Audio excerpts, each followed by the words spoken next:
Good morning, good morning.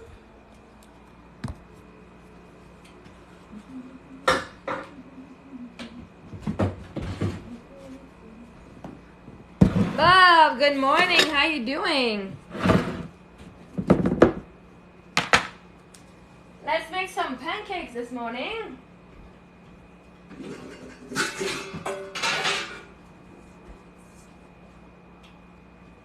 I'm hungry for some pancakes. I'll be the rubber band. So how's it going? Happy Tuesday morning. We're Tuesday, right? Yes, we are. Yes, we are.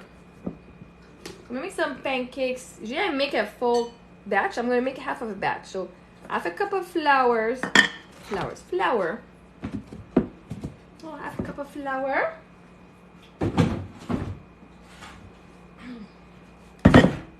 Got something in my eye.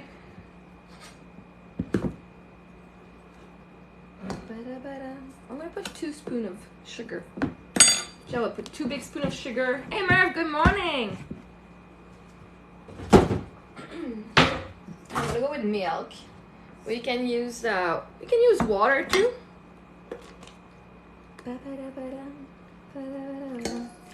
And so if you go a cup and 3/4 of milk for a cup of so a cup and 3/4 is 1.75. So just go 1.8, so almost 2 cups, so 0.9. Just want more liquids than flour. I'll add some baking soda. Baking powder, just a little bit. Sometimes I put some, I add some, sometimes I don't. Depends how I feel. I'm gonna put an egg after. So I mix my stuff together. And in the past couple of weeks, my eggs were in the basement. So I would mix all my stuff and like, oh yeah, I need an egg. And actually it made the consistency very nice. Now I'm gonna get my egg here. My egg is right there. Get a big ones. And wait, I got more, longer. So that's, right now that's just for me because usually my kids I will do a full cup of flour, a cup and 3/4 of milk or water. Sometimes I do half and half.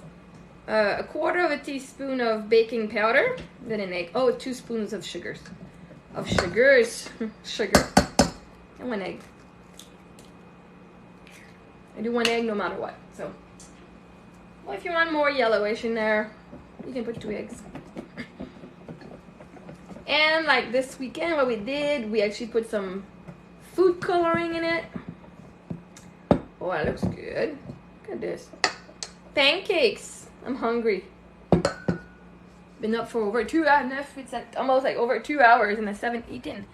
But I'm so proud though. My kids, they have lunches. It's day 2 of making. Oh yeah, I'm just gonna write it down. What I wrote. So we're gonna have a day of salad. A day of. Today, what did I give them? Meat, veggie. We're gonna have a day of sandwich. A day of nachos. And a day of warm milk.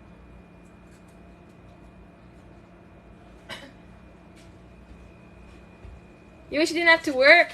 Well, it is possible. You do not have to work. You choose to work, but you do not have to. Right? It's all in the way you say it. You don't have to. Nobody's forcing you other than yourself.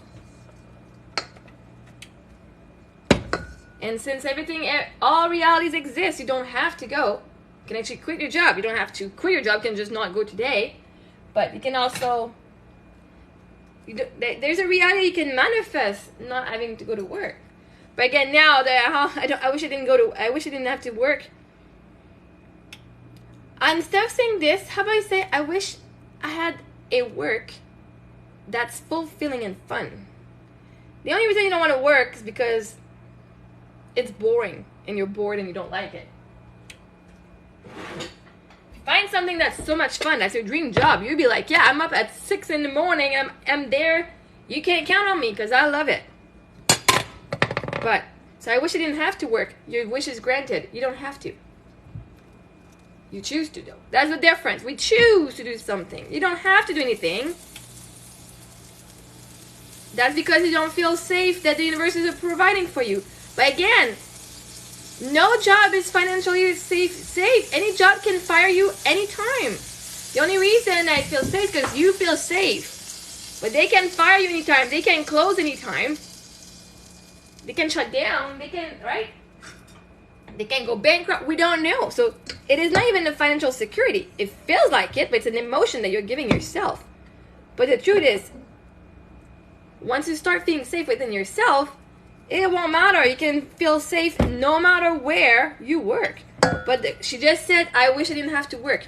Her wish is granted because she does not have to. She chooses for financial security. But it's a choice. See, there's a lot of people that don't work. They still have money coming in. Mostly more than I do. Homeless people or men that are on the side of the road asking for money, they make more money than I do. Yesterday I was walking and one guy's like, so how's your day today? It's like, oh, people are, it's not going as well as normally. It's not going as fast as normally, but, people are all poor, like they're all broke and... No, that's not what I said. That's what you assume I'm saying. But I'm saying you don't... Or I wish I didn't have to work. You do not have to do anything that you don't want to do. This is where we get empowered and say, I choose to go to work every day to provide for my family. Right? Or whatever. And I'm scared. I had a huge inheritance. Great. Financial security. At the same time, I had a huge money. You know what? Even if I had all this money, I was scared of losing it all. I've lived in anxiety for the past 6 years. What am I going to do when all that money is gone? And now I'm getting at the end of that money and I'm like, what am I going to do? I've worked on a bunch of stuff and like to gain skills. I have an Amazon store. I'm a coach.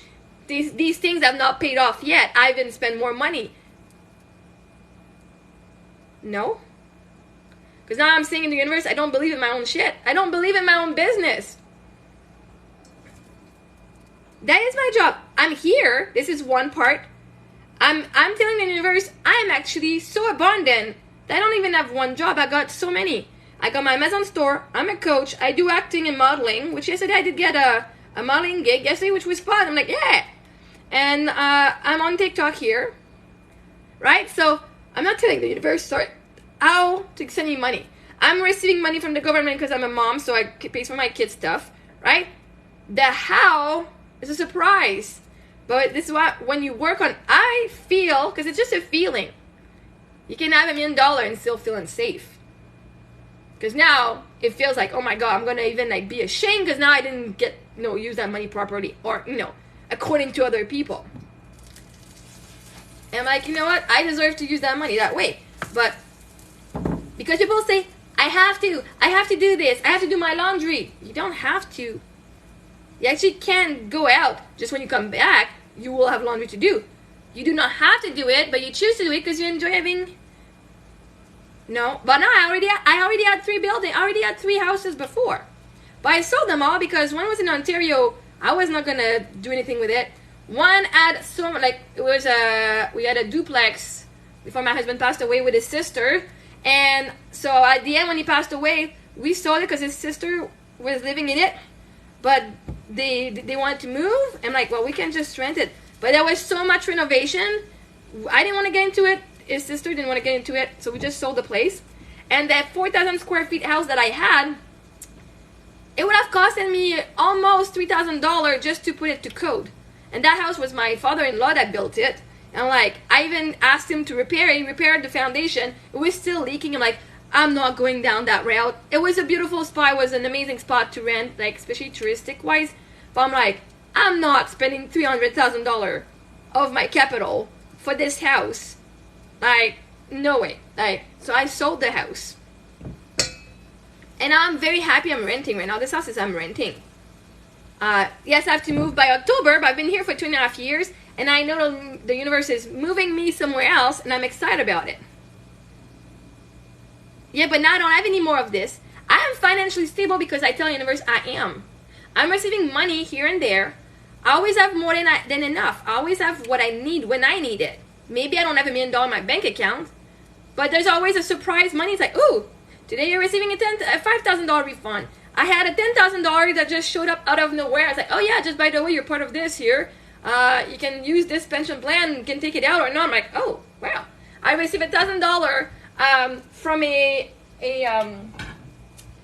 TikTok follower who, around Christmas. So that paid for my kids, like, he supported for Christmas. That was nice. I keep receiving, not huge amount, but I keep receiving a bunch of money from different sources. But you have to force yourself, like, okay, what is it that I'm manifesting? What is it? Who am I? Am I someone who goes to work where she doesn't want to? Because I'm a stay-at-home mom, and that's my dream life, was stay-at-home mom, but just doing stuff that I enjoy. And now I'm doing that. And the more I force myself, say, oh, see, maybe it's not $1,000 that I get there, but I still now I have a bunch of stock, like shares on the stock market that I'm the one dealing with. I got this there. I got this, right? I'm looking at all the different source of income. My kids they go to private school as well. Yeah. And so that's one thing we're going to do today, because there's a girl on TikTok said, so I was manifesting $1 million, saying I want to pay for stuff for my parents and, you know, whatever, and travel the world. And she imagined the voice of like, okay, now, how much does it cost to go VIP on whatever that's flight? Or like to go first class? Or how much does it cost to pay for your parents' stuff? And so she did a $1 million budget with actually what she would spend. And I'm like, ooh, I want to do that today. We're going to go, I'm going to eat, do my laundry, do my dishes. But today the plan, we'll go and sit down. Ça va super bien, et toi? The goal will be to sit down and say, okay, let's say I'm going, what is it that I want to budget for? I don't budget with what is in my account. On parle de toi à l'école dans mes cours. Comment ça? Comment ça? Puis t'es qui? Ouais, c'est cool. T'es qui? Puis en quelle année que t'es? Yay!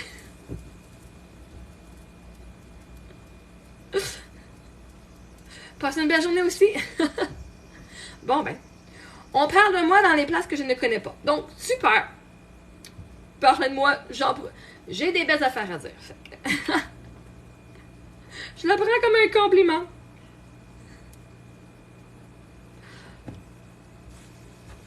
Mais c'est ça. Fait, today we're gonna actually, I'm gonna do that.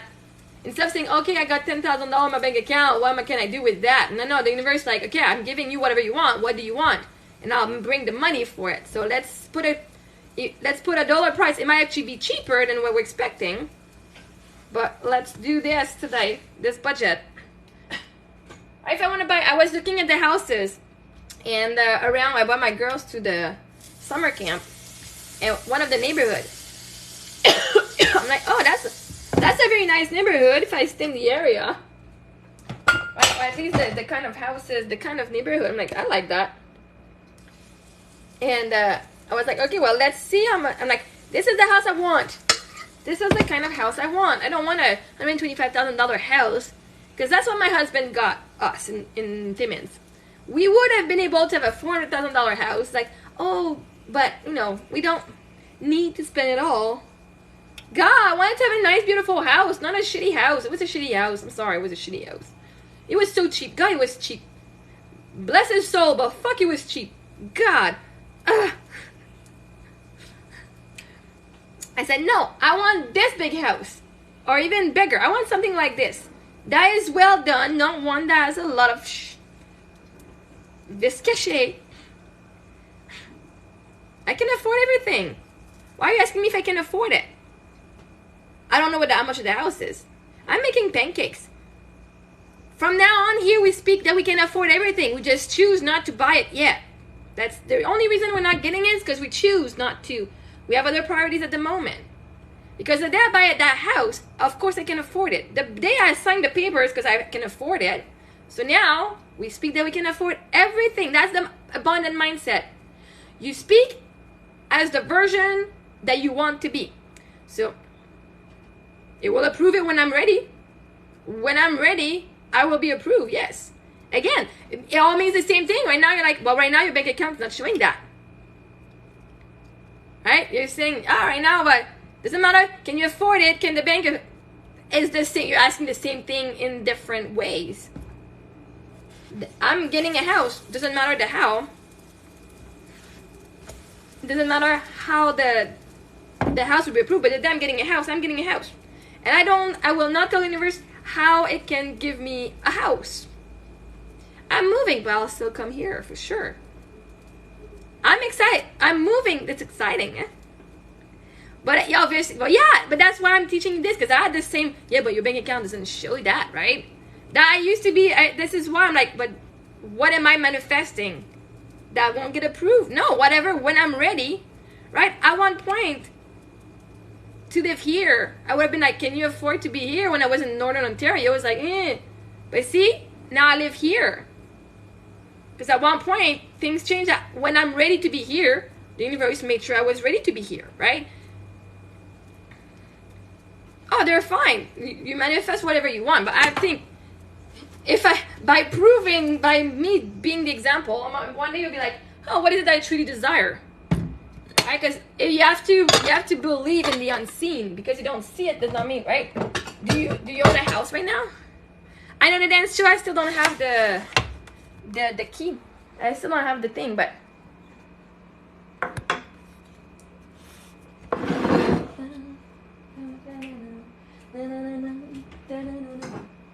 and it's fine, you guys, right?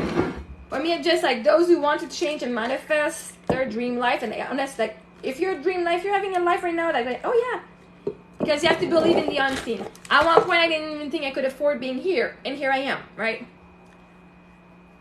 It's not gonna take that much. I think by next week, actually, on Thursday, I'm meeting my ladies. We're going for dinner and an evening out. But also, our teacher, she was at the hospital, so I don't know how she's doing right now. I'm assuming she's doing better. And she's the one who usually does the memory card. So we'll see how that goes. We'll manifest that she's back on track and things are gonna be okay.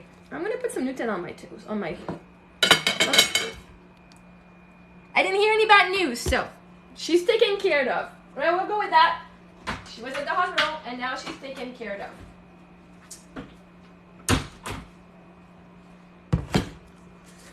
She just had she's one of those ladies that she has fibroma, I don't know, in her uterus. But man, I don't doubt she's coming out of it even better, because she used to not be able to walk. I think she had an accident or something and her system shut down. She was paralyzed from her leg. She learned how to walk again. I think she couldn't even speak at one point. She couldn't see. Oh my God. She told me her story. And she said she started that dance school, because she wanted to have dance therapy. And she wanted people to find joy in life with dancing. But she was saying her story. I'm like, wait, what?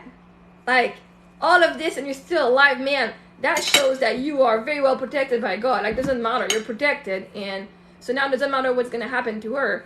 I know, she's coming out of it. She got out of all these things. Of course, that's just one more. But so right now she so out of 4 weeks she bleeds for 3 weeks. No, we have period for a week. Well, she's got it for 3 weeks, and I think this last month it didn't stop. So.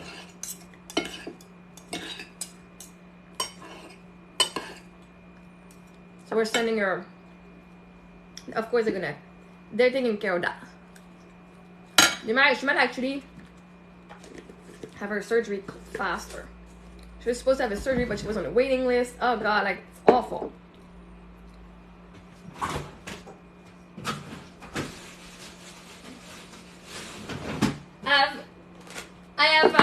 I do believe that life happens for us, so this was meant for her to fix whatever is going on, that she can be fully healthy. She already is healthy. Done. And when she couldn't speak and couldn't see, at one point she was blind and she couldn't walk, it's there was a part of her that didn't believe she could come out, and see now she's dancing. She has this dance school. This is why, because you don't see it does not mean it's not happening. You just gotta have faith that it is. This is why. Doesn't matter for any houses or whatever I want, I'm getting it. I know I'm gonna come out on top, even better. But that's why we have to find evidence of what we want to see. Now life has always prevailed. Because we don't see a way now, when it's time, does not mean there's not going to be any way. It's going to be even better. It's going to come naturally. To me, it just came naturally. Whew, I'm going to come here. Now it's a match to being here.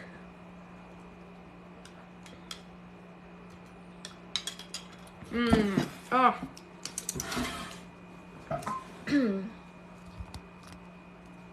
I had a beautiful facial yesterday. Man, the machine, it was awesome. Like, it lasted about 45 minutes. And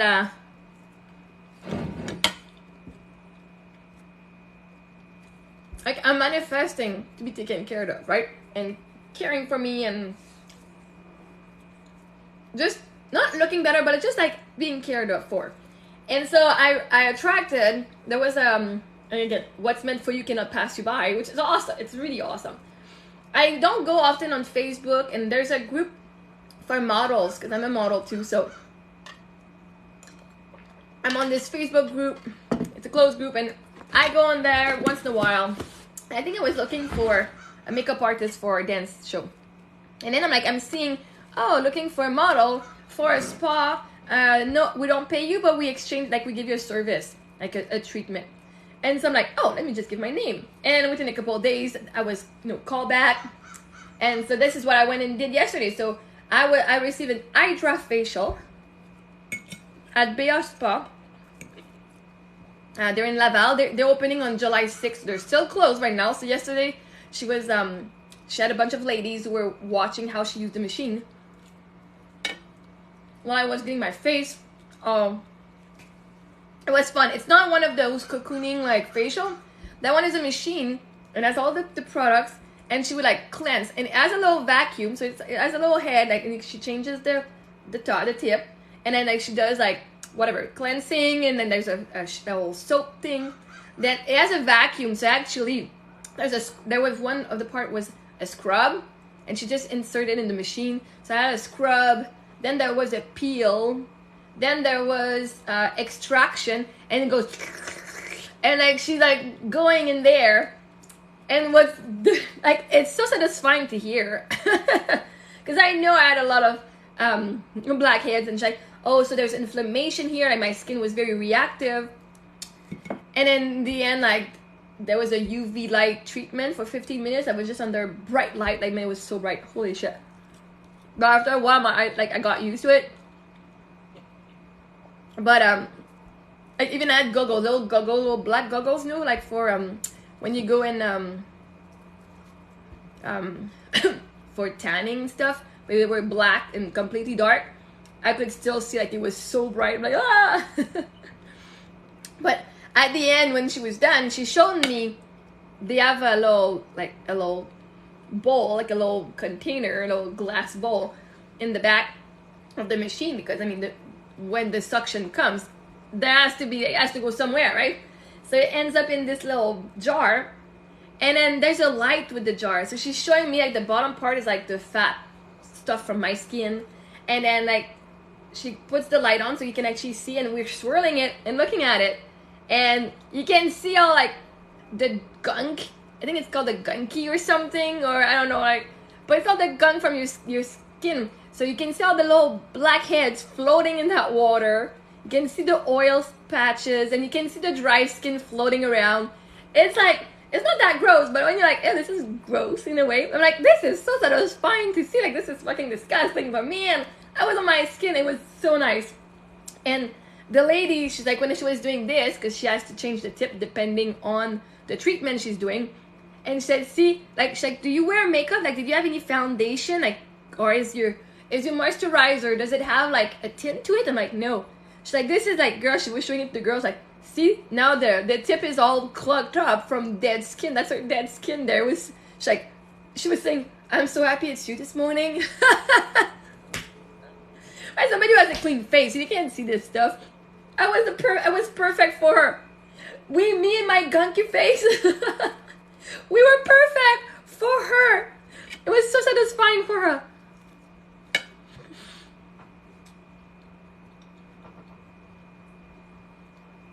So that shows that even when you think you're not perfect, you're still perfect.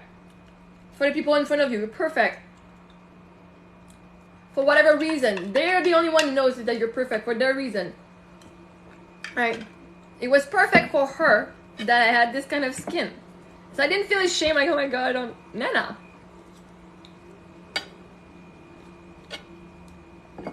And so at the end, I got she gave me a face wash. I'm like, oh, thank you. So that treatment only that treatment I got, the deluxe one, is like worth $189. So I got this. I didn't attract money. I attracted $889 plus tax service. Plus the cream, I still have to send her money today. For I bought a sunscreen in powder shape. So my daughter, who has an allergy to sunscreen, actually she didn't have a reaction on her arm, so that'd be good for her and for me too. We'll use it.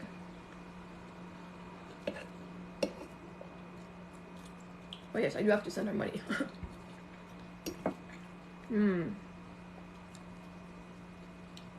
And I'm like, yes, I do want to have that treatment once every season. It was just very satisfying. And even yesterday, because my skin was very more moist, like we can still see a little bit of the moisture. Because she said, if your skin is so dull and that there's so much dead skin, your cream will not be absorbed. Yeah, thank you. Yesterday, Sophie was like, Mom, what happened to your face? I'm like, what do you mean? She's like, it looks moisturized. She noticed.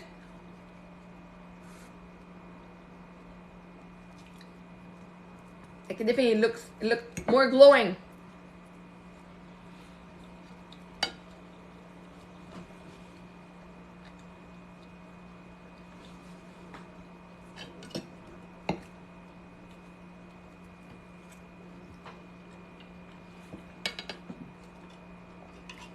So I'm gonna put that in my budget, my $1 million budget.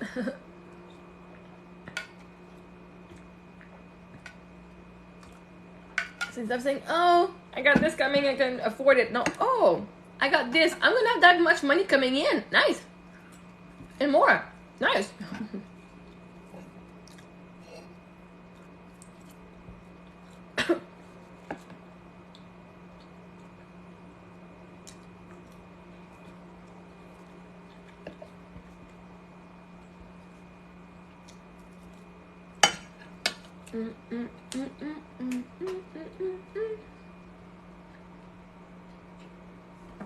Oh, Alexa, play music.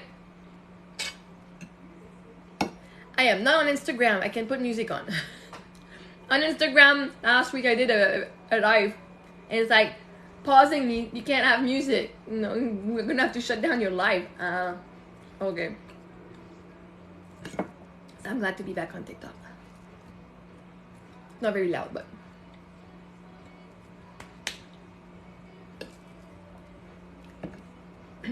So how was your weekend? Any good plans for today? I'm gonna ask a bunch of questions until someone answers something. This morning, Sophie, she's like, oh, Mom, so what are your plans for today? I'm like, laundry, dishes, washing the floor. And I got so angry. I was so pissed off. Oh, thank you. And I'm like, I was apologizing to the girl. I'm like, I'm sorry, girls. It's just my day is kind of shitty today. So I'm not looking forward. I'm like, kill me already. Like, I never use these words. I'm like, God, I'm going to be just cleaning again today. Like, just kill me already. And I'm like, girls, this is not, like, don't kill me for real. Like, I don't want to die. I'm just already not looking forward to my day. So thank you guys for being there, because I was not looking forward to my day. I got dishes, and it's just like, I felt very like, oh, fuck. My life is so boring, God. Like, it's just, today I'm like, I didn't want it to die. But anyway, so I said, what's a success for me though? Is that I'm not afraid of, having said that, in the past I was so anxious that I was afraid of my own thoughts. I was afraid of my own feelings. right? So even me saying this as a joke, I am not afraid God's gonna come and kill me, or take my kids away, or take me away. I am not afraid of this. Actually, it's the first, like, I can acknowledge this. I'm like, oh wow, I've done a lot of inner work to be able to actually just say this, they're just like that, and not be afraid of manifesting it, right? And just getting shot. Like, I'm the main character of my movie. The main character might go down, but will never die until they're of old age, whatever, right? So, so I was like, huh, interesting. And girls, I don't want to die for real. I'm just, people say that when they're really fed up with stuff, but I don't want to die. But I was just like, ugh. Now I feel better. But yeah, no, I used to be afraid of thinking bad things. Like, when my daughter was 6, well, she was still my baby, my second daughter. My husband had cancer at the time. And I was like, God, take my baby, my unborn baby, over my husband. Like, literally, that was part of my prayer. I don't want to be a family, like a single mom with 2 kids. I'd rather have one baby with a husband with my husband than being a single mom with 2 kids. That was before she was born. Because after she's born, I was like, until she's born, do it. After she's born, I don't give a shit, take the husband. I was not even like praying for him, but not that I was not praying for him to get well, but it seemed like if it was a choice, as if it's either my daughter or my husband. Well, if it's only a choice, take the husband, right? When she was born, I protected her in my head, but then I felt so shitty because now my husband died. I'm like, fuck, I asked God to take my daughter. Man, for years I was stressing out. I felt guilty for having asked for that. I'm like, I didn't mean it. Like, I would feel guilty. I felt ashamed of having even had that thought. Now I was afraid that something bad would happen to her or my other daughter. Every time it got hard in the past 6 years, because my husband will have passed away for 6 years on the 29th. So on Thursday, that's his 6-year anniversary. And it's like, I was asking to feel better. Like, I don't want my kids to die. Okay, it's hard. I just want support. I don't want my kids to die or me to die, right? And just these thoughts, I was afraid of my own thoughts. It's awful. It's an awful way to live.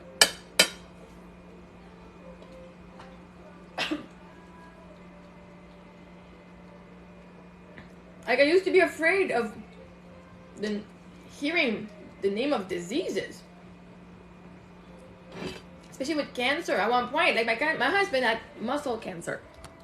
So it started in his muscle, in his butt cheek, of everything.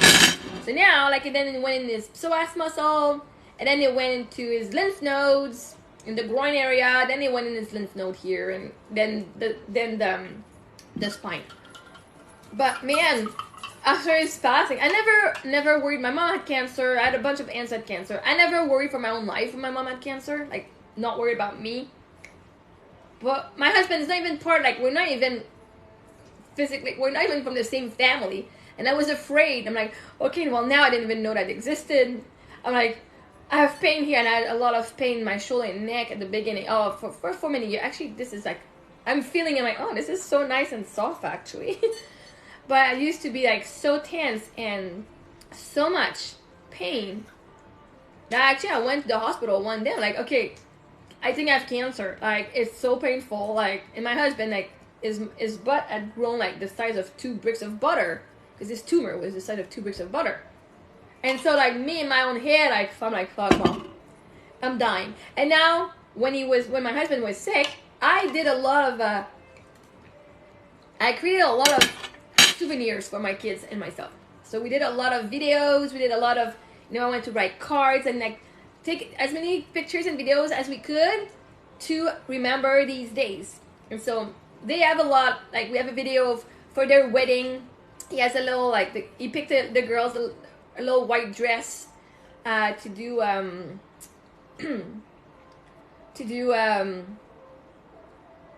like their father-daughter dance. And I was like, oh.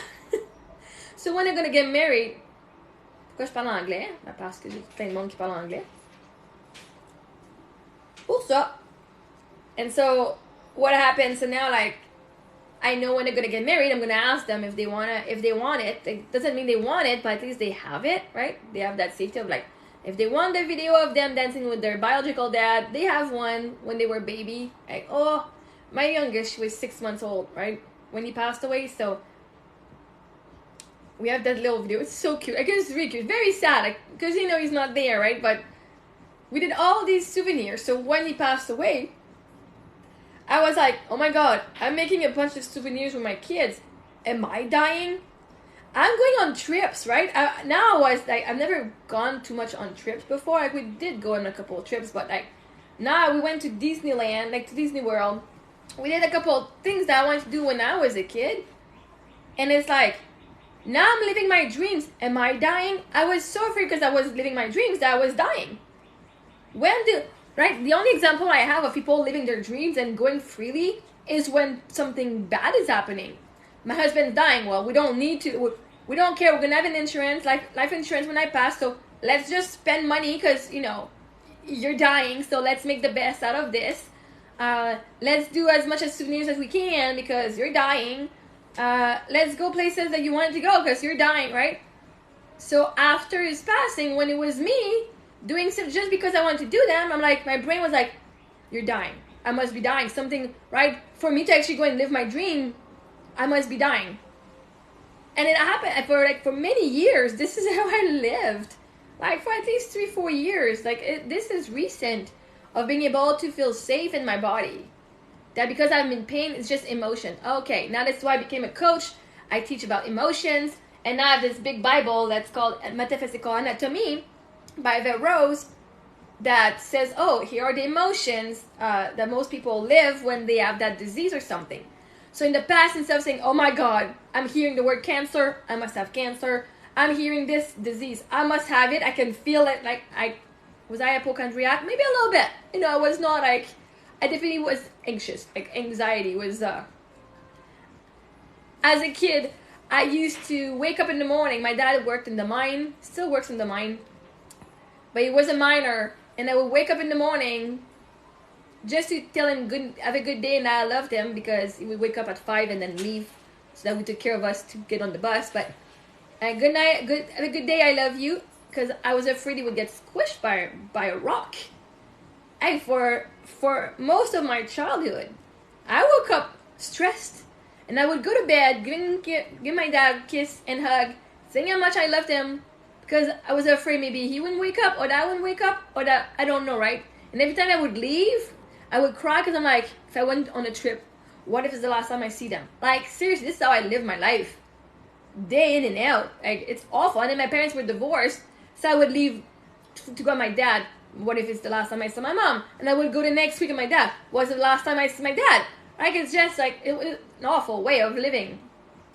And yesterday, I was even able to say to my daughter, because she was afraid of something. At one point, she's 6, and we talked about something, and she's like, she fell asleep, and she woke up. She's like, I just dreamed that Sophie was dead, and because my other daughter, she went and slept in her own bedroom, and so it's like it was just me and my youngest in my bed, which we've been co-sleeping since they were babies.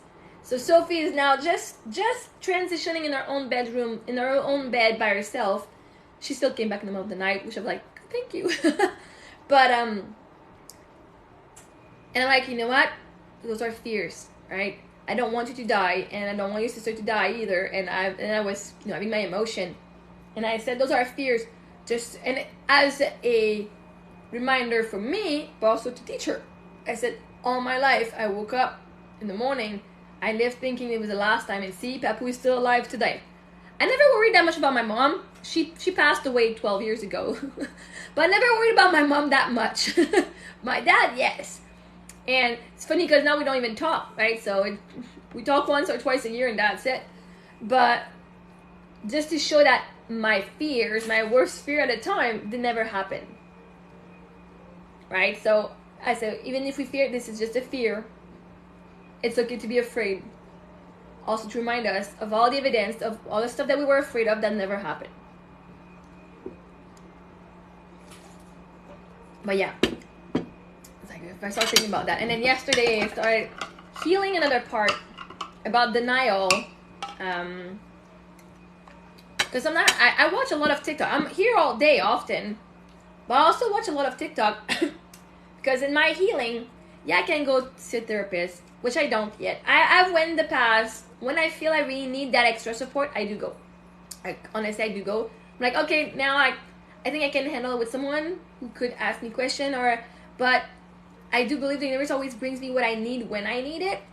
And there's a lot of coaches. I appreciate all the coaches that offer free support on TikTok and just share, and even people who share their own stories. Oh, I went and saw a therapist, they said that. I'm like, okay, I get that. This is what I teach to people. So there's a lot of validation out here. So if you don't have the means to go and see a therapist, or for any reason you don't want to go, right? Not just because you can't afford it, because you don't want to go. Just truly believe that your healing still happens. And on TikTok, there's so much. This is why I come here. I also offer free coaching. Because yesterday was a part of me that I felt like a failure. Like, oh, I feel like a failure. Oh, yeah. Oh, I was rejected. And just feeling that rejection. And now I was able to transmute it. Like, oh, they're the one who rejected me. Well, here's your consequence. You don't get to be in my life. Fucker. Like, I'm not even going to say fucker. Like, that's your loss. That is not me who lost something. And just to say out, like, just to see my own worth. Like, yeah, people have rejected me. It was awful. I cried for an hour yesterday just doing my own inner work. And even I told my girls, okay, Mama, can you go play outside, please? Mama is doing her crying session right now. But I need those crying sessions to release the gunk, right? As much as yesterday my facial released the gunk that was the layer on my skin, I released the gunk that I don't need. Au camp de jour. Son camp de jour. J'en ai une un camp de jour de plongeon, puis j'en ai une au camp de jour de la ville.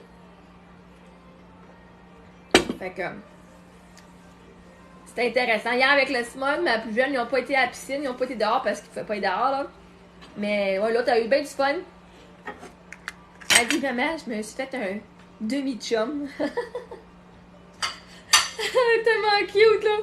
Puis j'aime ça parce qu'elle a pas honte. Right? Moi je sais que quand quelqu'un. Elle dit, une des profs, elle dit, oh my god, vous êtes des amoureux. Puis là, elle dit, attends, on s'est rendu compte que ben oui, elle vient de le rencontrer, mais c'est correct. Elle dit, ben il va être mon chum pour la semaine, tu sais. Awesome. Puis, oui. Arrête, Prince Philippe. Ben en fait, elles font. Puis je le fais pas parce que je veux pas passer du temps avec elle. Mais Sophie, elle adore le plongeon. Fait qu'elle fait 4 semaines de plongeon. Je elle passe sa journée à la piscine, là, je veux dire. André est restée à la maison à faire de la tablette parce que je suis à la maison, puis d'aller faire un petit peu. Elle fait 4 semaines. Elle fait une semaine maintenant, puis dans 2 semaines, elle retourne. Là, Emilia va faire 3 semaines de cheerleading, parce qu'ils en ont fait l'année passée 2 semaines. Ils adoraient ça. Fait que je les ai réinscrits. Je disais, hey, le fun qu'ils ont, là. Ah, moi, je suis jalouse. Je veux pas être à la maison, je veux être au camp de jour avec eux autres. Je veux avoir mon propre camp de jour. Il est invité à faire mon camp de jour. Thank you. Oh, yes. Joe, you're amazing. Thank you, I receive. It's amazing. You've changed your message. I love it. This is amazing. It's so empowering. Good job. Thank you. Giving you a big hug here.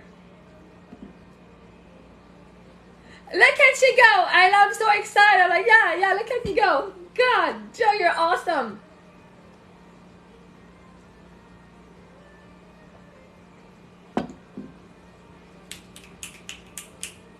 There you have it. Joe used to come every day. Like, he would send the same message, and then he's like, I just want to do this, and he was like, he was writing a second sentence where he was kind of like, almost putting himself down for doing it. I'm like, no, stop with the second sentence. Just a sending virtual hug, and now you change your message, and it's a beautiful message. I approve. It's amazing. Hey, Extreme 600, how you doing?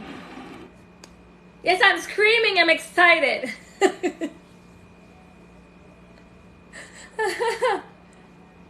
Mais les filles vont faire ça. Ils ont au mois d'août, ils ont 1 semaine. Je regarde mon horaire. C'est comme cette semaine, ils ont un camp de jour. La semaine prochaine aussi. Ils s'en vont à la ronde. Ils s'en vont à la ronde. Je vais y aller aussi cette année cet été, là, mais elles vont y aller. Cette semaine, Émilie, elle s'en va au récréophone. Ils vont à la piscine tous les jours. Moi, je n'irais pas à la piscine à tous les jours, là. Right? So, even if they stayed home with me, I wouldn't go to the pool every single day. I'm not, like, as much as I want a pool in my backyard, which would be fun when I have one. I do have a little spa. But I'm happy I get to be here with you guys. And they have a lot of fun. They're doing a lot of activities. And then Sophie, Plongeon, cheerleading, Emily. So they have another 2 weeks after that. Then they have 1 week with the city one. Then they have a weekend for grieving children. They have a summer camp for grieving children. And so they're going to have a week off. The first week of August, I didn't sign them up for anything except that weekend. They have then 1 more week of diving and cheerleading, and then they have an extra week off. Or a week and a half off before school starts. So they're going to have a lot of fun. And some days, if they really don't feel like going, they get to stay home. Right? But I mean, I'm fun. I'm cool. I'm not their friend. I mean, you get to go spend days swimming. And even yesterday, I told Sophie, I said, okay, so because I went and saw her at her last diving class because she did diving this session on Thursdays, and so since I was not there all during the whole session because I had dance classes, so the babysitter was going. So I went last week and she had a hard time, like she didn't want to jump from the 3 meter, which is fine with me. And then there's a lot of stuff she didn't do because she used, at one point she failed and she hurt herself. So she's like, yeah, I don't. I said, oh, so you didn't do that? She's like, no, I'm very afraid. So she goes and do something else. But I said, so what will be your objective this summer, right? What do you want to achieve? What's your goal this summer that you'd like to do? I said, can we put like that maybe you are able to jump from the 3 meter? Like not the big 5, not the 5 meter, but I think it's a 3 meter.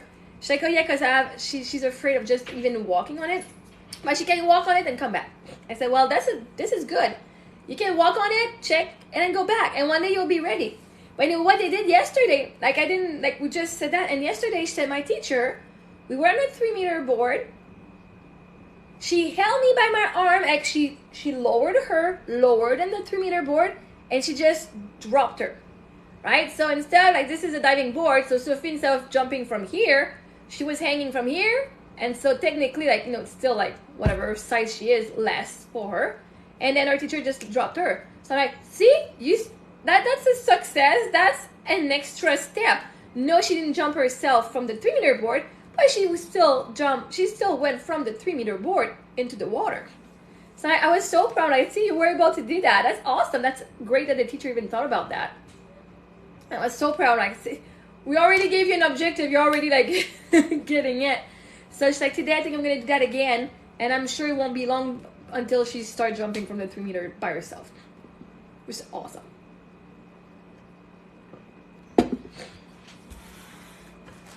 So even with my kids, like, we have some objectives. Like, I'm trying to put some objective for them and for me too.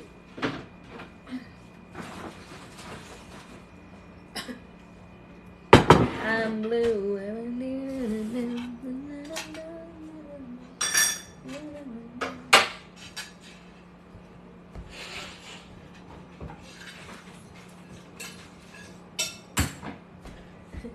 Because the question is, do you still send your kids at school even if you're home all day? Summer camp. So even Sophie's like, this is like school. We're going to school. So summer camps. Summer camps sounds way more fun than school. But I mean, if you love school, it's fun. I used to love school. I did not enjoy, like, as much as I love summer, I enjoyed school more than summer. Because first of all, I had no friends in summer. I was in my house and isolated. Second of all, as much as I love summer, I didn't have a pool. My cousin had one, so we were about to go, but I was not always going. I don't want to impose myself. And I lived far, so I didn't have really any friends. And I was bored because at school I would always either volunteer, I would study, I had nothing to do now. Like, come on, fuck summer. I would always cry. I felt safe at school. And we didn't do anything fun. Like, we went camping in August 1 week. That was it. Like, we didn't do much. And I'm somebody who would have liked to travel, but we never went to Montreal. We never did activities, so my summers were shitty. They didn't send me put me into summer camp. I did one summer camp when I was in like grade 11, and I paid half of it because I really wanted to go.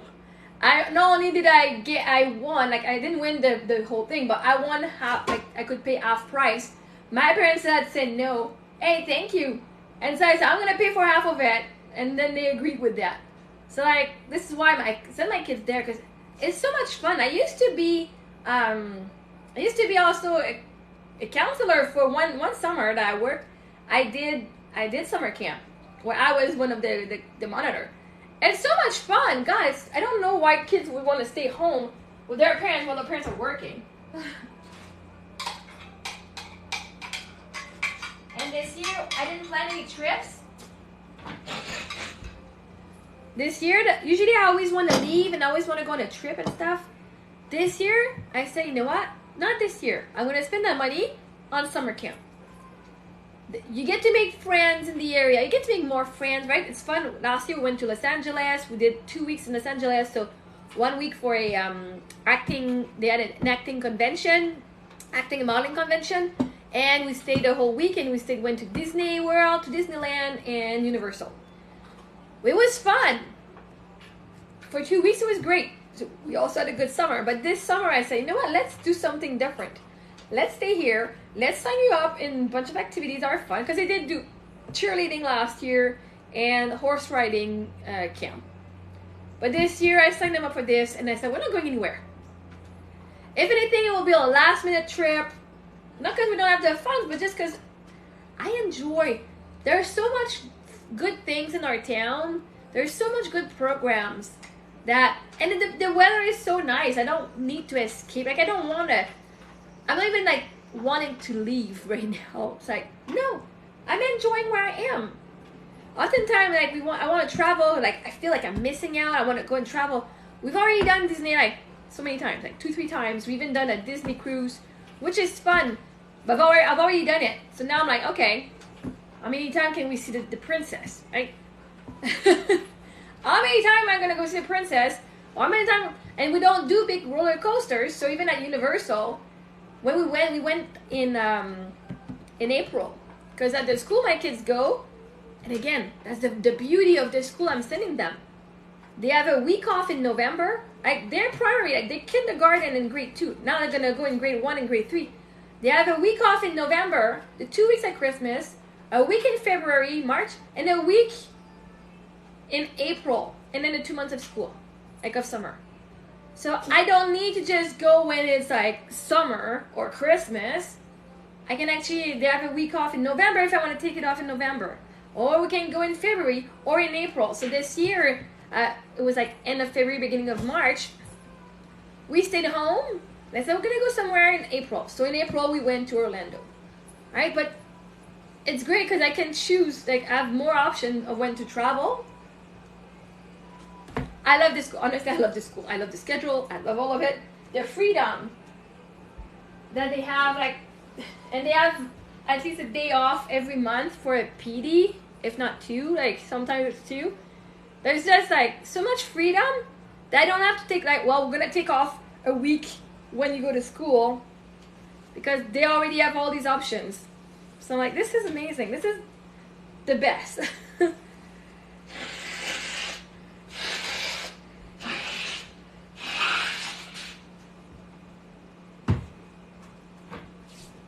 And I did keep them some weeks this summer of not going anywhere because they have friends in the neighborhood that like, every night they come and they play with them all the time. Like I always have a bunch, like the 3 boys are always in the backyard. There's the other lady, the other girl. So my kids always have friends at home. Yesterday I said, okay, enough with the snacks. So they're always feeding them. Always. It's okay. It's okay, look, they come play at home. Like we don't need to empty our cupboard, look. But so I want to make sure that even during the summer, like this is why like August, there's like a week or 2 that's off. So that they can actually stay home and play like the whole week. If they do tablet or play with their friends outside, that's fine too.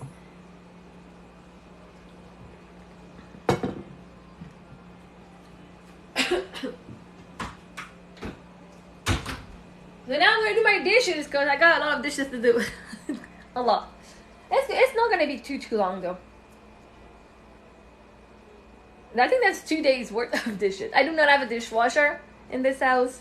That's from the lunch from yesterday. Snack and breakfast.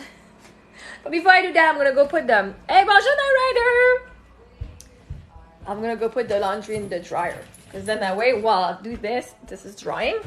I still have 2 other baskets to clean, so. And I can't wait. We're in Quebec here. This weekend is moving day weekend. So for many people. I'm lucky that my lease runs until October. So I don't have to leave until October. But, messy today. Oh, it's always messy. Do you not see me always clean? But you know what's messy and I am enjoying it. That means my kids are alive, right? If it was always clean, my kids would be dead or out of the house. So I'm comforting myself with this thought that is their life, right? As much as I want a clean house, I'm looking at the basement, I'm like this. But they're also growing. It's great because they're growing.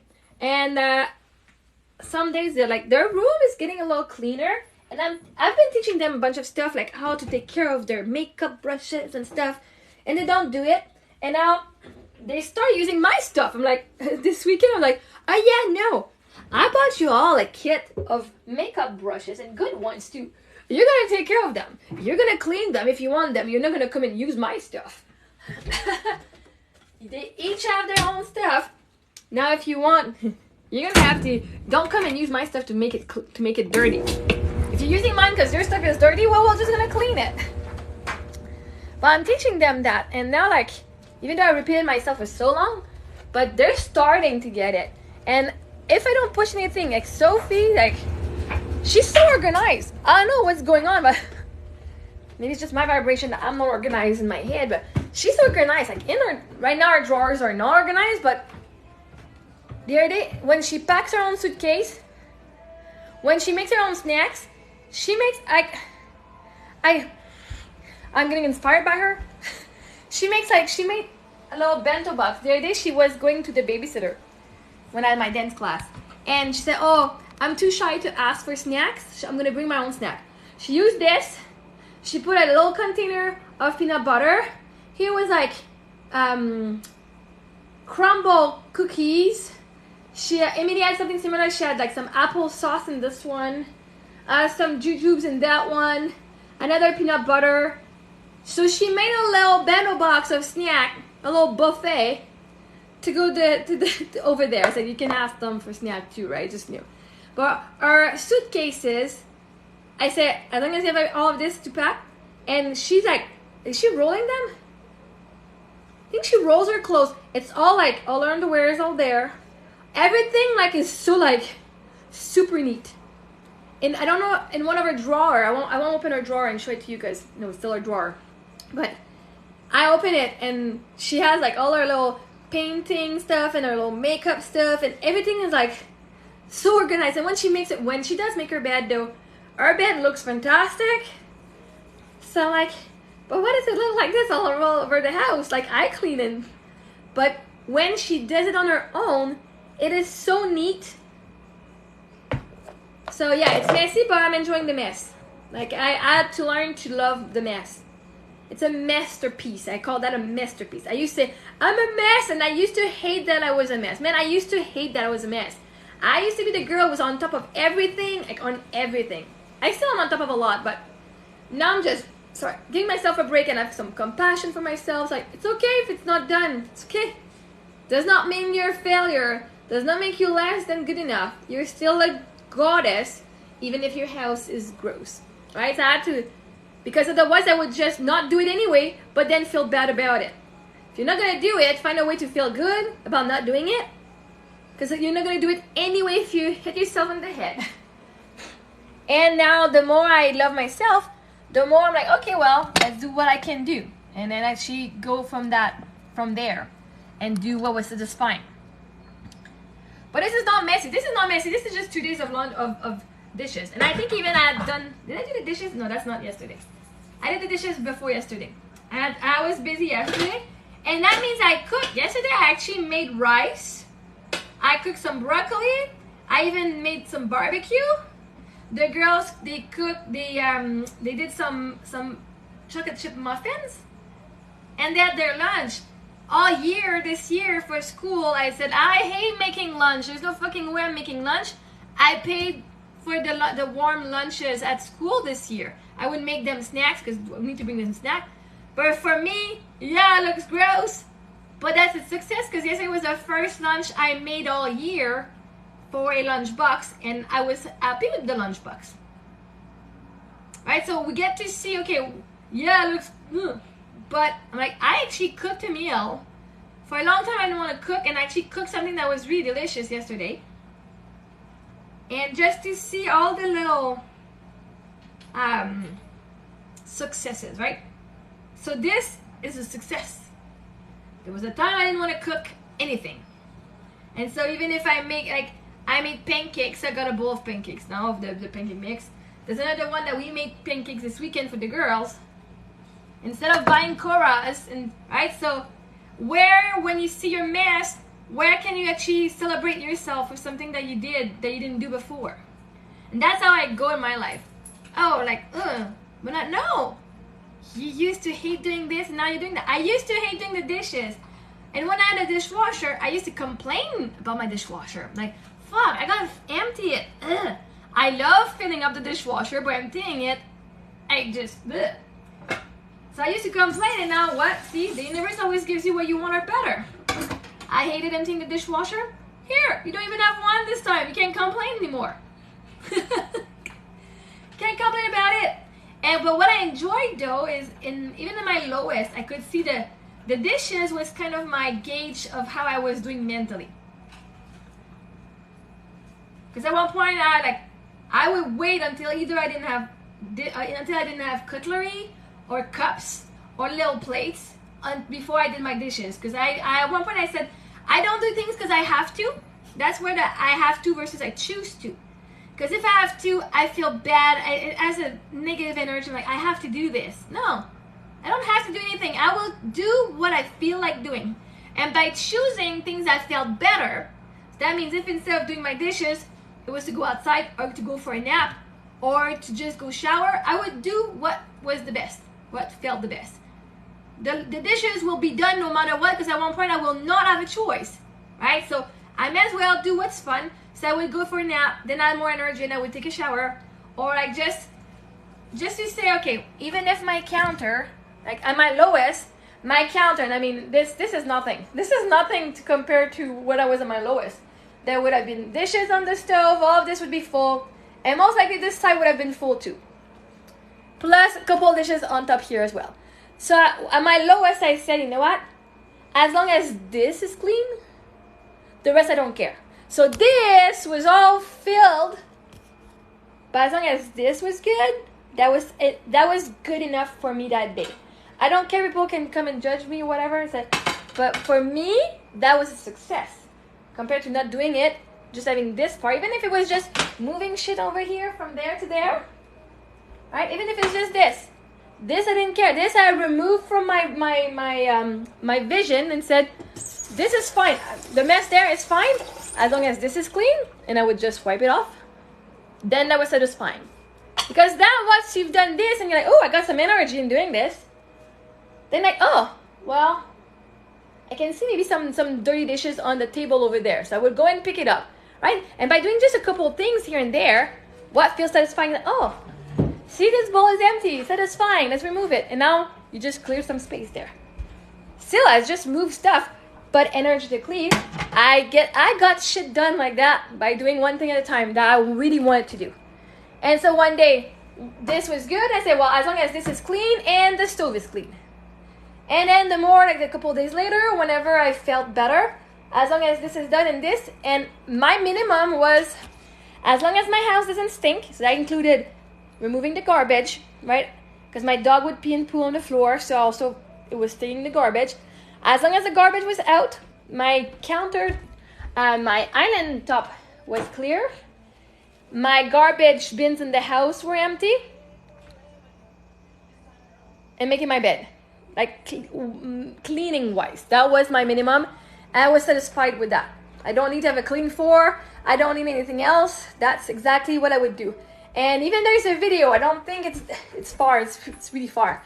But I showed a video of when I had, like if my house with my, hello Philly, if my room was a big mess, like if I had clothes all over the floor and I got stuff on my counter, on my desk, and my bed was not made, I said, if I had zero energy, I would just do my bed. And then if I had a little more energy, I would just pick up the clothes on the floor and put them in the drawer, in the basket. And then if I had more energy, I would just take, if there's book on my any books, I would go and put them away. And like, so I do like a little step by step on how I can do better and feel better. Because the goal, yes, we all want to feel better. But I went with, how can I feel satisfied? Because it's the feeling that we want, right? When you've done all of things, like, it feels satisfying. I'm done my job. I'm done this contract. I'm done this project. Well, instead of having a huge project that you're not going to even tackle, take one step. My bed is done, right? Even taking care of me, getting out of bed, right? Because my husband, for hi to everyone who's new here, I'm Marie-Ève. I'm 38 years old, single mom of 2. My husband passed away of cancer 6 years ago, and I did go in a very low place. I became a mindset and self-love life coach after that to my journey. And so I'm here to share some of my tips and tricks that have helped me. At one point, after I've done my dishes, if you want to do some coaching, it'll be my pleasure. But yeah, so at one point, I couldn't get out of bed. I was never suicidal to say I wanted to die, like to kill myself, never. But at one point, I'd just been in bed, I'm like, I don't want to be a human today. I don't want a human, I don't want to have responsibilities. I didn't want to be a mom. Now I got to take care of me and kids. It was really hard. And at my lowest, actually at one point I did myself a piece of paper and I had a check mark because I really enjoy doing check mark. Ooh, I've done that. Ooh, right? Just to celebrate myself. And on that to-do list, I had get out of bed, check mark. Brush my teeth, check mark. Make my bed, check mark. Getting out of bed was one. Making my bed, brushing my teeth, bringing my kids to daycare. Because my kids have never been neglected. Like they've always been fed and all the kids, bring them to school. But then at the end, when I came back, nap for the day. That was the last thing on my to-do list was nap. The rest, I didn't care. If I did this, even if the rest of the house was a mess, I did not give a shit. Because I had napped, my bed was made, my teeth were brushed. That was we're doing good today, right? So if that's something that you are in your own life, where you feel like I'm not doing good enough, it's you are doing good enough, but you're so into perfectionism and you're so into wanting to do more, to prove yourself, to prove your worth, that you don't even see that just getting out of bed in the morning is a success. So make yourself a little list. If you have a really hard time, things seem easy, but just do it. Say, oh, I've done that today.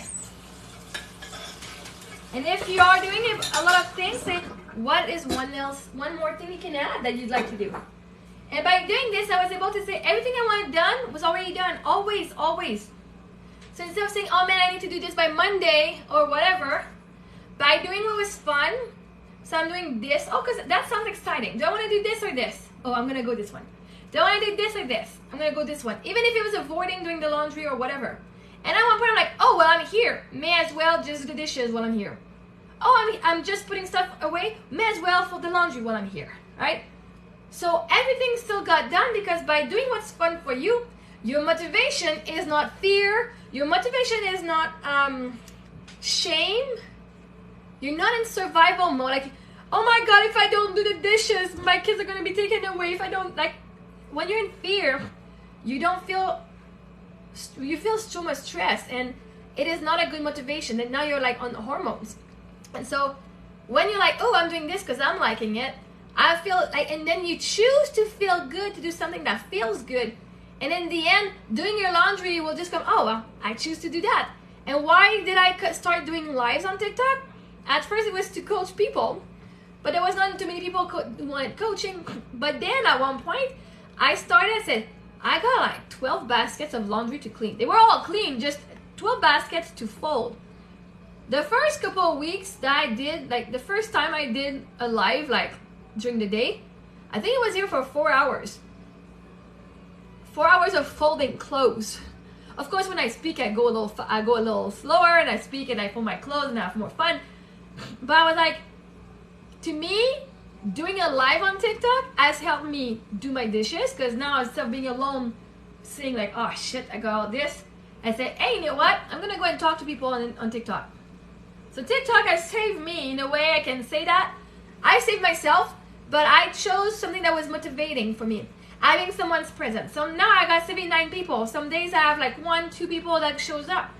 And even when I had nobody, I was always there, and I said, I think there was going to be somebody coming in here and there. And I know I've never been diagnosed with ADHD or autism or anything. Sometimes I do think I'm on the spectrum, but I'm not going to go and get diagnosed, because what is it going to do for me? Nothing other than, oh, I'm this, right? So I'm just accepting that I get motivated when I have somebody else near me. And this is why I come and do lives during the day, and I'm mostly here all day doing my things, because I know I'm not the only one. Just having a presence gets me going, just gets me going. So by being here, instead of sleeping in my bed, I'm like, ooh, first I get to come and talk to people. I can maybe coach or not. I share my wisdom of what I went through. I share and I talk to people, but also I get all of this done. In my day, I do my laundry, I do my my cleanup, I do my dishes, I do stuff outside, and I take care of me. For a long time, like I do some dance classes. I come and practice my dances here. Otherwise, I wouldn't do it. So it's so good. I know people say, oh, social media is bad. No, you get to choose if something is good or not. So does spending 8 hours on TikTok good or bad for you? I choose that it's good because it's got me out of bed, and it got me to do all of these things. Not on it because I was afraid of, whatever, but because I felt compelled to do these things. When you can find how the ways to have fun and that is satisfying, you're gonna attract more of that, and the universe will bring you more of that. And then you're starting to learn to trust. There's stuff that at one point I was looking for my business number for registration for whatever, and I couldn't find it. I'm like, oh, and then at one point I'm like, oh, I have to do it to send it to the government, and I sent a message to the government. They sent me the PIN number, and for 6 months I was looking for the stupid PIN number. I'm like, they're gonna send it to me at one point, and I think they already had sent it to me. I just forgot about it.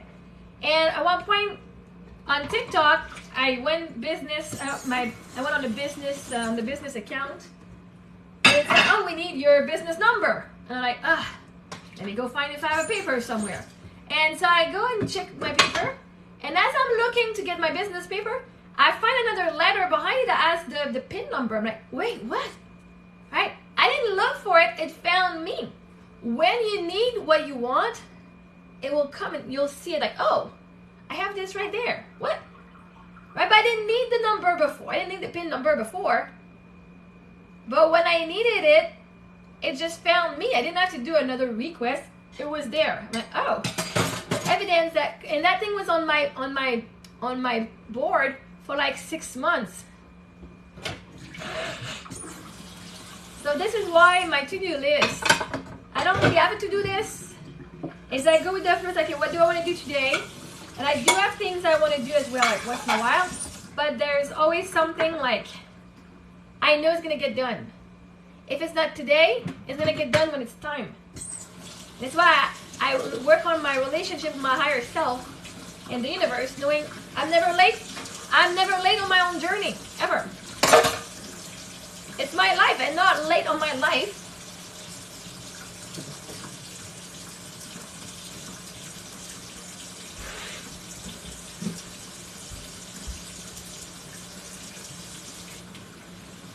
So I have people that are coming on my life daily. Like Sandra is at work today, so he's not here today. But Sandra has been coming on my life since January of last year, every day, except for 2 months. At one point we're not talking, but like there are people that come every single day just to say hi, getting their little dose of Marie-Ève. And I'm learning to accept that. I'm learning to accept that actually make a difference in people's life. For a long time, I was told that was the problem in people's lives. So, right? So to actually be told that I help people, I had to go within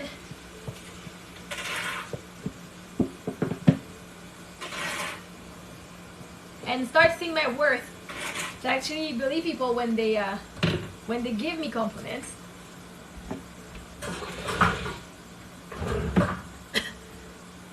Hey Benoit, comment ça va? So by the way, if you are interested in any of my services, I do offer private one-on-one coaching. I also have a program that's called Freedom Formula that I gave a while ago. Now, I just give the recording, but I don't give it, but it's $297 for the program. Teaches you about the law of attraction and how to go find your core emotions so you can transmute them. I also have a Amazon store, so I do make commission, but if you are somebody who buys stuff on Amazon, feel free to go, and there's a link in my bio. I also put stuff that I use, so there's product that I love that I share here, and just like this Dawn here. It's on, I think I put it on my Amazon store under the section household. But there's a lot of stuff that I use that I love Amazon myself. I even have share of Amazon. I think I have a share, half a share on Wealth Simple. There's a lot of link I do affiliate because I do believe that I'm abundant and there's abundant ways of making money. And so, yeah. The more you support me, the more I can come here and keep offering that support to everyone who needs it.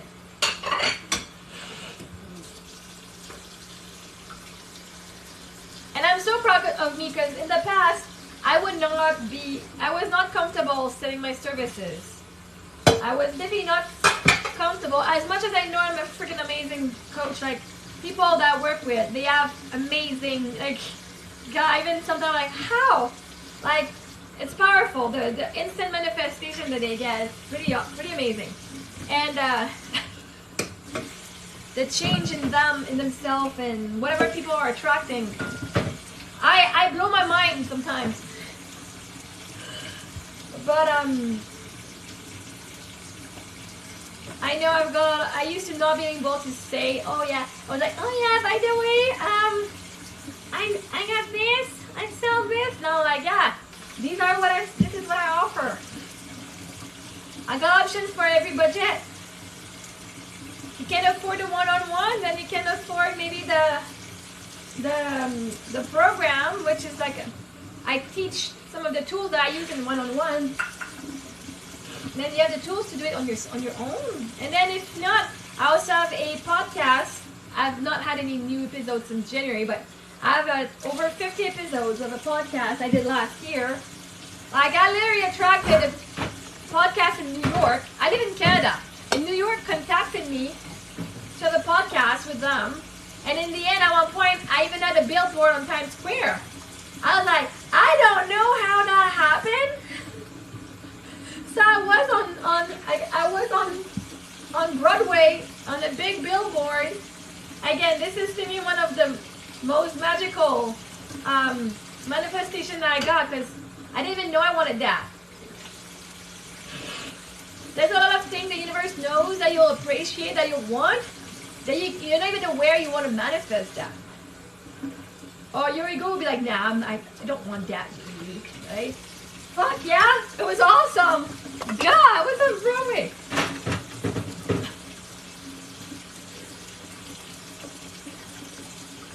But it's just having faith that there is a higher power that, like for me, I believe my inner being, which is my soul, knows me more than I know myself. And I'm going to experience all of my dreams as I elevate my hey, good morning, Nicholas. As I elevate my energy and my emotion, as I feel better and better, I'm gonna attract even better feeling surprises, right? If you feel sad within, you're gonna be on the sadness frequency, just like a radio station, and then you're gonna attract things that make you feel sad. The thoughts that make you feel sad, the memory that make you feel sad. And as you heal and you feel better within and you love yourself more, you're gonna attract, you're gonna see life in a different way, which is so magical. And then you're gonna attract all that you desired and more in magical ways. Because the universe, with the law of attraction, it says ask and you receive. Don't care about the how, because it's not your job. Your job is just to believe that what you want is already done. Right? When my husband signed, and I didn't even know about the law of attraction before, but when my husband and I, we signed for our life insurance, before he was even sick, like many years ago. Well, technically, right, energetically, I knew this money was mine, because I was in the will, it was my money, my name was beside, I was the beneficiary of it, I was just not expecting to get it that early. If I die last, of course that money is mine. So there was a sense of, oh yeah, that's my money. But do not expect to have it that early, you know.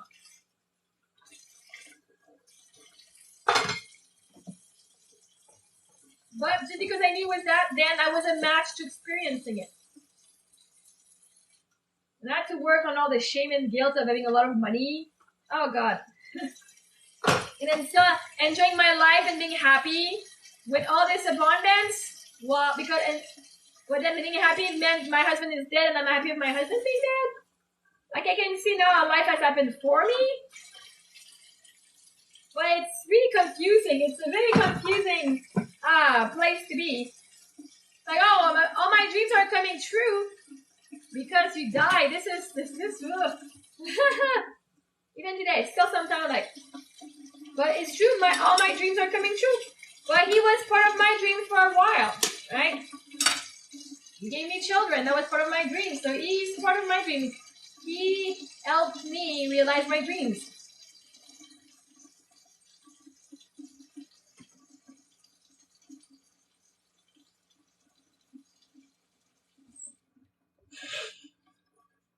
Something about you.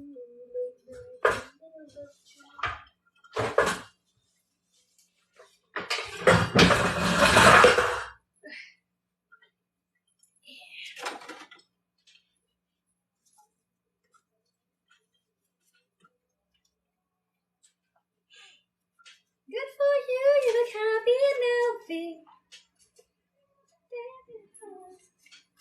I don't sing the part of not me when I sing this song, when I hear this song.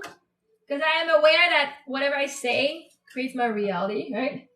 So even like this song, what is it? Cheap. I think it's a song from Sia. She said we don't come from money, or we're just whatever, like we don't need money, or I don't have money or something. I don't sing that part.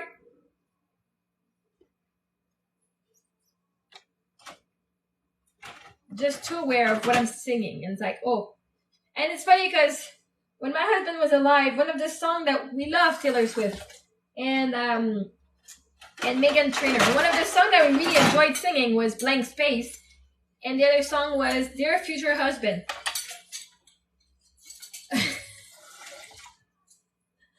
Well, let me tell ya, a couple weeks ago when because I didn't remember that, and I started reading the journals that I made when I was pregnant with my girls, like just so that they can hear their story a little bit. And I did say, oh, at this time we loved listening to the song Dear Future Husband and Blank Space, and I'm like, oh shit. Me singing these songs like literally created the future husband and having a blank space. Oh my god, are you kidding me? Fuck. Alright, so now what songs do I want to sing? Ching ching ching goes the money tree, and every time it chings, money comes to me from the top, left, right, and in front of me. Ching ching ching goes the money tree. I don't remember the rest, but if I'm gonna sing a song, may as well be the one that made me rich and abundant. We have to say it 3 times a day. Money loves me. Wait, 1 second. Do I have it? I always have more money than I need. I cannot help but attract more money into my life. Right? What is it I want to believe? What is it I'm manifesting?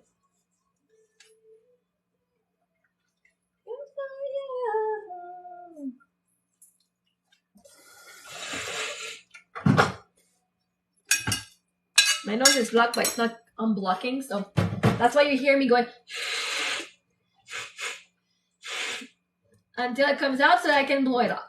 So I'm sorry if this is gross.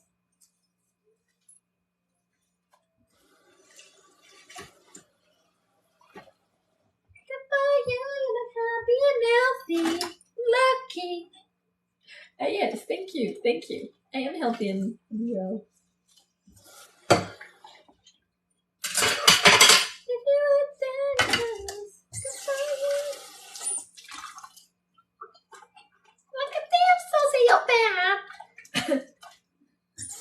It's funny because there had been a lot of talk on my TikTok. Like, there's a lot of like people coming at me, and I'm okay with it. I'm like, bring it on. But somebody like, and I know I get triggered, but I'm glad I can defend myself now. I'm not just letting people walk all over me anymore.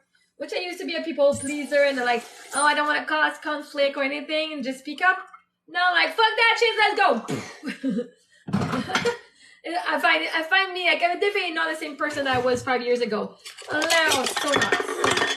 I'm not afraid of conflict anymore. Like, yeah, I'm not afraid of speaking up. And if me speaking up creates conflict, you guys were not liking me anyway. So, me expressing my needs and my emotion, if it creates conflict, that was not a problem ever. But, I'm enjoying the discussion. And somebody, she's like, May, her comment is like this. She wrote like 5 million letters like to this guy. She's a little cray. I'm like, oh, to me, we don't have the same scale of cray, because what I did was not just a little cray. That was a shit 10 out of 10 cray. Like, but if you think that was just a little cray, that's fine. To me, it was a lot cray. And I own it. Because I love the part of me that's crazy. She's like, nobody's gonna walk over me. Like, you wanna come with your bullshit? You got the wrong girl, though. You got the wrong girl to come for your bullshit. And I'm cray enough to speak up. I'm cray enough to love myself through all of it, through all that I am.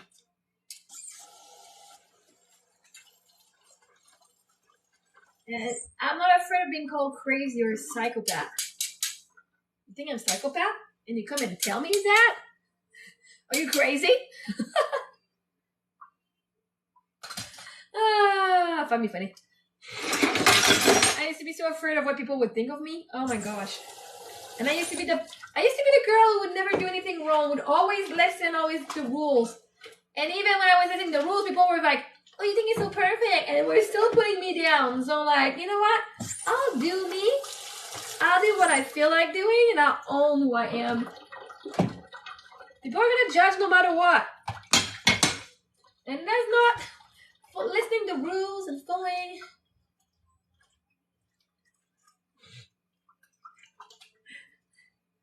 I don't know. I'm laughing because I got I don't know why, a Facebook Messenger message from San, and says, I'm just a shy girl who wants to be taken care of by a man. I'm like, why are you coming to talk to me? I am your mother. You listen to me. Stop all the mansplaining. No one listening. Thank you for being there. Permission to speak.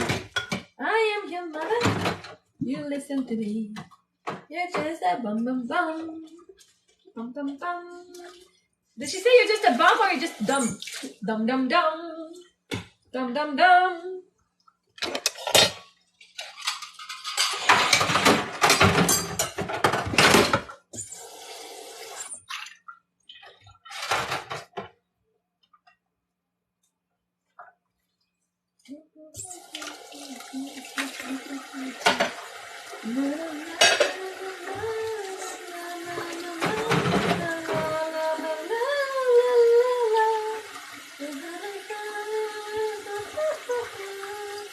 I am your mother. You listen to me. Stop all the mansplaining. No one's listening. Permission to speak. I am your mother. You listen to me.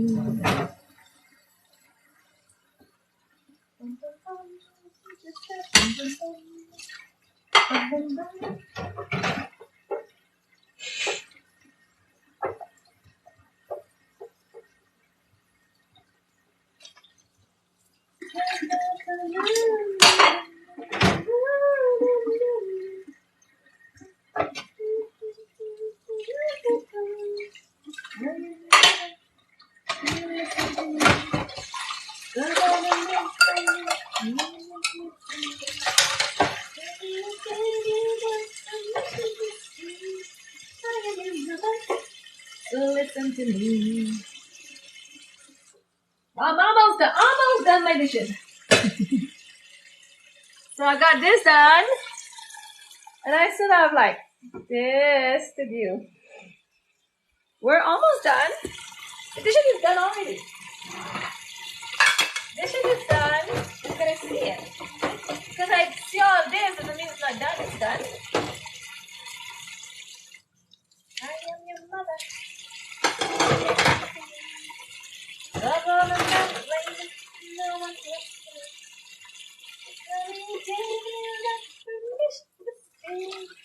I am your mother. Listen to me. Bum, bum, bum, bum, bum, bum. Bum, bum, bum.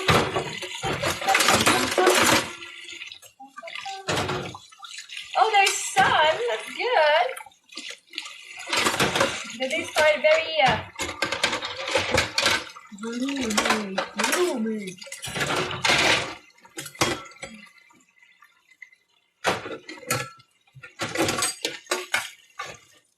If you're looking for a really good ice cream scoop,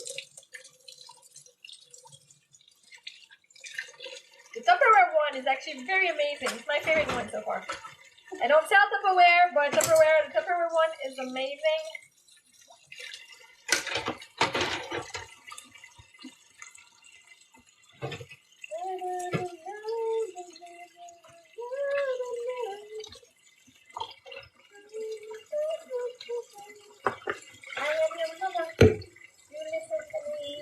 Yeah. I don't know what they put in there. It looks like makeup. Oh, that's creepy. That's gross.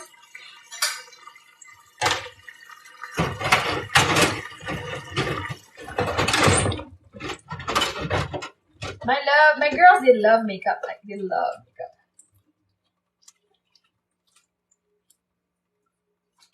And so she does some experiment, and she used some of her powder with some, like, she put some cream, like moisturizing cream, and she mixes it to kind of make like a foundation. Very creative. I mean, very creative.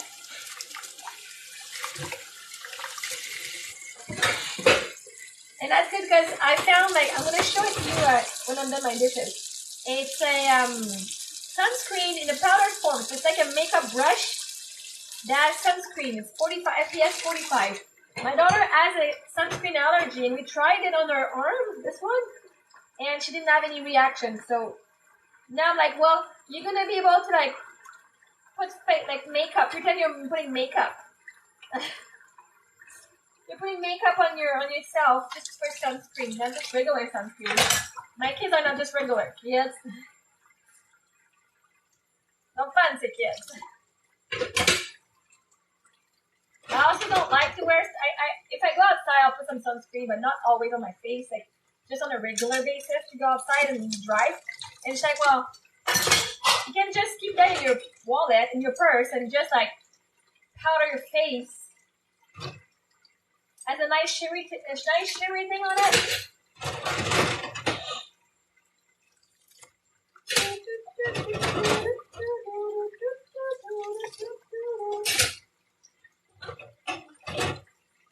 I am your mother.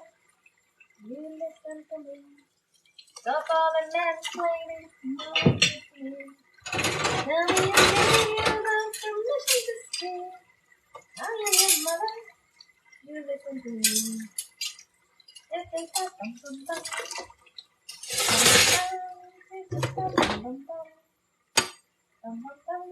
Yeah. Keep a little stuff down here. Like, it doesn't end.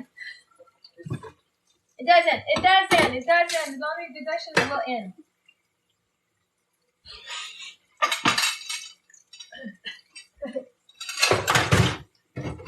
It's a kind of a dark humor one, but you know, at the same time, I was the one doing the laundry and doing everything when my husband was alive, or almost all the time, like pretty much often. I was kind of a mom to him. Like honestly, I was kind of more of a mom than a girlfriend. But when he passed away, I was kind of okay and happy that I didn't have all his clothes to clean. A little sad, but at the same time, it was a relief. One pair of pants and a pair of socks and a shirt took more space than like 3 of my shirts and 3 of my pants and my socks. So I had less laundry to do. It's sad, but I had less laundry to do.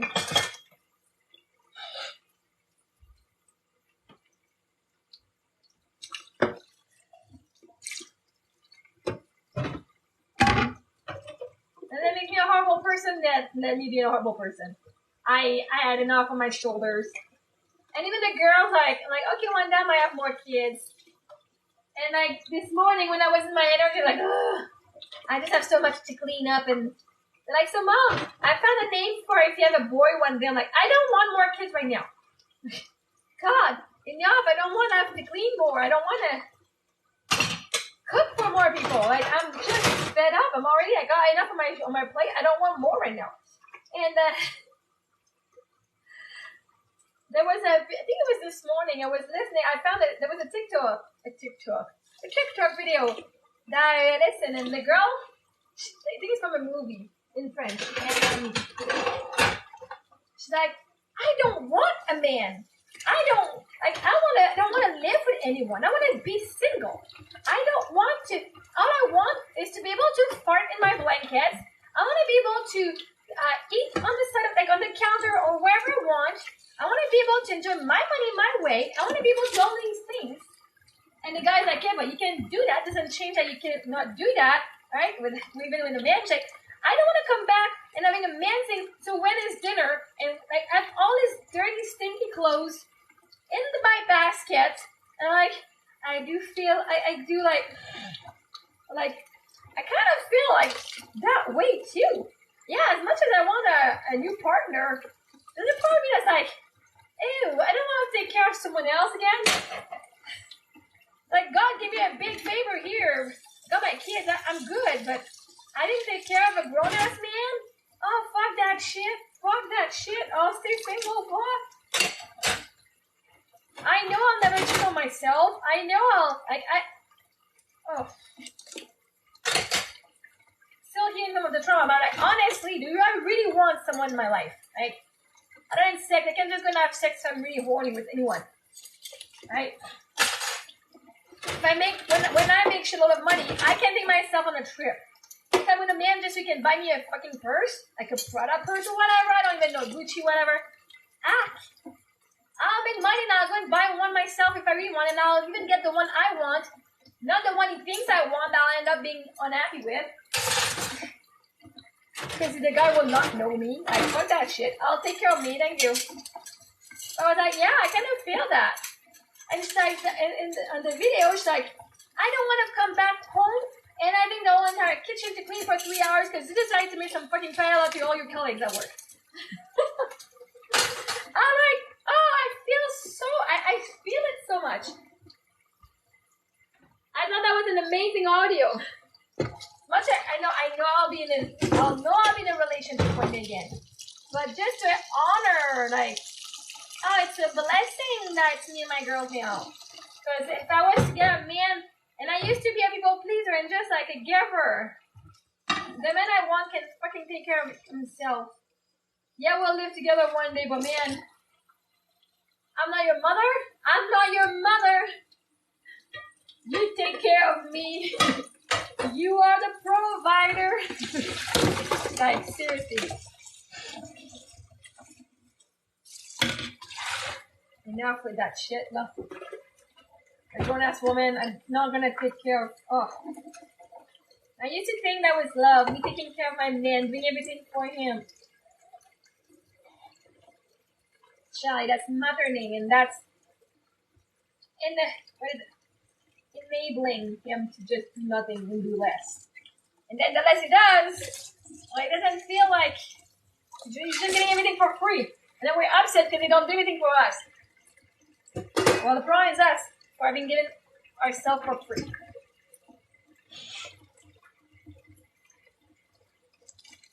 You gotta treat me the way I treat me, or better. You gotta come and bring relief in my life. Like, how do you make my life better? Because, yeah. This is a VIP zone. And I did notice, like, even with my husband, my first husband, because the part of me I still feel like, oh, no, I'm okay. It would have ended up in a divorce. If he was not ready to step up, and I was the one evolving, at one point it would have ended up in divorce. The person I am today is the person I wanted to be all along. And I was not this version of myself when he was alive. But I was like on the brink of becoming that person. That would not have ended well. I would have spoken up even more.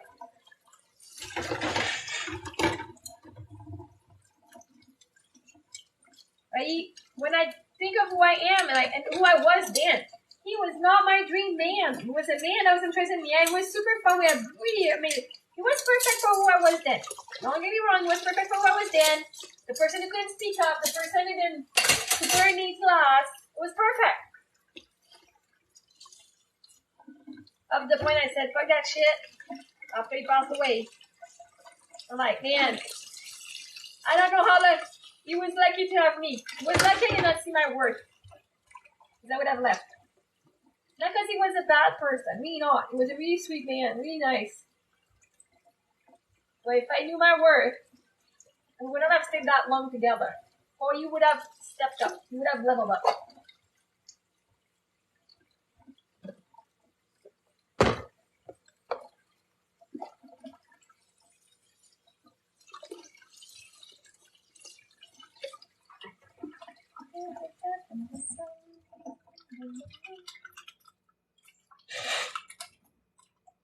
And I loved him for a long time. Like, does that mean I didn't love him? I didn't love him the way I love myself now. Hey, Crystal, now I love me so much. Like, I can give that kind of love to other people. At the time, it was not the same kind of love, right? The way I knew how to love, which is different than today. Doesn't make it bad. Just now it makes it like today, it's not the same kind of love I desire.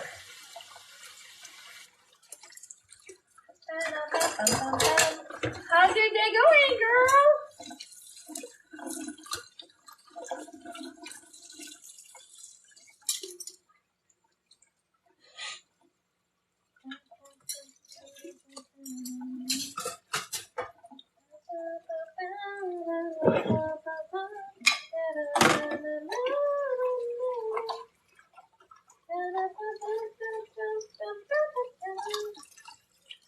Oh, you had a lot of pressure on yourself. I'm glad to hear you're doing better. What's going on in your days? What's going on these days? A migraine is putting a lot of pressure on you. There's a lot of pressure.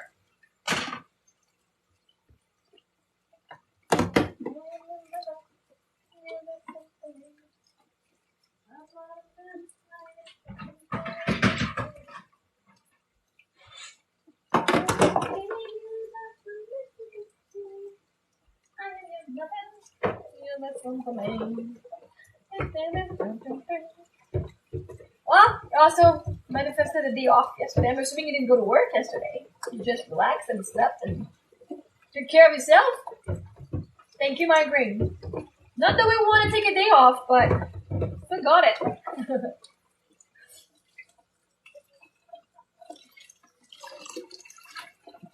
Was yesterday the day at your sister's house?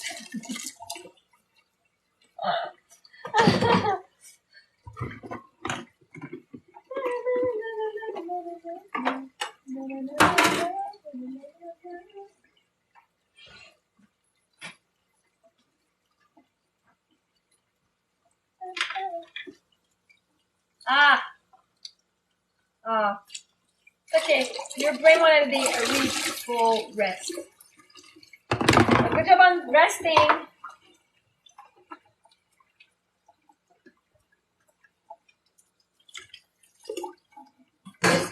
friend going to some summer camp this summer.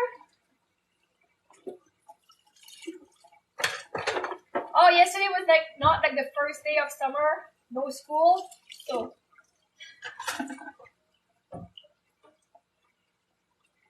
was Monday.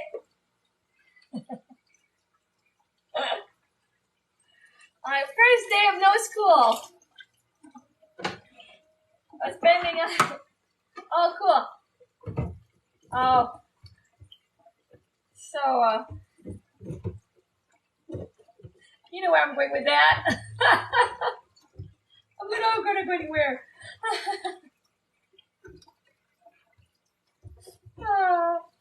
I find me funny. That's cool. I think she's got, you know where I'm going with that. Thank you, universe.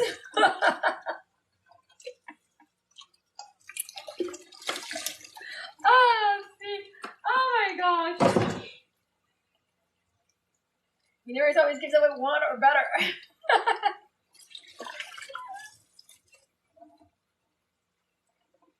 Oh, that's funny. Like what was going on yesterday? Oh yes, I see. I get it now.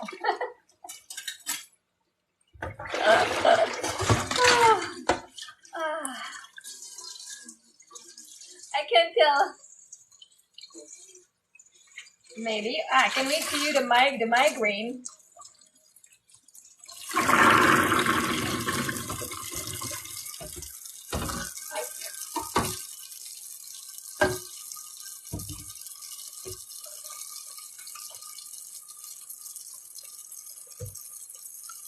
But just remember, I'm going to have a lot of stuff going on with macrame. Everything's going to get done. Everything that's meant to be done will be done. Are you stressed about it or not? Everything will be done.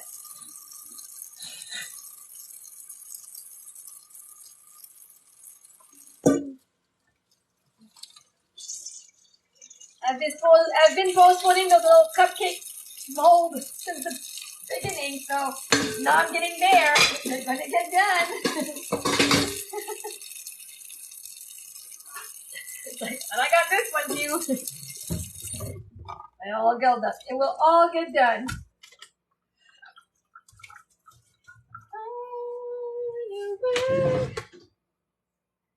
And actually, I'm going to use this thing. I got this thing here. Slow. It's a little cutter.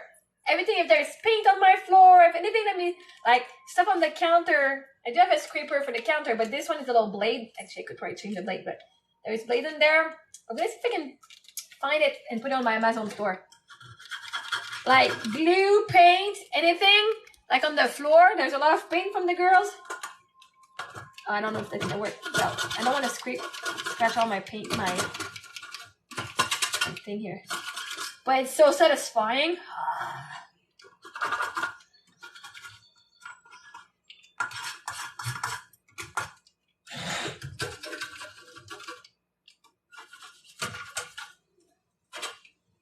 It's going down here now. The big one.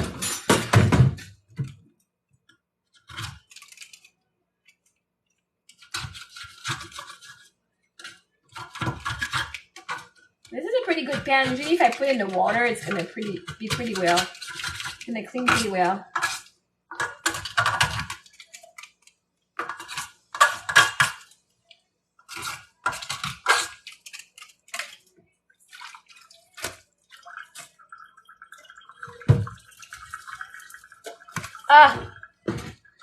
That scraper is so neat. When I did my paint and I even painting my walls and stuff, when all the paint splashes on the floor, it removes the paint on the floor really easily. I still have some of those spots, but whatever. That floor, anyway, when I leave, he's gonna have to scrub it and just to sand the floor and redo not redo the floor, but just sand and maybe even change the entire floor. Not change the entire, but I hate washing these things. Well, you're gonna soak at the end. I don't care. I don't care. I'm gonna do these things here. So much going in there. Oops.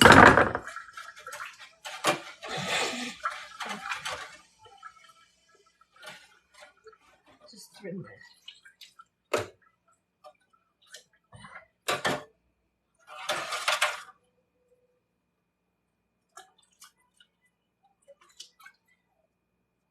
Like these days, they wash well for the environment. What would we not do for the environment? Still rather have the paper one, but we had these, so I think those are Wilton. They don't have Wilton stuff at Michael's anymore, but those are Wilton little cupcake holder. I used to teach cake decorating at Michael's, and all my stuff was Wilton because I was teaching the Wilton method. Oh, I was like, I got a lot of stuff, free stuff, just because I was teaching it. Not only was I paid, but I was also receiving free products. Like, okay, let's push this one here. Oh yeah, but I don't have a dishwasher at the moment, so I am the dishwasher. The dishwasher is doing an amazing job. Thank you, dishwasher. I have the best dishwasher on the planet.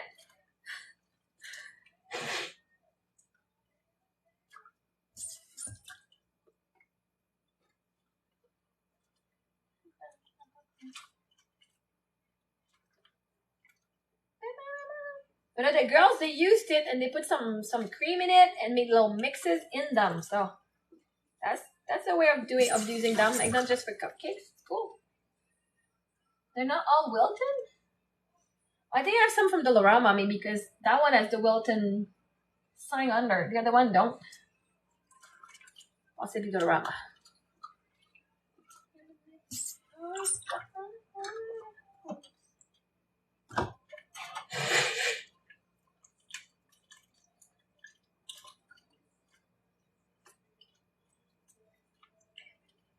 What is that again?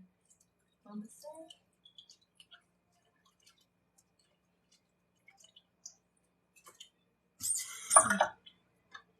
This way, using them, it's pretty, but if it stays in my cupboard, it's useless. Everything has a purpose in the house. So even if it's messy some days, I'm like, well, at least it was used. At least they used it. Shooting for the stars when they couldn't. Always have high hopes.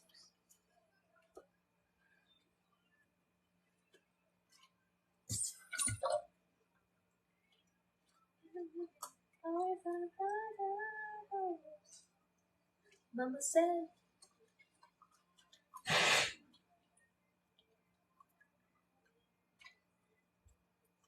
Everything.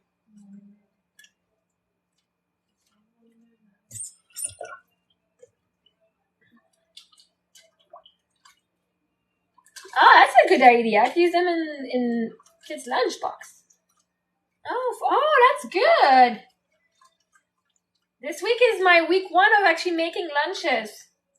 And my plan was actually to just make them like tomato and cucumber salad all summer.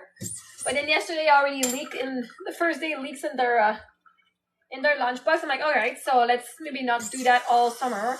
And I said, oh, maybe once a week. So today I had a little bit of chicken. So I put chicken and veggies.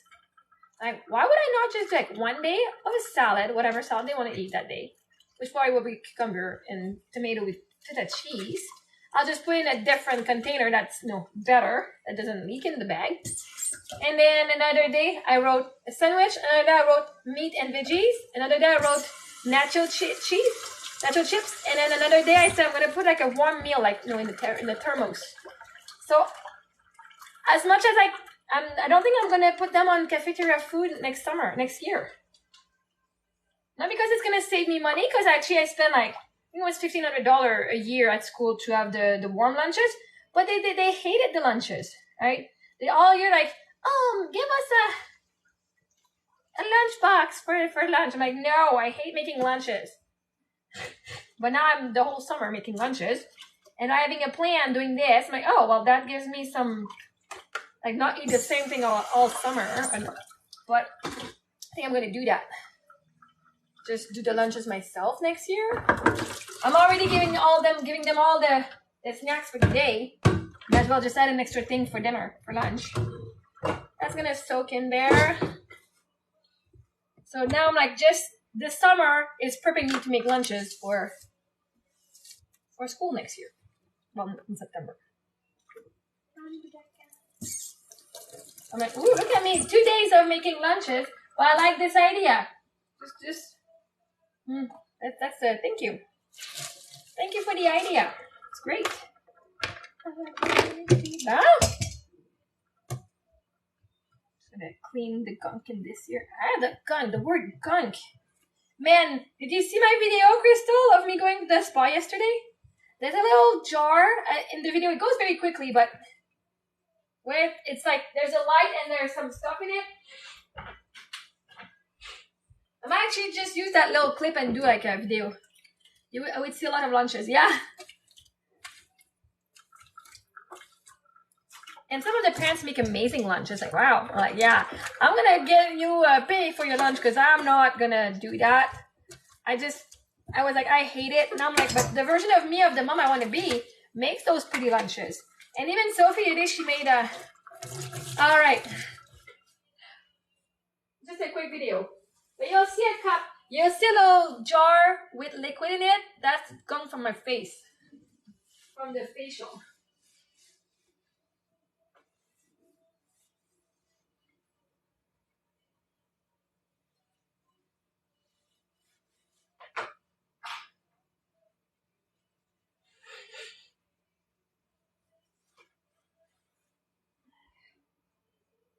Be right back and say, oh.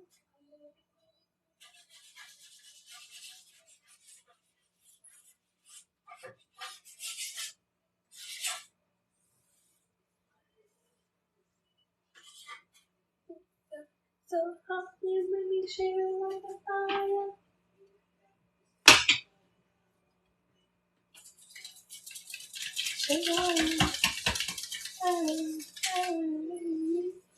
So hot, you make me share like a fire.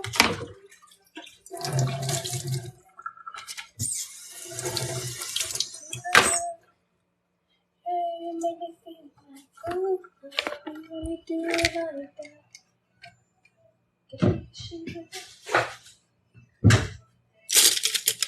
Let's wash some of the paintbrushes here.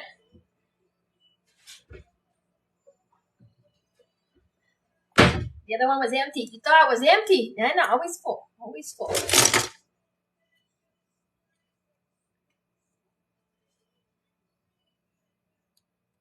Yeah.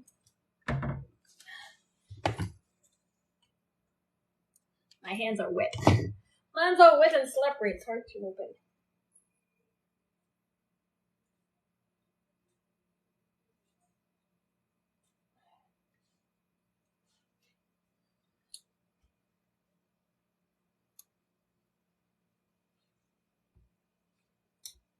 I buy this one from now on because the one that goes like this, you always have to go like that and you wait for the glass drops. This one, that just stays on your counter like that. And just squeeze. Boom. No mess. I'm gonna wash that's the empty one. Now wash the kids' brushes for paint.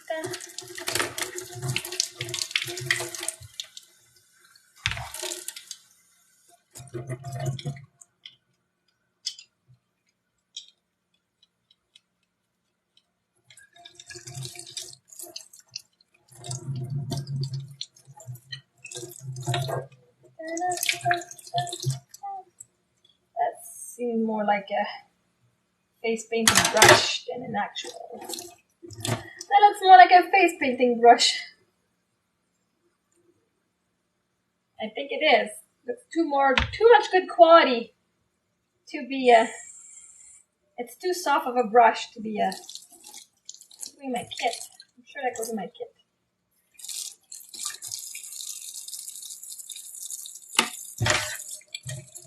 Daddy's like, I want to use your brushes to paint. Like, not real paint or face painting, because I do have a kit, a professional face painting kit. That's for a while now, and I practice with my kids, and I do some volunteering at school. The other day, I went and face painted the kindergarten. I put over 2.5 hours of face painting. I painted a lot of kids that day. And I was like, oh yeah, I don't want to make this my business. I'm not a face painter. My business is not face painting. I can't sit there 3 hours painting daily, or we just had so many kids to do and we didn't do them all, which is sad. Like, but we had a lot. We did a lot of kids, so that's good.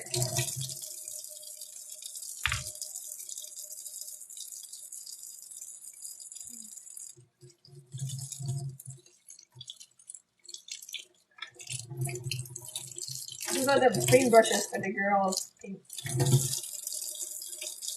I'm gonna go get I do have some brushes from my own kit that I didn't wash yet, so I'm gonna go and wash them. I'll be right back.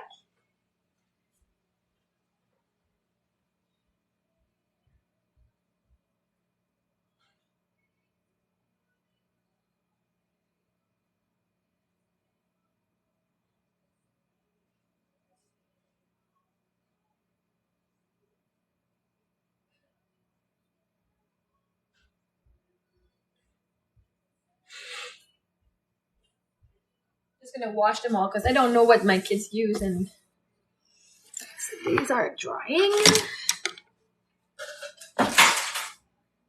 I'll show you my collection of paintbrushes, my face painting paintbrushes. So yeah, this is one of my face paintings. It's like, I knew it! Too good quality to be one that I give to my kids.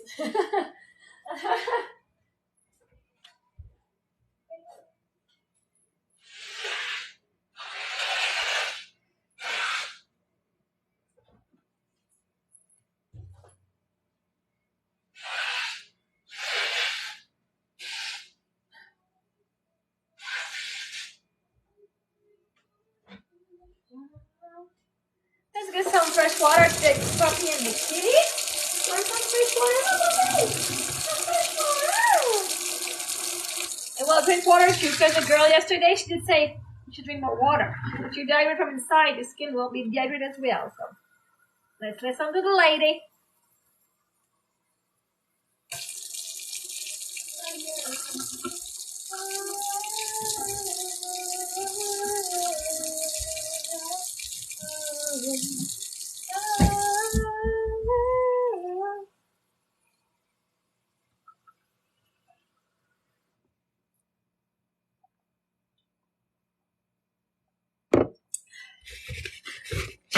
Cheers to you guys. Let's drink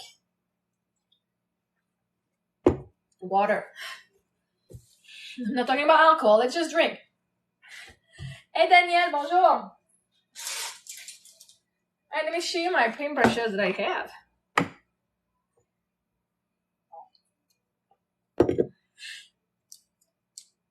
They all have a different purpose.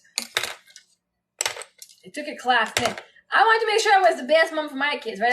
I'm a creative person too, but I wanted to do all of this for my kids. So I learned cake decorating before I had children, because I'm like, one day I want to be able to do my kids' cake. So I learned buttercream, I learned fondant, I learned sugar paste. Like, I learned all of the techniques, many, not all, but many techniques to be able to do cakes for my kids for their birthday, which I make amazing, incredible cakes. They look fantastic. And then before COVID hit, I wanted to learn how to do face painting. And I did. There was a girl I just saw. I'm like, oh, cool. Let me take that. So I've learned how to do it and, use the right tools, and because I thought I would look so cool. And now I've done so much to my kids, and I've taught them. Like, so the more we would do, and they would also do it on themselves. They love face painting. They would face paint me and get creative and just having fun. So this one is one, it's a 3/4. Is this one 3/4? Yeah. So this one is one that I use with my my cake, which has different colors. So I got a bunch of what we call that's the rainbow one. So maybe I'll show you. You know what I feel like doing? Yeah. Let me just rinse them. Let me show you. I know there's a lot of parents or parents to be, but let me show you some of the stuff I can do with these. Let's show you guys. It is really not that hard, right? You can buy any of those makeup. If you want to do it on your nieces, on your own kids. It's summer. Let me give you some ways of making your summer more fun with your kids. Like I've done that since they were for the past three years. So let your kids do it. But one thing that I enjoy, I've learned some of the ways that way I can actually do it with people. So I put a little bit of alcohol, and I'll show you all of this. I'll show you my kit. I just done my kit, beautiful kit, and it's actually I buy it from Pigment M in Montreal. You can order it online. You can order your face painting stuff online. You can also order you can also go to their store, but you have to pre-order. Oh, puppy's outside. Aw, just lying on the patio, tanning. The puppy's tanning, sunbathing. So when you wash your brushes, no matter what you brush, especially when it's face painting brushes, then they put usually what she showed me was to go with gloves in the hottest water, and then you would just go because you want to remove the bacteria, right? Because it's still going in the face. That one is white. This one greasy. I don't know why this one is greasy. Why is it? My girls use my stuff and they put it in something I don't know what.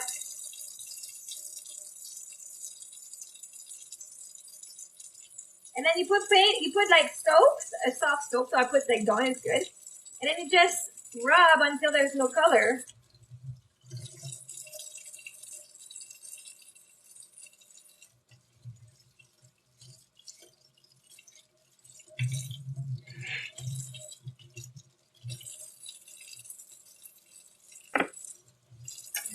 One. And when I wash my brushes, I try to wash them in the same size. So the ones are square.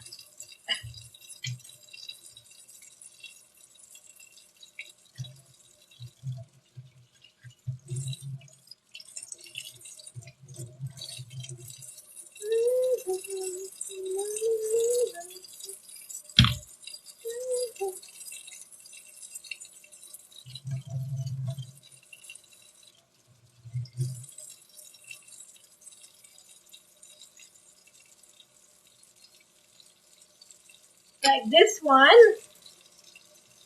This one is called Langue de Chat. It's a cat's tongue. It's a cat's tongue. This one we can do petal. We can do flower petal and just go bloop, bloop, bloop. That's a fun one to use. So this one is a bigger one. It's a bigger cat's tongue. I've got different sizes. You can make different petal size.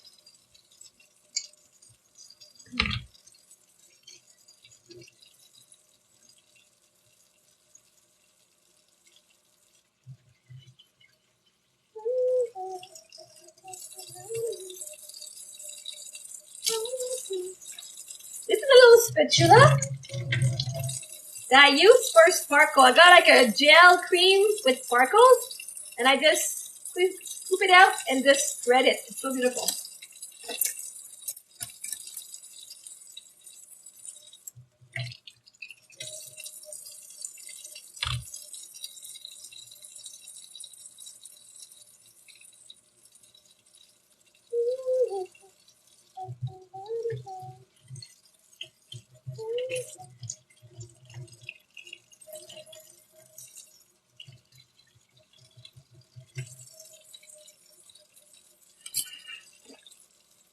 I got all these. These one are clean because I didn't. Oh, that one is clean.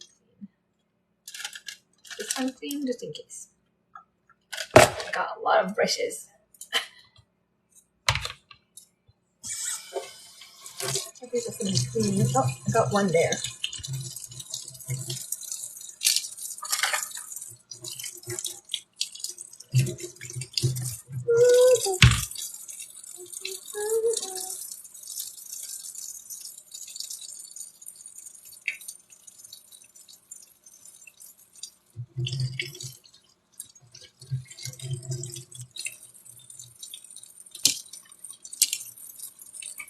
I got a bunch of paintbrushes that's behind the sink, so we'll just make sure that they're all clean. Clean up the back of the sink there a little bit. That's the girls again. Oh, there's a kit with nebulous stars. You can find it on my website too, and on Amazon. It comes with this. It's like watercolor, and just fill it with water, and it has watercolor. It's a watercolor brush. It's super cool. I do love nebulous stars, and for those who like it, they just got their summer magazine out. We just got it yesterday. I saw it at the store yesterday, so we got it. So if you like the nebulous stars stuff, it's out. The new one, the new magazine is out.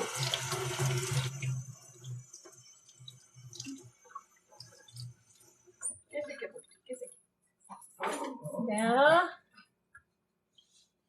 that's good. Let's clean this space up. And just this morning, I've been meaning to clean my the cupboard with all my plastic and my glass container for lunches. This morning, I'm like, where all my stuff? And I cleaned it all. I did my cupboard and I did my fridge this morning. I just like threw everything away instead of thinking, oh, I need to do this. No, this morning I was like, okay, now it's time.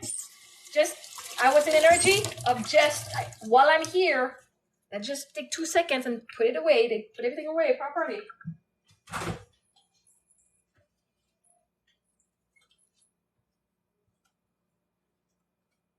And my fridge was such a mess this morning. And I'm like, oh, I just need to look what I want to put in their lunches. And I just took things out. And now it looks good.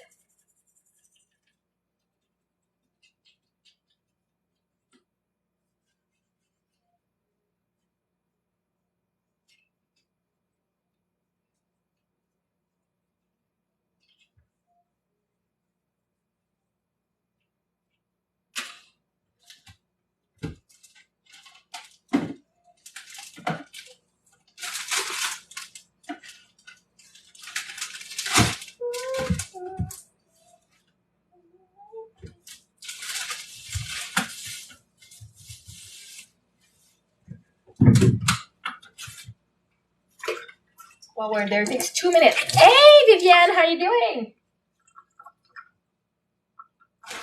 Oh, see, that goes in the garbage. That's gross there. What do I do with my scraper? I just have my scraper in my hand. Nice! C'est bon ça? C'est correct ça? Mon scraper.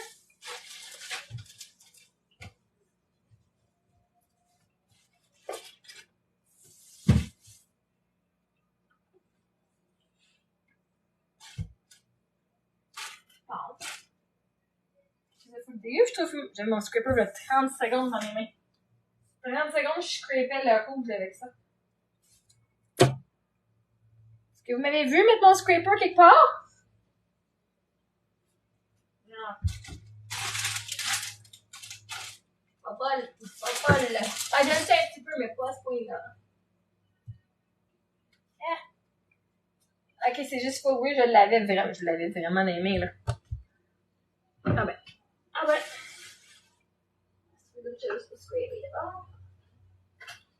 C'est mon scraper de comptoir qui est pas une lame.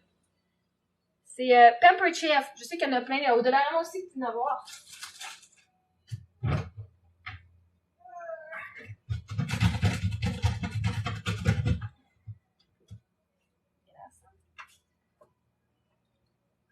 Mais là, la petite scraper. Hey, Tina Mary, how you doing this morning?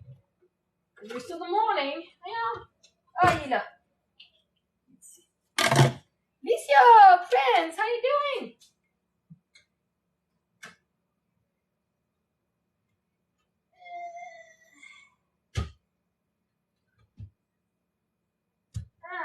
Oh my gosh. J'ai un gros ménage. Ben non, j'allais juste faire ma vaisselle, puis finalement, là, ben tant qu'être là, on va laver les pinceaux, puis tant qu'être là, ben on va laver mon fridge. Juste passer un petit coup de linge, mais là, il y a une grosse affaire de dégueu dans le fond. Fait que c'est pas un gros ménage, c'est un petit ménage, mais Là, on a l'énergie qu'on a. Tu sais, c'est pour ça que ça fait longtemps que c'est là, ce gros dégueulasse-là. Mais quand t'es en énergie, tu fais ah, ben, c'est juste, on va prendre 2 minutes pour le faire. We'll just take 2 minutes to do it.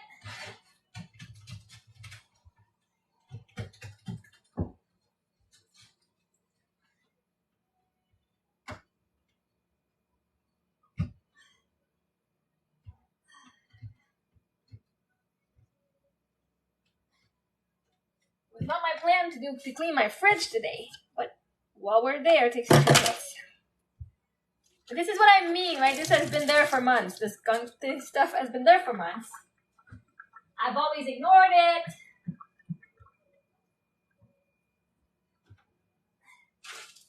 But now it's like, see, it took me 2 minutes. Fouki, non, je connais pas. Hey, ben, allô Bruno, bon matin. Je connais pas Fouki, non.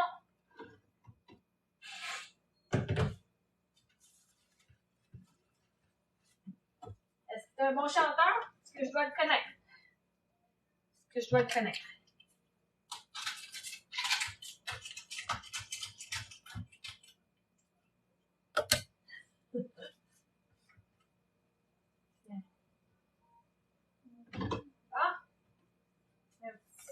juste un petit ketchup, là. Quand je veux discréter, on enlève, c'est tout. On va mettre à la poubelle. Ça, on va à la poubelle, ça.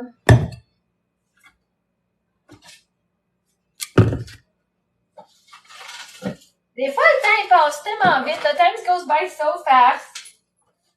I cook something and I was like, I'm looking at it, it's like, past due 2 weeks ago. It's like, wait, what? I just cooked it.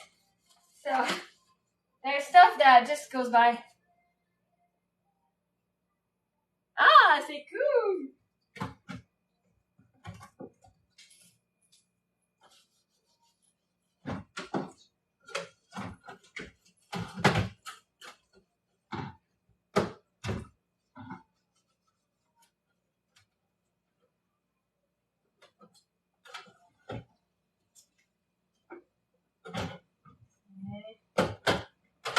Clean up. Ça. On remet ça là. Ouais.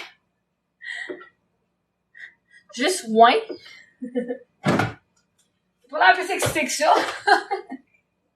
Ouais. Ça part plus puis tu l'aimes plus?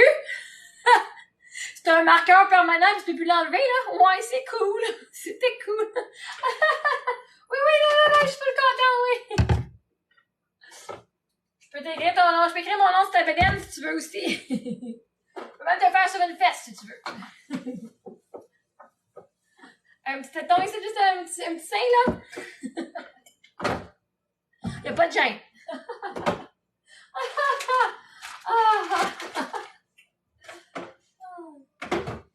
Mais la prochaine fois que je vois Kim et Cassie, ils m'ont leur signé de bras ou quelque chose. Tabarnouche. Ben, c'est pas un big clean-up, mais là, tant qu'être là, je checkais voir si c'est pas des affaires. Je check des affaires qui sont passées date en même temps.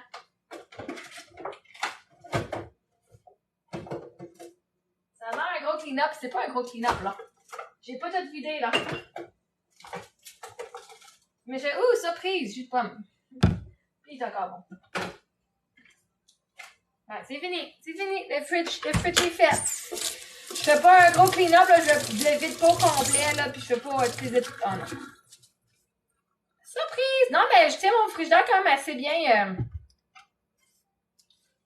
Bon, ben voilà. T'as soif, t'étais déshydraté, c'est bien que tu bois. C'est bien de boire. Non, moi j'ai des belles surprises dans mon frigidaire. Comme... Ah! J'avais encore de la nourriture.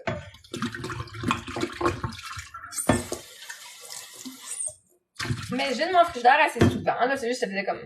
c'est juste, il y avait tellement de bouffe, c'était genre tout empilé un par-dessus l'autre. Ah, ça c'est plus bon, ça, on va acheter ça.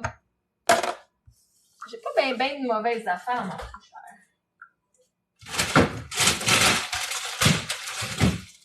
Je vais juste enlever... C'est juste un tiroir, je vais l'enlever. Juste le rincer. Ah, c'est pas ça.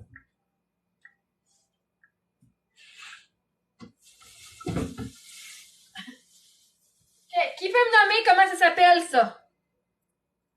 20$ dans un Tupperware. Qu'est-ce qu'il y a? Ça serait cool, hein? Ah non, mais tu sais. Oh non! Hey, l'argent me trouve même dans mon frigidaire. Non, mais, surprise! Un matin, ma fille, hier soir, elle checkait pour des pommes. Puis là, c'est quoi dans ce sac-là? La check. Il nous restait des fruits de la passion. Je savais même pas qu'il nous en restait. Ça, c'est une belle surprise. C'était une belle surprise hier dans le frigidaire. Les fruits de la passion, c'est encore bon. Unlike this grape that's at the bottom. Ew!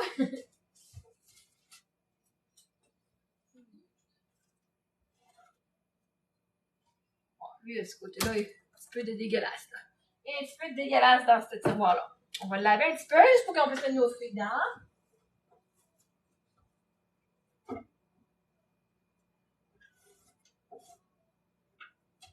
Et moi, c'est ça, c'est pour ça que je dis, on a pas envie de rien faire. C'est ton bal définissant avant hier, cool! Comment c'était? C'est fun.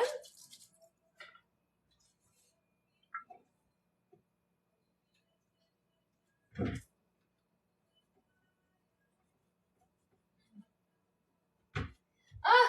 Dans la vidéo, in the video, the girls was saying, I also want to be able to clean my house once a year if I want without being judged. I felt that one so much too. Ah.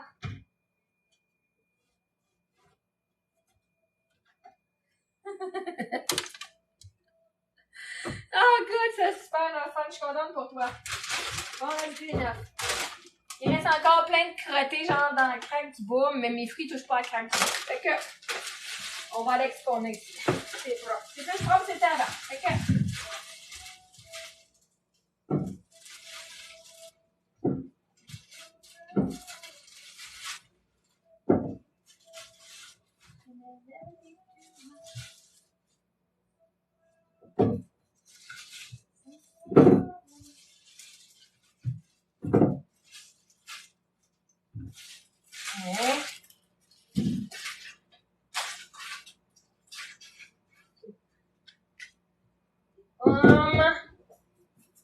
la passion. Comme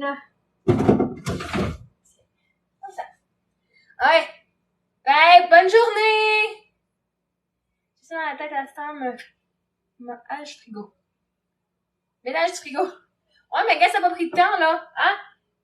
C'est pour ça que je dis, tu fais ce qui fait plaisir, comme ça. Ah, c'est quoi, t'inquiète là? Hey, aujourd'hui, mon plan, c'était pas de laver mon frigidaire, mais pas en tout. C'était pas en plus de nettoyer mes armoires. J'ai une de mes armoires que j'ai toutes comme, toutes mes affaires de bols, de plastique, j'ai tout trié ça le matin. Ça, c'est un fruit que j'ai acheté hier à l'épicerie. Il faisait goûter. C'est intéressant. Mais là, elle a gardé l'étiquette, fait que je peux même pas vous dire comment ça s'appelle. Ça a un cabaye, capete. Ah, je peux même pas dire. Pepete? Je peux même pas, c'est pas une papaye. Je peux pas dire comment ça s'appelle, mais c'est quand même ok. Je vais faire goûter à mes filles. C'est clair, j'ai pas le nom. Mais c'est un nouveau fruit, je l'ai même vu ça avant.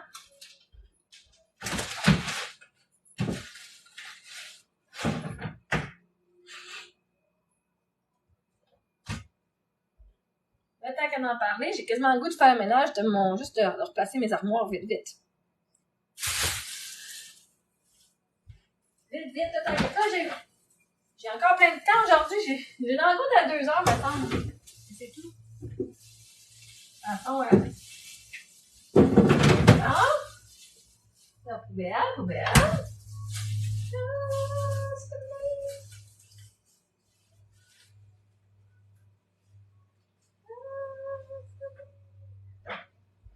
Est-ce que je suis en train d'éviter d'aller faire mon lavage? Peut-être. Au moins, ma cuisine va être propre.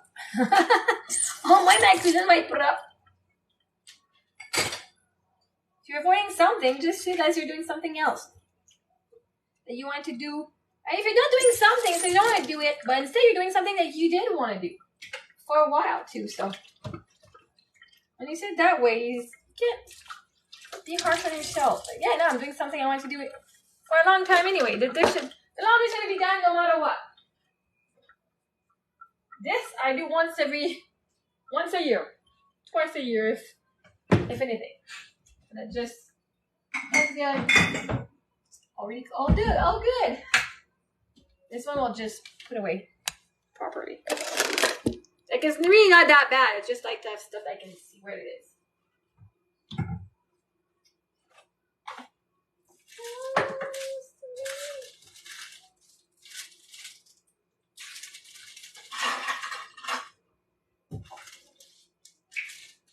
drink coffee, so I can definitely, that's a year old.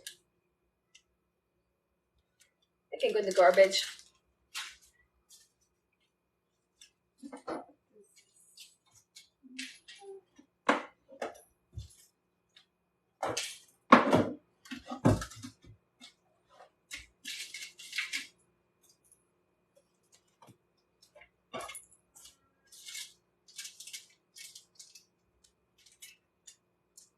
I think I'm keeping some. How long does coffee last? But sometimes, you know, get a recipe, they need like 1 spoon of coffee just to enhance the chocolate. If I can find a reason to keep something, I will. If I can find a reason to keep it.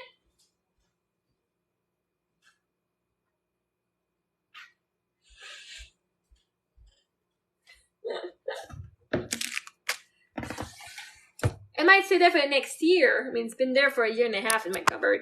That was from, what was the coffee from my, that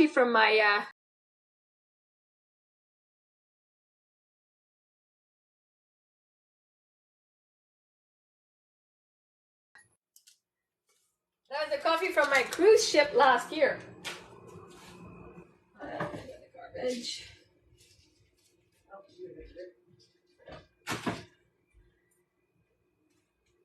Oh, salsa.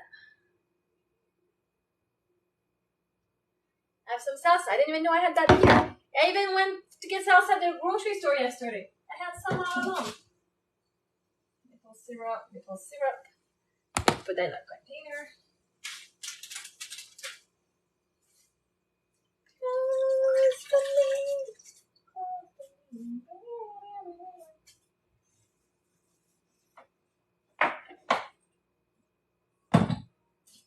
This hot chocolate I don't drink anymore. Hey, merci Bruno. Bonne journée à toi.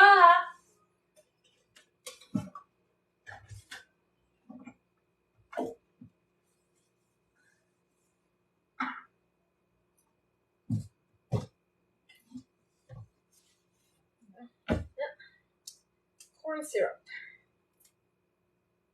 Still liquid. I'm assuming it's still good. That's gonna go in the cupboard for baking.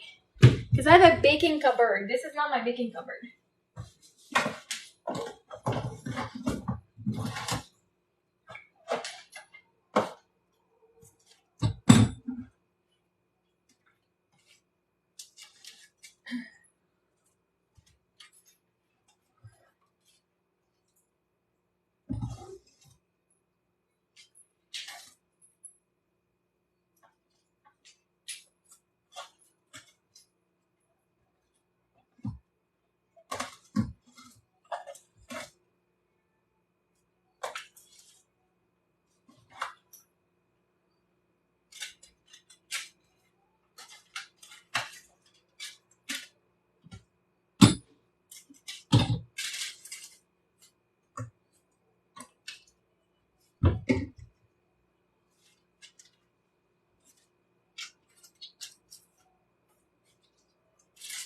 I got stuff from HelloFresh. I've not ordered HelloFresh in over a year, so it's gonna. Oh yeah, it's gross.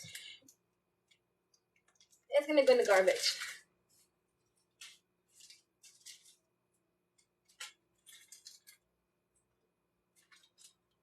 At one point, we gotta know our work stuff.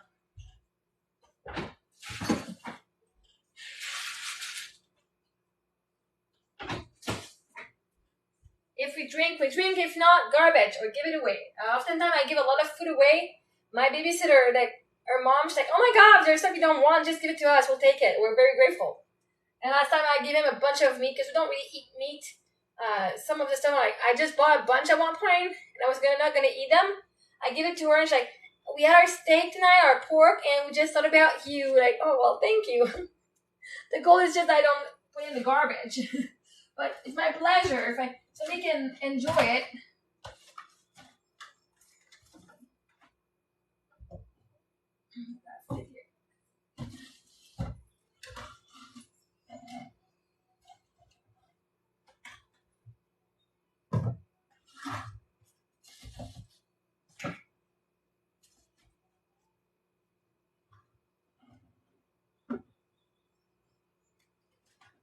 this.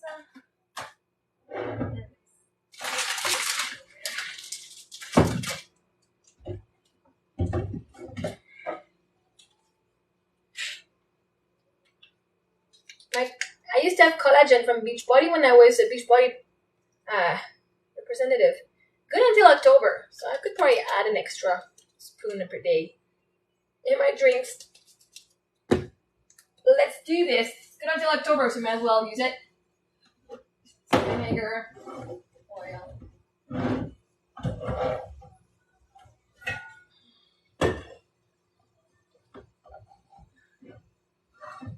Stuff that we use.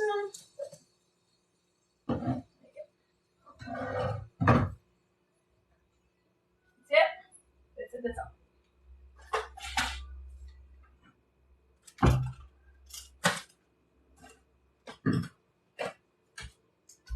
And at the top here of my fridge, that's where I put my popcorn. I have more, but I put them in this container. I buy my box at Costco.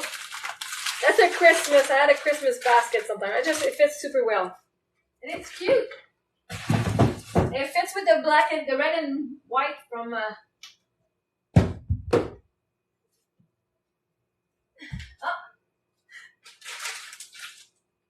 don't see on top of my fridge right though.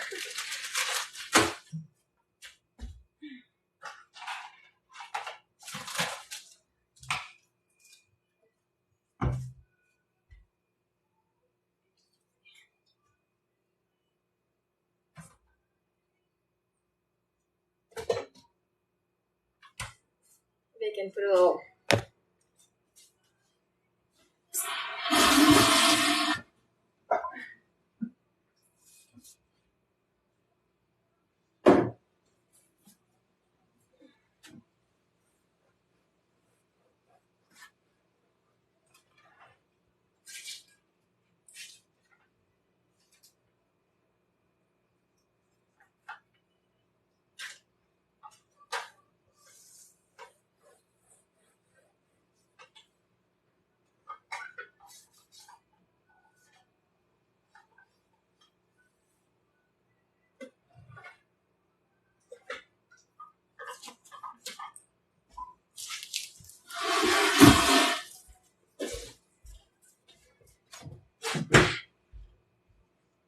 I just found this paper on their fridge. It says, "All about me. Emily, my name. I am 5 years old." That was her fingerprint. I'm glad I'm going to put that in our thing. And my family. I don't know which one is mommy, but one of them is mommy, one of them is sister, and her. And as I'm seeing this, right, I feel so bad that my kids, like, that their family doesn't have a dad. But I'm so much in my emotion that doesn't have a dad of what we're lacking that I'm like, for her, this is what she knows. This is her family. And every time I say I'm not good enough, that we don't have a dad, and it's not good enough, I'm telling her family that she's not good enough. And I'm seeing this, for her, this is her family. I'm her family, and her sister is. No, we don't have a family of 20 million people in it. We don't have the grandma and grandpa present. We don't have this. I cut off Eric's family. My dad, I'm not in contact. My mom passed away. My sister, I talk to her once every in a while. But, like, this is her family. I have to go back into, even when I was a kid, my family was my mom and my sister, and my mom, my dad, right? Not all the uncles and cousins. Like, it's part of the family, but my family is who lives in my house. And so how we are enough, this is our family. I'm still, like, I've seen so much of, like, the lack of, like, you don't have a dad, right? And it's missing someone on the picture. But it's missing no one, because this is our family. It's a different family. I just have to get used to that we're a different family than the 4 people, right? And, aww, that's so cute.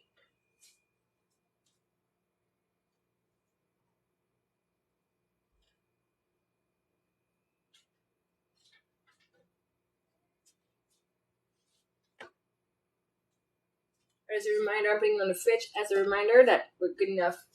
I'm good enough. I am a family. I am their family. It's a lot of pressure on one's shoulder. You You all have, like, I'm your family. Oh my gosh.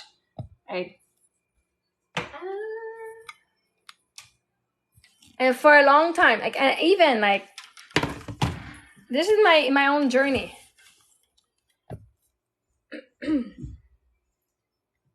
Like, hey Dan, how you doing?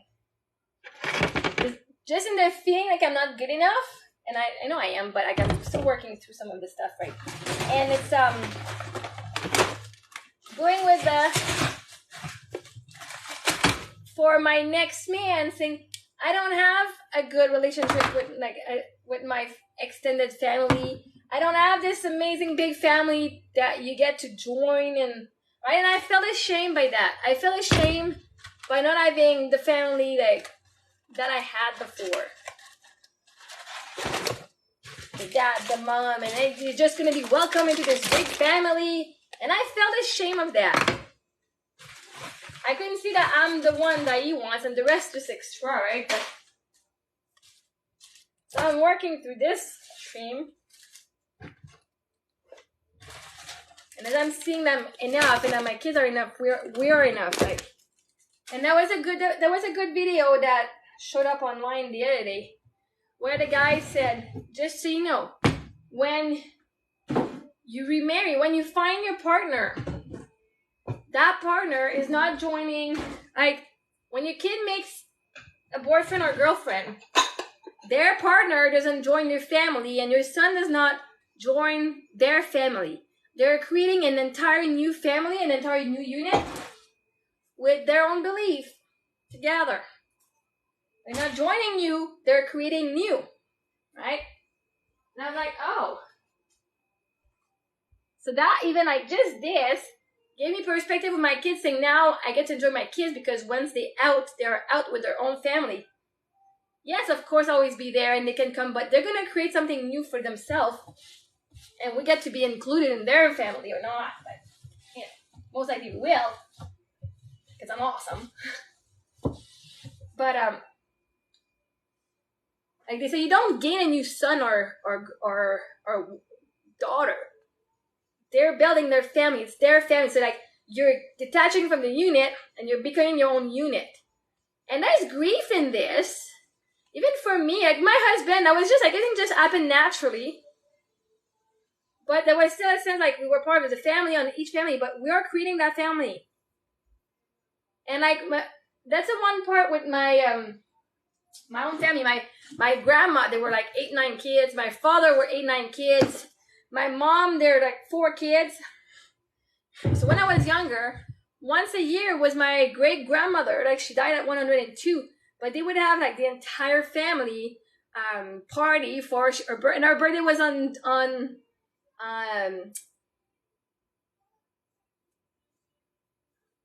January 1st. So Christmas, like we always had, you know, even my grandma, like, so we would meet once a year with the entire extended family.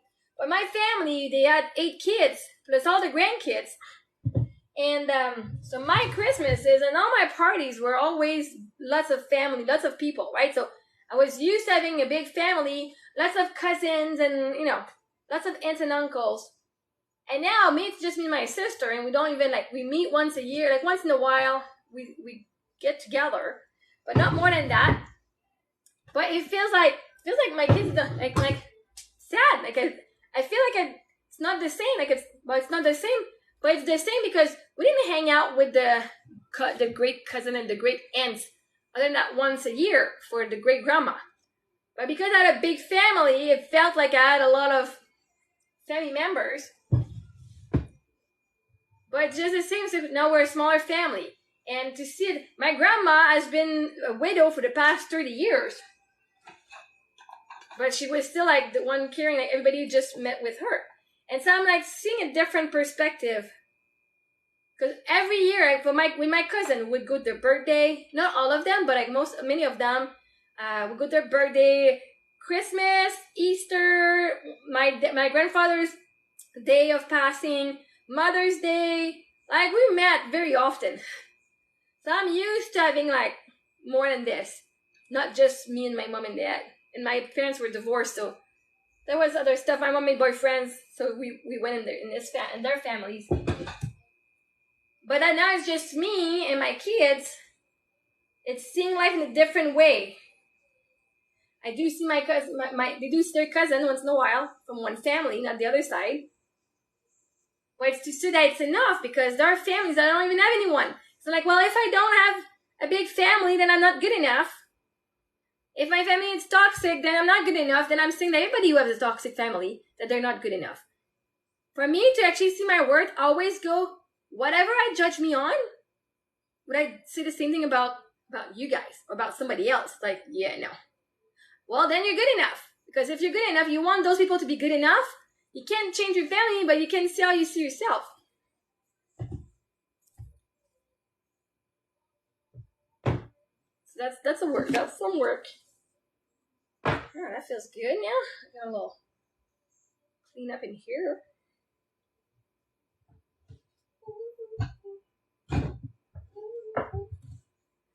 Can be a better boyfriend than him. I don't want to be a better boyfriend than him. Nope. I'm a girlfriend. I'm not a boyfriend.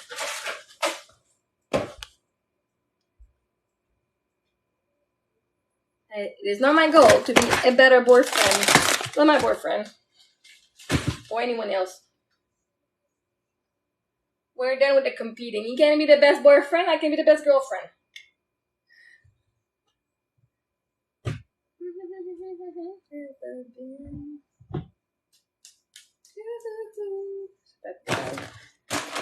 That's a snack. Back here. Noodles. Well, I end up doing my old cupboard, which is great. I have time. I have time for this.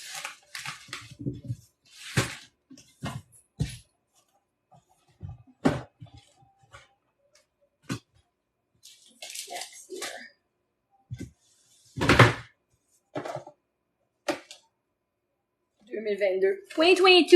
December 2022. How? I clean my cupboard like so often. I don't know why there's food that's like already. Oh yes, I got lasagna. Oh shit, I was like saying, oh, it would be nice to have some lasagna this week. Oh, I'm gonna make some lasagna today. For me. I was thinking I should buy some. Look at that. The universe provided. Thank you, universe. Oh, I got a bunch of fettuccine here. What?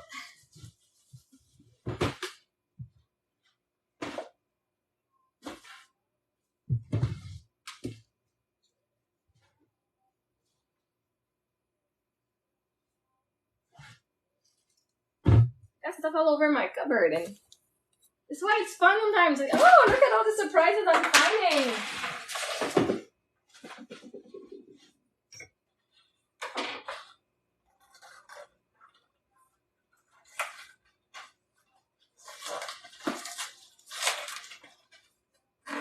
And I have some spaghetti sauce left in my fridge that I'm going to use for my lasagna.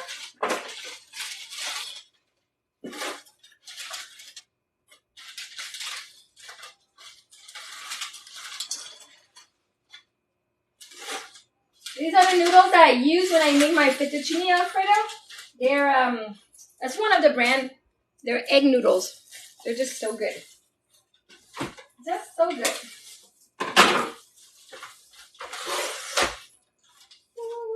Oh, did you find some on the floor?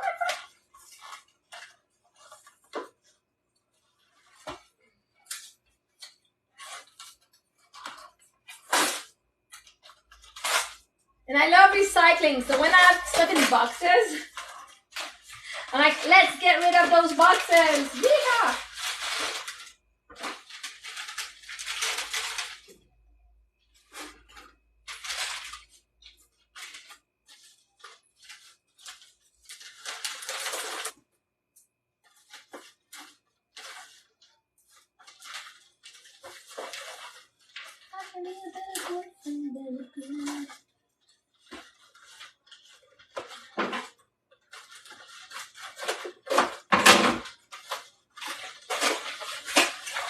C'est quoi la vie?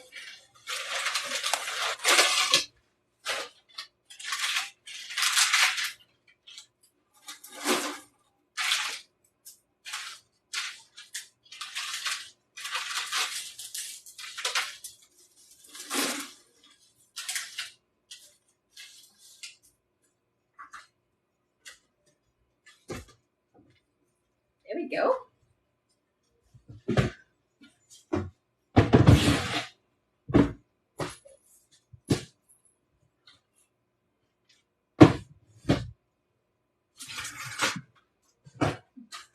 I got some more, but these one they can wait. They can wait long.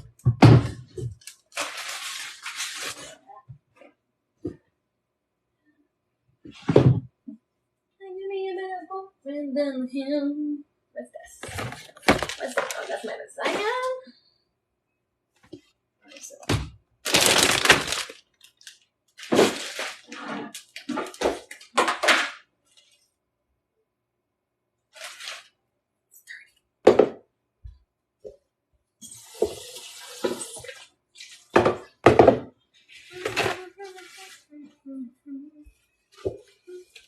I do have some mice in my cupboards. That's why I got all my Tupperware. Keeps my stuff I'm not being eaten. Now they're actually pretty good. I closed some holes with some foam stuff. But I can see little poop on the ground there.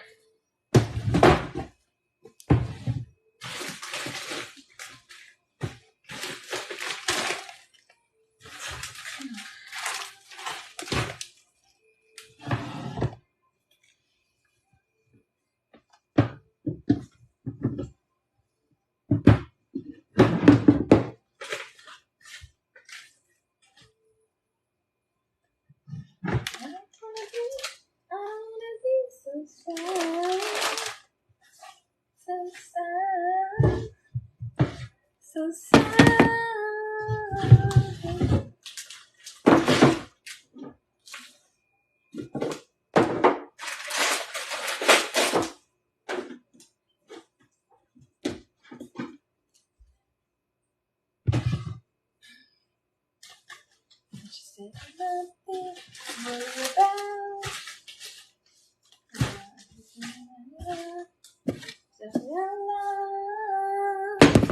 Stupid boy.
There we go. Oh, looks better, and I like it. I like it. Let me just show you. You didn't see it before, but I actually, I got stuff. Like, yeah. Woohoo! Look at this. Very quickly done. Well done. Well done, me. Well done, me. We support ourselves. That's tough.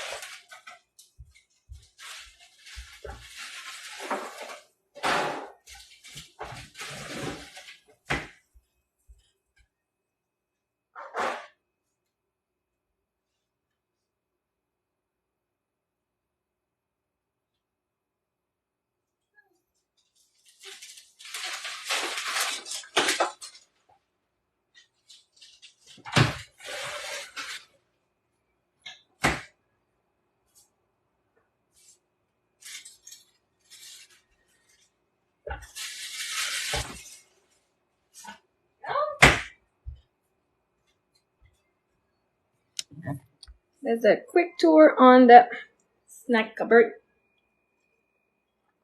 And the rest is pretty good.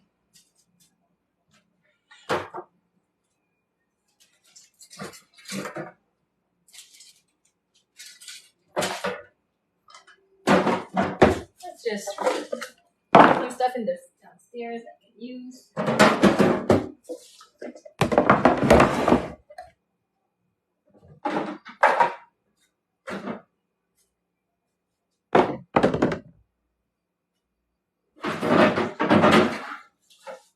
Got snacks in all of these different containers. I'm gonna go grab the snacks I have in the garage because I got 2 boxes of stuff downstairs.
A bunch of other food. So I'm gonna bring stuff. I'm just gonna come back in a minute.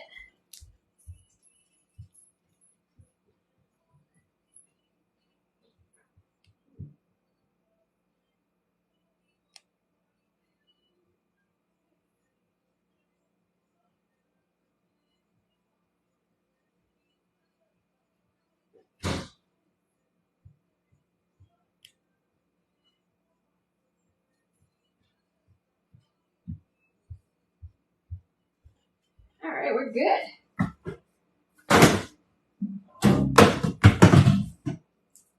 All you need is one.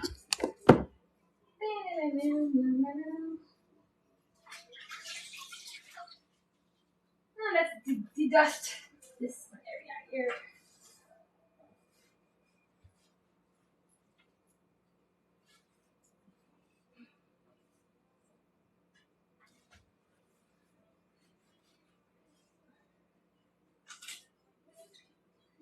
All right.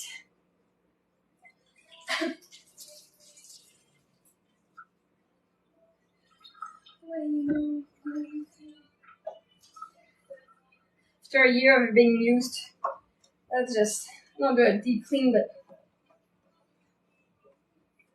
let's just wipe them up. And we'll see what we're gonna do. Garbage. That garbage. Then we tried some snacks that were a success. Sometimes they were not a success. happens.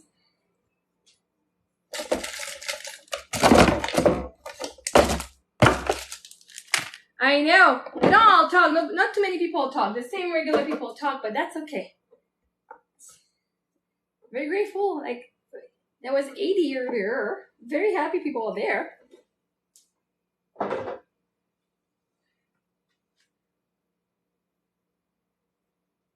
And even if I click on the power to leave my life, it does say 73. Sometimes I'm popular.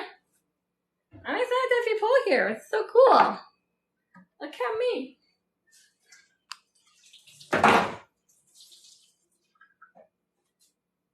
It's a lot of love the universe is sending me. So thank you guys for being there. I also appreciate my regulars that come and talk to me. I really appreciate you. Dan June, I talk, because when you guys talk to me, I know who you talk to me. I've had days of 5 people on this live, right? And I still have some days like that. So people who come and talk with me, I remember who you are. And we talk. Much as you are all special to me. But those that I've engaged more, definitely you're even more special to me.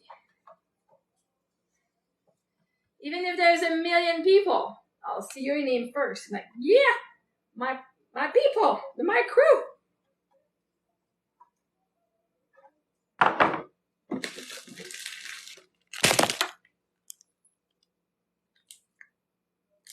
I think that's done. I think we're done. If it's been there and I don't know how long it's been there,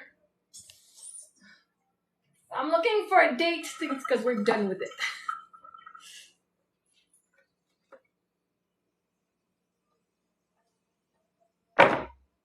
And one time, Emily asked me to buy her raisins. She doesn't eat raisins. She wanted me to get raisins so she can exchange them with her friend at school. Oh, we'll get them, so we'll keep them. If you're going to exchange this for pretty cool snacks, I'm okay with that. You're welcome to change your snack for whatever other kids have.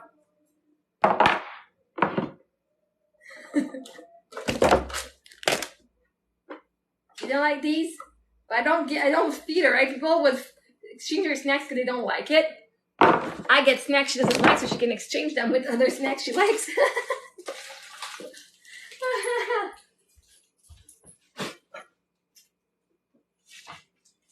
She has a lot of snacks she likes, but sometimes there's snacks that I don't know exist. And her kids are just like, her friends are just giving her stuff. She doesn't have any allergies, so for me it doesn't matter, right? Like, thank you. It's the universe providing for us. Alright, it's pretty good. No, that one's pretty good. I do have a box of these little, I get those at Costco. Made Goods. Soft baked mini cookies. This one is red velvet. And it's made of vegetable, I think. Wait. No, not vegetable. Sugar. Gluten-free flour. Tapioca starch. Chia. Rice. Baking powder. Beets powder. Cocoa powder. Vegetable extract. They like it. I'm going to put that in here.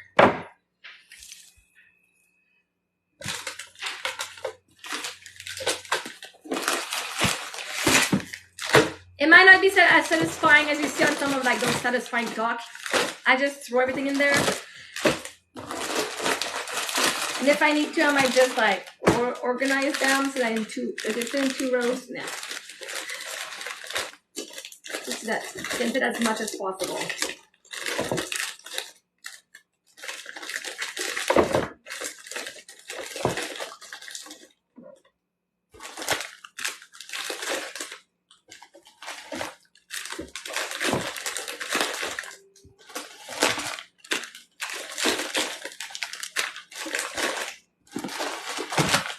In the box there are 32 little bags. I got 2 kids, so that's good for like 16 days of school snack or whatever snack. Hey Sebastian, thank you. Unless they eat them after school. So that won't fit the whole thing, so I'm just gonna fill this up like that. And whatever is left in it, I'm gonna put that back in the garage. And when it's empty, I'll put it back. Okay, what else do I have here? I do have apples pouch. This one I'm just gonna keep in there. This one is gonna be kind of like the mix. That one is gonna be like the mix of these ones. Garbage. The mixed snacks that we don't necessarily eat, but are still good. So if they have friends, we send them to that basket. That's gross. I don't even know what that is. That's gonna be the random one.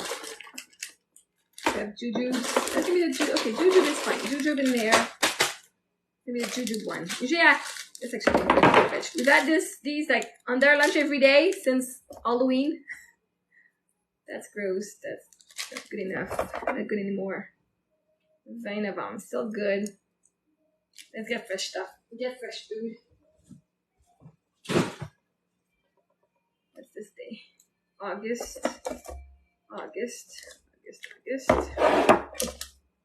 These one have been here for a while, so I'm not gonna rebuy them because the girls don't like them. Garbage, protein.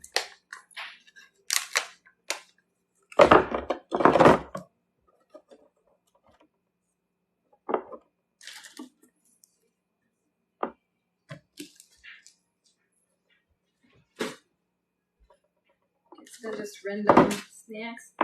I do like these one. The girls do like these one too. They're the Nature Valley lunchbox, like double chocolate.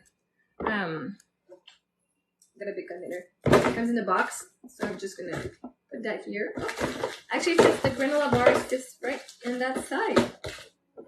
Sweet.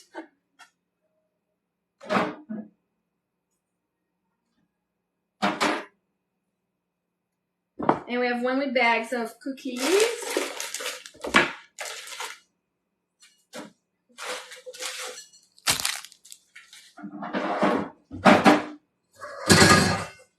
And we're gonna do one with the, so these are the little one. Oh,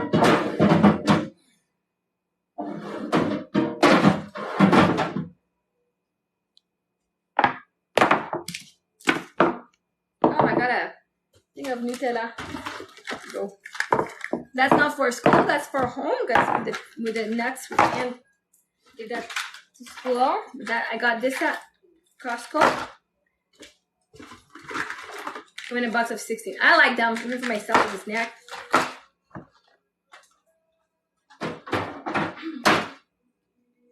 That's gonna be for the applesauce.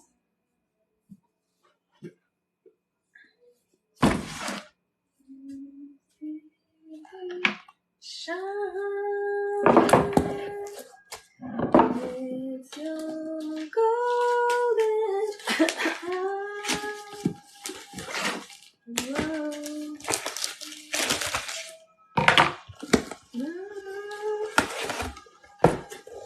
and also I buy my apple pouches at Costco because they come in bags in box of 36. Like I got 3 boxes of 12 case. And when they're hungry, I'm like, grab an applesauce. Can you bring me a snack? I bring them applesauces. Take that.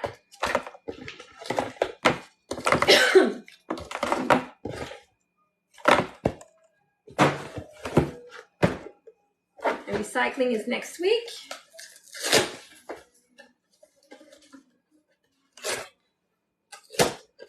Gimme.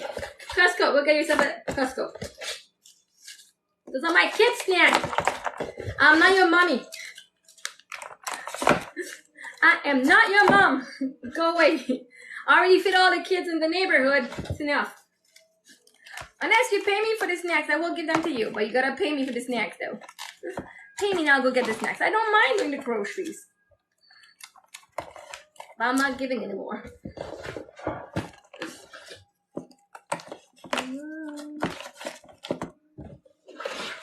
Mama,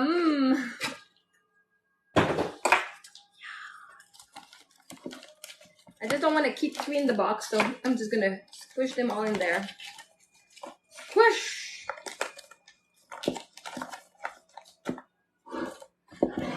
I don't like leaving 1 or 2 things in the box, so we just go like that.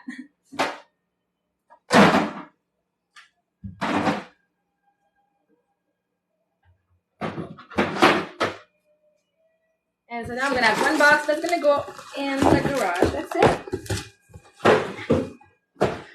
That's I still have 3 containers.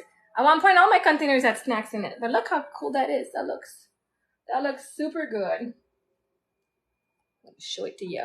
Oh, that looks fantastic. So what am I going to do with these containers? I'm going to put them on my fruits. Oh, wait, look at that. Does it fit in there? Those 2 fit in here. Side by side. No. But these fit like that.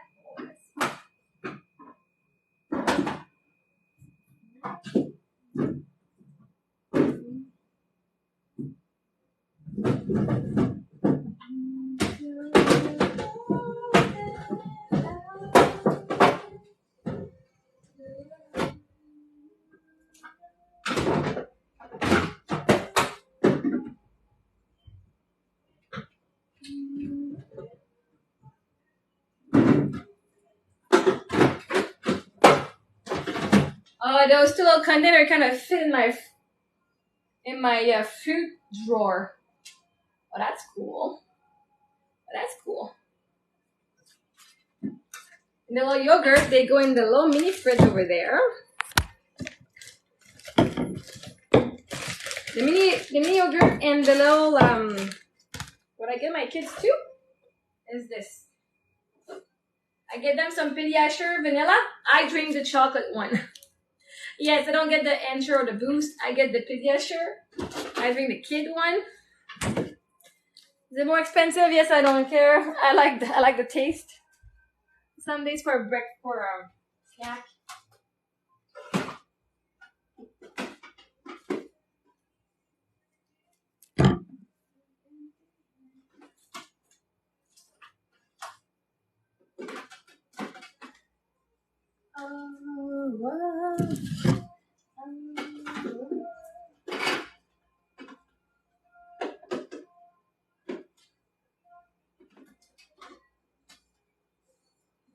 That's what it looks like. Hey, how you doing? They have a little fridge with some juice, some yogurt.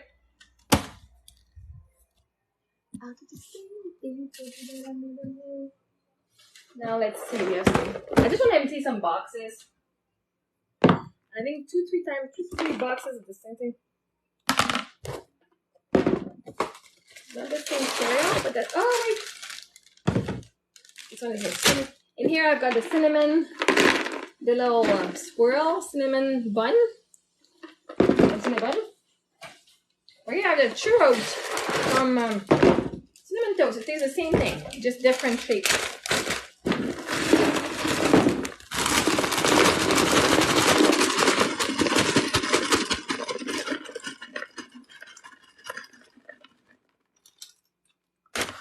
Which one are your favorite cereal? The churros one, the cinnamon bun one? Ah. Oh good, I was looking for this recipe book. I would have looked for a long time. I was looking for it. For lunches. I'm going to see what they make and maybe make them once in a while some of the snacks in here. Thank you, universe, for finding it for me. Hey, ça va bien, toi? Yes, we have corn pop, then we have more than the other one. Next one we do. Yeah, keep the comfort. These ones, we have some, in this box, it's the honeycomb that was last seen in here, and there's a leftover of honeycomb. Honeycomb in here. And this one here. Oh boy. This is something, by the way, that I do have on my on my Amazon store. In a different color, do I think. À la chute ménage. I'm gonna go through all these because we don't eat these ones. I tried to get them to eat some healthier. It does not work, so I'm gonna empty it. Oh boy.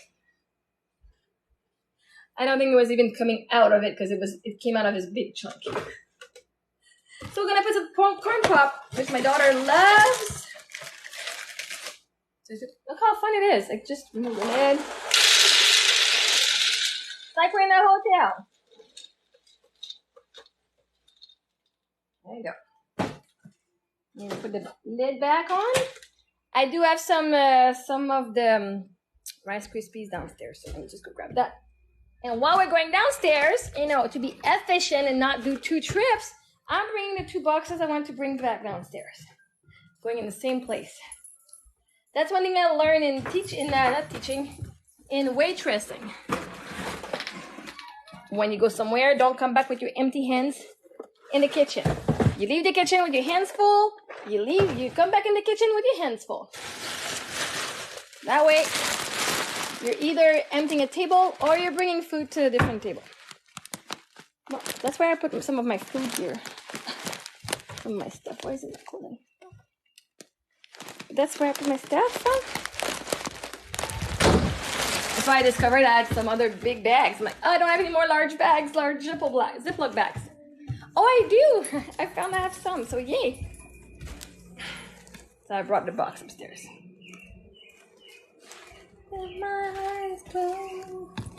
Now, a full bag of Rice Krispies will not fit in the entire thing, and that's okay.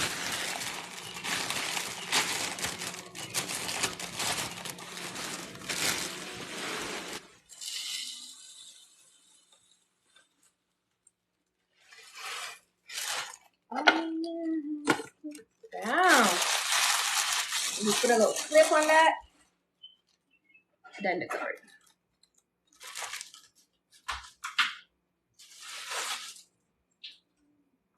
Just gonna clean my area. That's where they go. And it makes a little mess sometimes, especially when it drips. Just gonna clean it.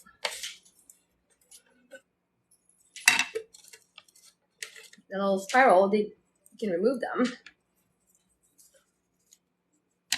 See, you just gotta clean this area here. Dancing with my eyes closed.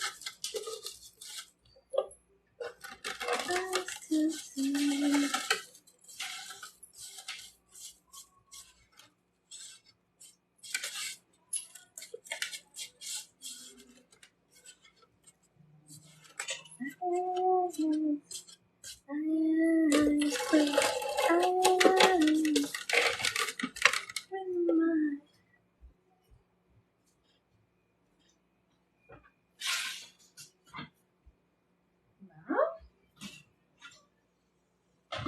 Yes, I do add a little something under my my cereal container because the girls make it a little bit mess sometimes. So just want to make sure that I don't have a bunch of cereal in my bowls that are on the other shelf.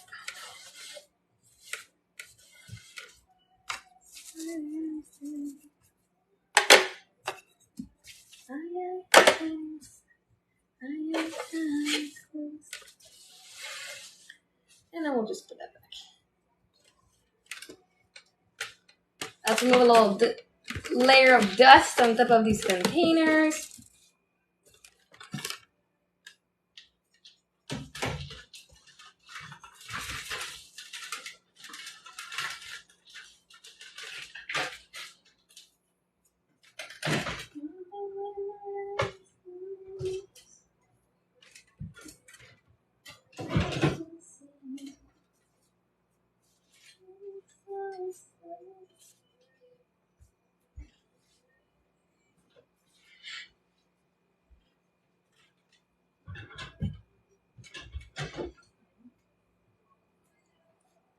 All right, the cereal situation is done. It's fine. Just put that stuff here. Right. Oh, here's another book. Recipe book again.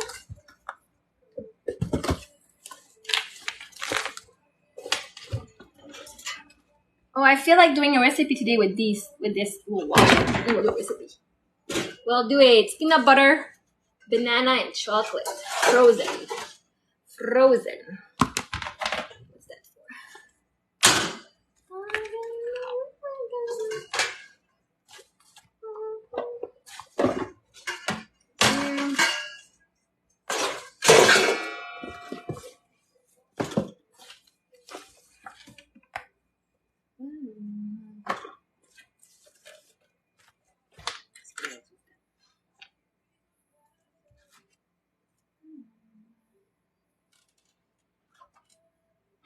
Yeah. Et voilà. Là, il reste beaucoup de cossins, c'est des boîtes. Just a lot of boxes.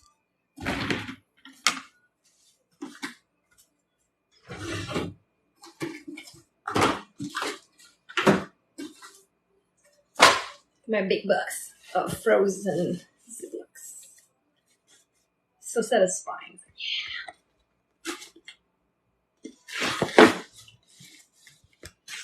Oh yeah. And I got a small box of the sandwich one. I'll open it and put the other from the other box in it.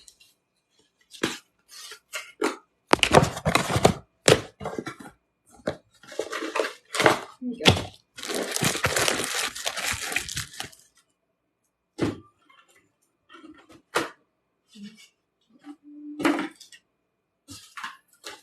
Voila.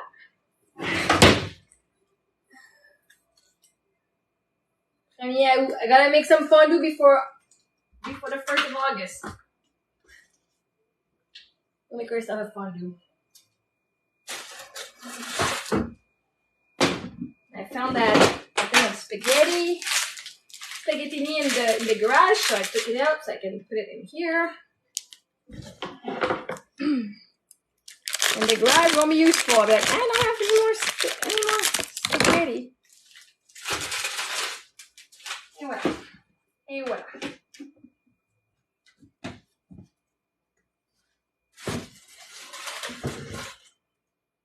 we go.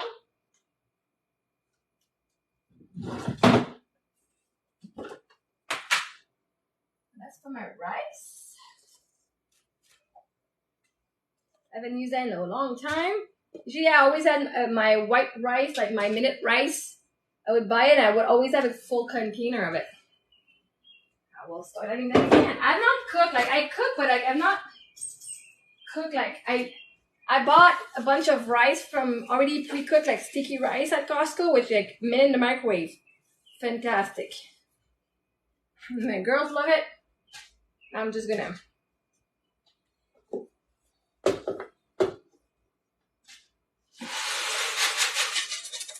we had some rice this week. Like, oh, that tastes so good. I want to make more rice. And what I do is, like, for example, I would have my box and I will just cut out the instruction here, just like the quantities. So that one is from a box from a while ago. And I will put that in there with the instruction in the box. That way I know my quantities no matter what.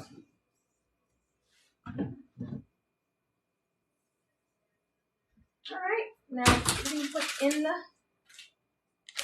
I probably will not do my recipe today of the banana. Today is a cleaning day. Let's go with the energy we have. Otherwise, if I start cleaning, if I start cooking, I'm gonna have more dishes to do right now. Yeah.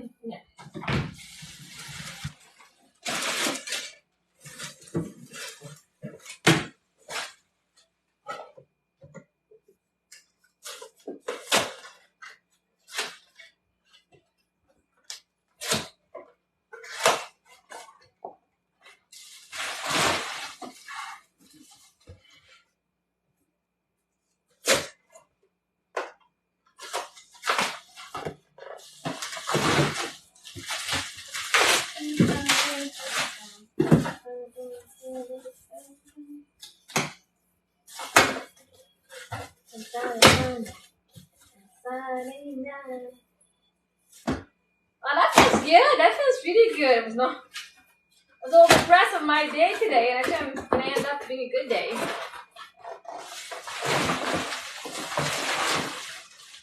I'm depressed of cleaning my house. I actually do enjoy cleaning my house. Or I enjoy organizing my house. Organizing of it is so much fun.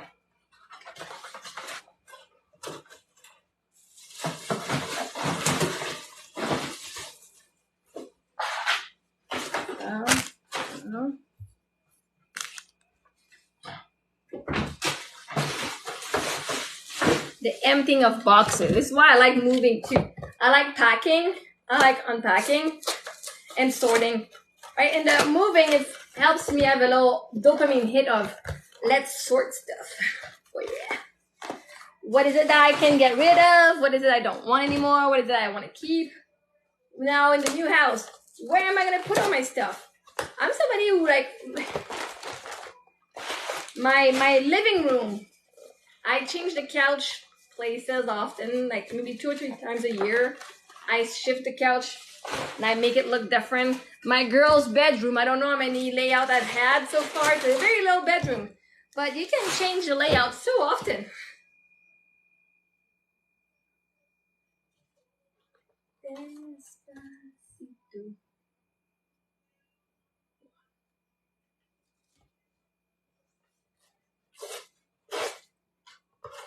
Despacito.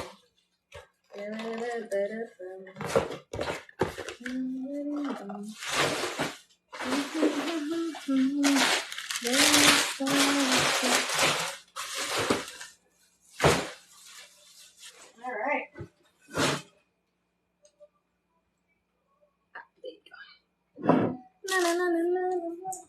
Well, my girls just got their work permit for entertainment in Los Angeles approved, so we got their permit now. So if they get a role in Los Angeles, we are going Los Angeles. So we can now reapply to some stuff. When they don't have their permit, which it's valid for 6 months. If I forget to reapply, if I forget to update it, I just have to reapply. And that's good because now we were not able to legally work in the US for the girls, so now they are. Just got the news, just got it pop up in the email.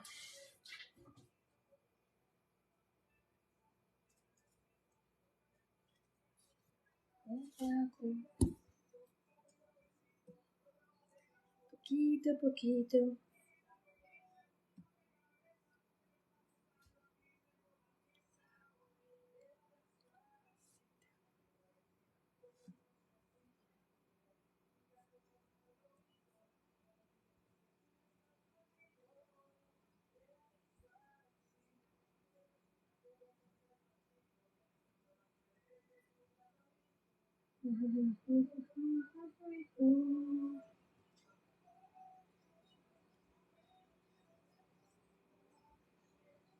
I have 4 people so far have asked me, we're selling our big Barbie house for $100 and it comes with the furniture and stuff. And somebody wanted to I paid $250 or $279 for it and then spend 5 hours building the thing. It's 5 feet tall, right? It's do you sell it cheaper? No. Really, it's not negotiable. Thank you. Actually, it's very cheap for $100. It's very cheap. Baby, I'm a shy girl who wants a gentleman to teach me to be a real woman. A man cannot teach you to be... I'm going to send that to the lady.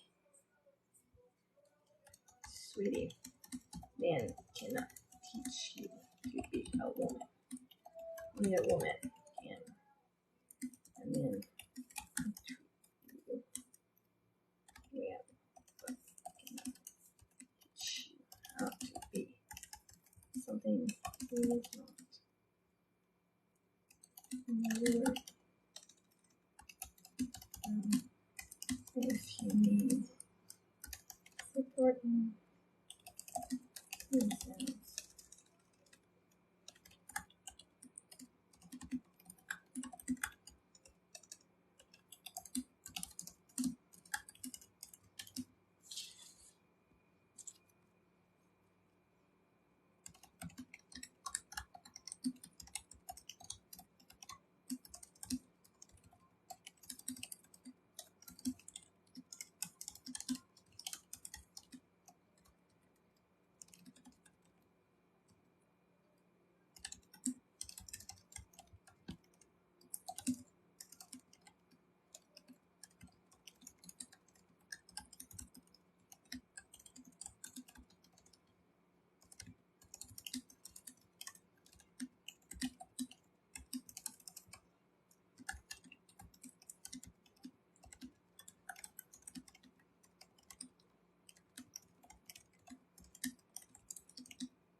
All right, that's good.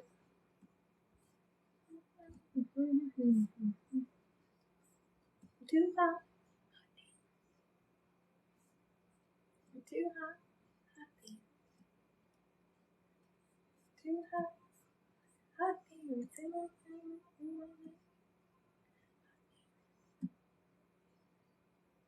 Go set hallelujah.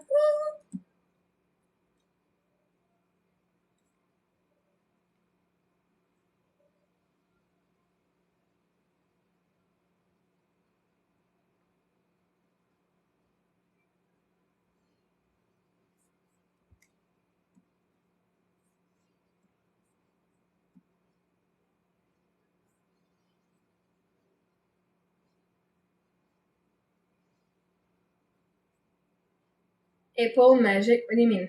Apple magic.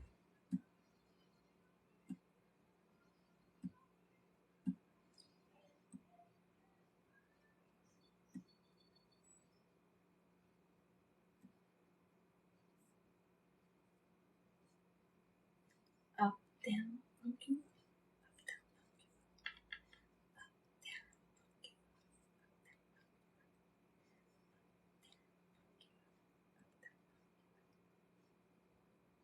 C'est above. Teehee.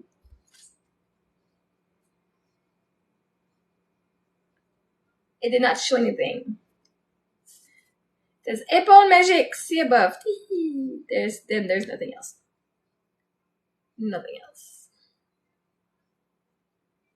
So maybe TikTok did not let your message go through.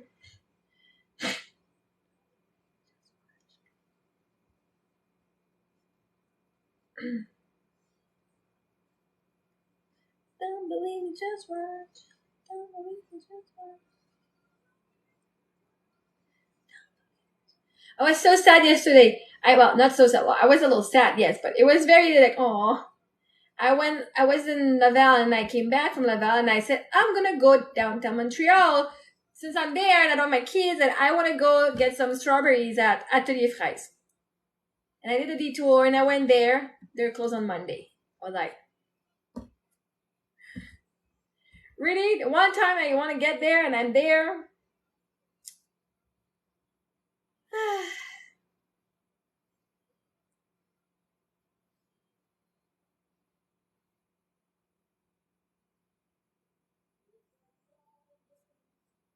On a summer evening. Alright. Summer. I do have a meeting at 2 o'clock. It's true. I forgot about that.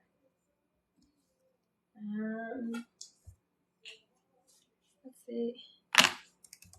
Richard.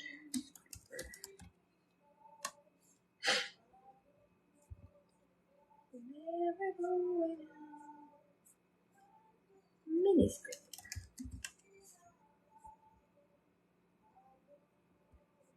Never going out. Watermelon sugar high. Watermelon sugar high. Watermelon sugar high.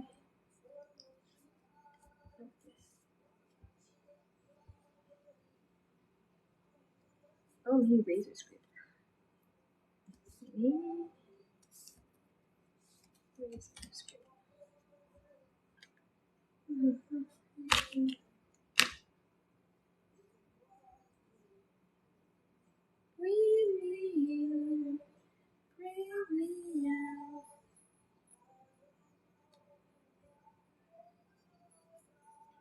Watermelon sugar high.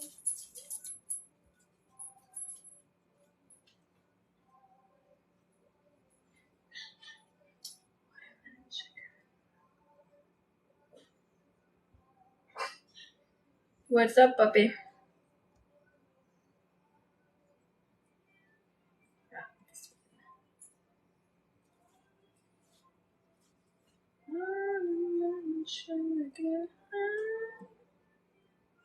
It's not the same brand, but I'm putting one on my Amazon page. It's one like this, but just a different brand. Actually, I'm gonna change the blade because that's just gross. It's just gross. That's just gross.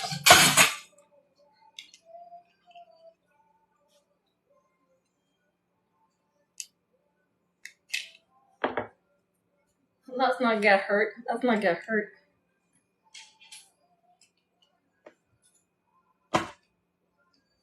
So we just, it's not that easy, but we just peel that, open it, remove that. Now I use it for some gross stuff. I'm just going to clean the inside here.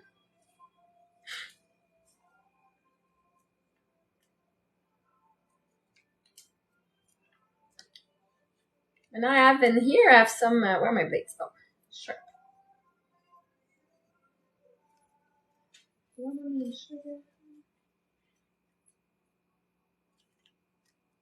My hands are wet now. It's not that complicated.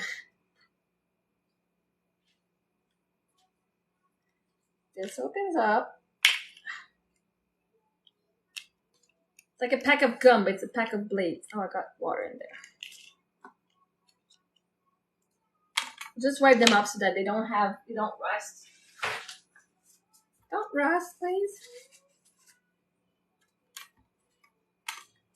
I did use my thing with water. It has fallen in the water. I'm gonna wipe them up. That's it. I'm just gonna wipe them.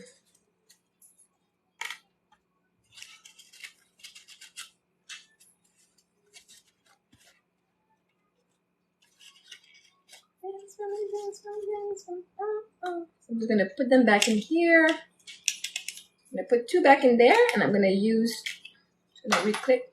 I put them back, click that up. I'm gonna use this. Put this here, and that's it. And this one is super gross. We're gonna put in the garbage. It's about time. There was just so much junk on there. I just put one on my under the social. I seen on social media and on my Amazon website, and it's also gonna be on my website, Marie-Ève Mongrain, under household. And I know last week there was a bunch of sales on the tools, the wall tools. I don't know if they're still on sale, but I've put some of the products that were on sale on my thing. So I'm gonna keep that there. Do that later. Okay, so.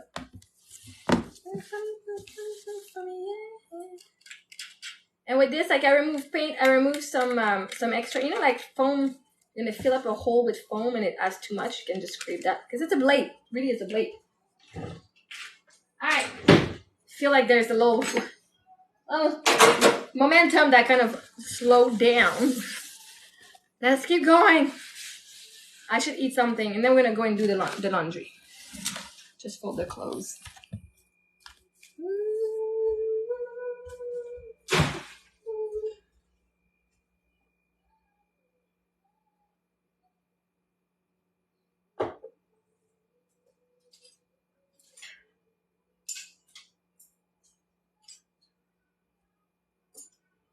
Again, I didn't show you how to use the paintbrushes, but that's okay. That's gonna be for another day. We have all summer. All summer.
Well, actually, while I'm here, I wanted to do the banana dessert. I'm gonna rinse this off. When I sing at something and it's really hard to focus on me doing something else, I'm like, oh god, more dishes. Alright, I just removed the thing there. It's all good. And actually, I have to put the banana in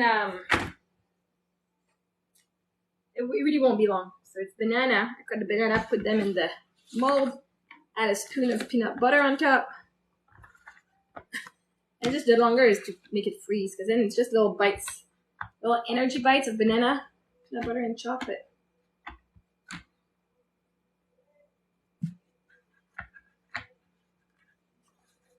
The little molds I used can make little granola bar too.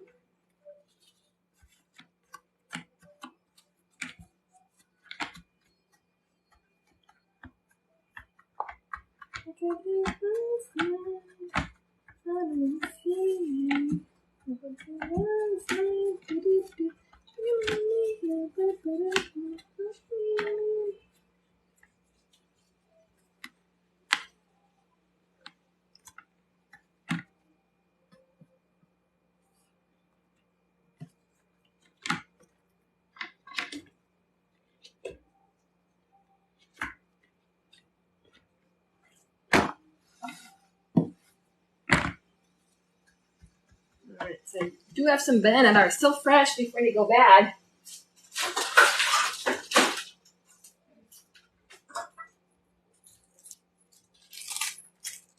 So we'll do.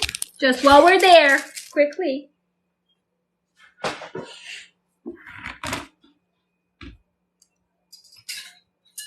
That's how I get stuff done. While I'm there, may as well. I'll take. I don't have anything else to do today. May as well. May as well. While I'm there.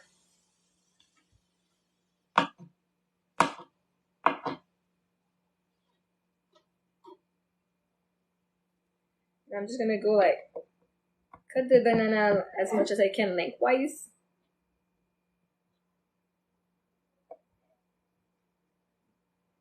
Just because my mold are a rectangle, right? So I want to fit it in.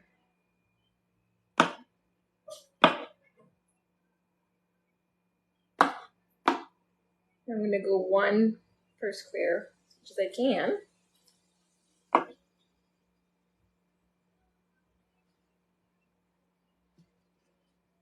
It's not the cleanest thing. Hey, Code Rouge, ça va bien?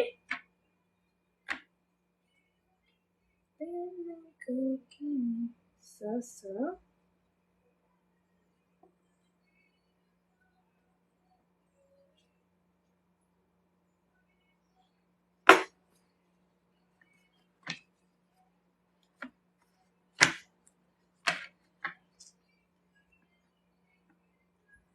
Oh, c'est dégueulasse.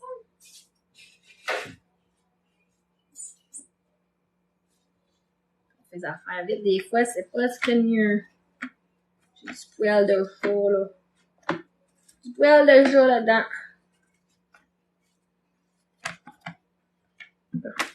Can we work with that? Don't worry, when I feed my kids, I just hair stuff as much as little as possible. As little as possible. But when I do, if I do some treats from other people, for the people when I have guests, man, everything, like my hands are extremely clean. Like everything is like, everything has to be like standard for like the cleanest dishes I can. Not that my family is not worth it. But we're okay with it. But when I receive people over, yeah.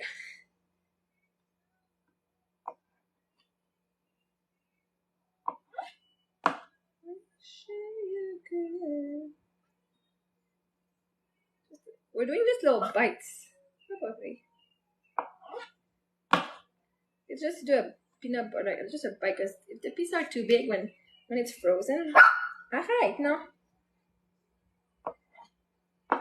When it's frozen, it's not fun to eat. Too big?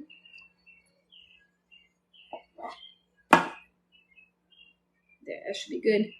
I'm going to keep whatever is left here for the last banana. I'm going to keep it for my snack. My snack. That's what I'm going to do. I'm going to go like this. And I'm going to put a banana. I'm going to take some peanut butter.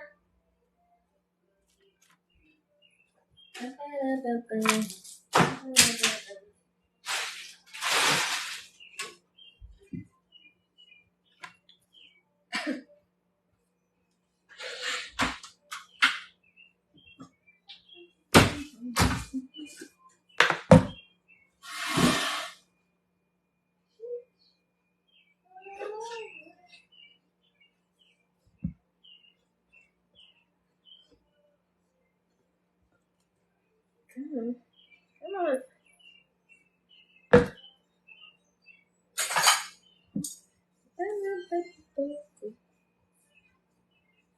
Fill. Have a little peanut butter in there.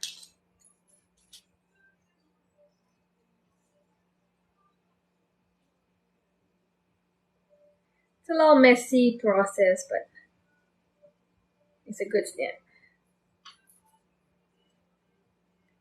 Actually, I think what I'm going to do is I'm going to freeze that first. Then I'll dip some chocolate on top. I don't remember how I did that last time. I just know I had made this kind of recipe.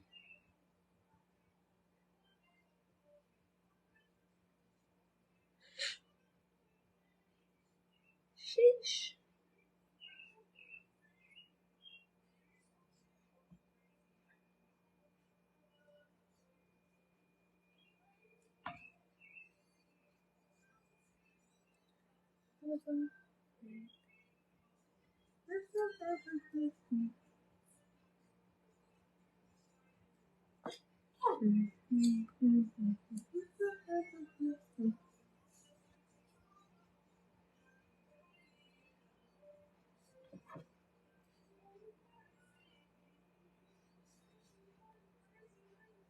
There we go.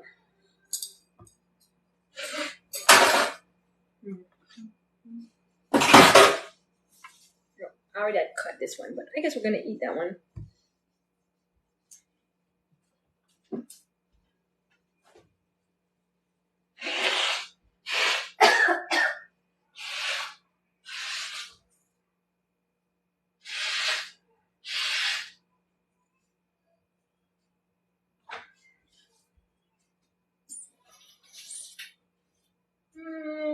I might actually go for chocolate chip right away. Thanks.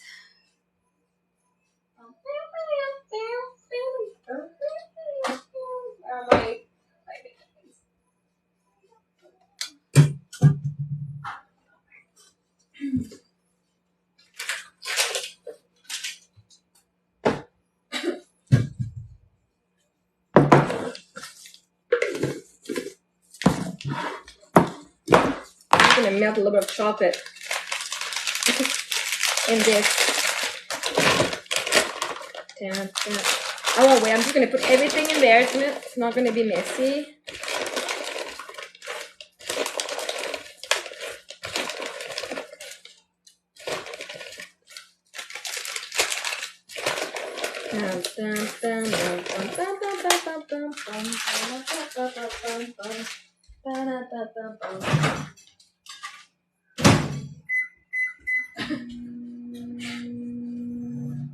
Now I got you can see, it's messy, but it's gonna be delicious. So I've got my banana, spread some peanut butter on top of that stuff, and we're just gonna cover it with some chocolate, freeze that in the freezer downstairs.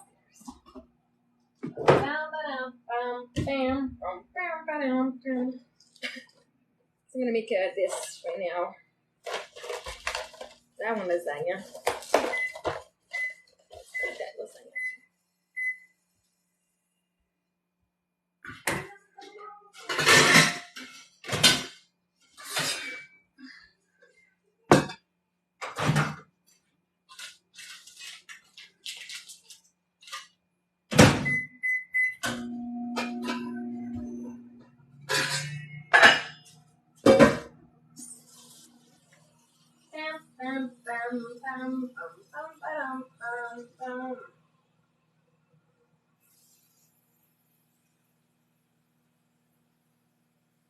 J'allais mettre mes lunettes. I used to wear glasses. Je portais des lunettes avant, mais je vais avoir mes lunettes. Je vais regarder, ce sera pas long, là. Un petit peu loin.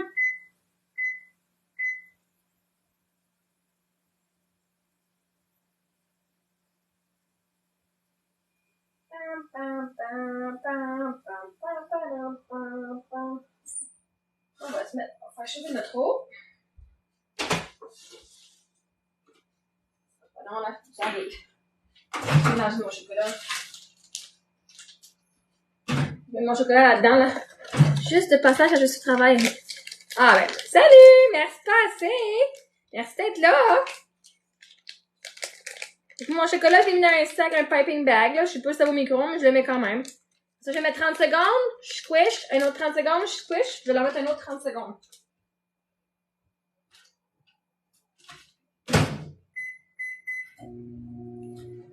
Quand on squish,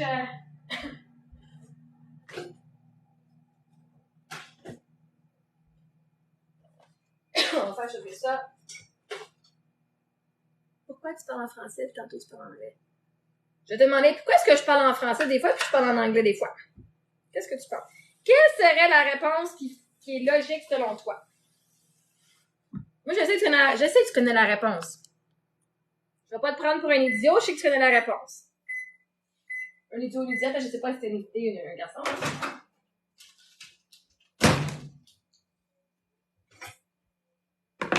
Fait que selon toi, ah, mais j'ai demandé à la personne, pourquoi Blue Machine, pourquoi tu penses que je parle en français, en anglais tantôt, là? Je parle les deux en français et en anglais.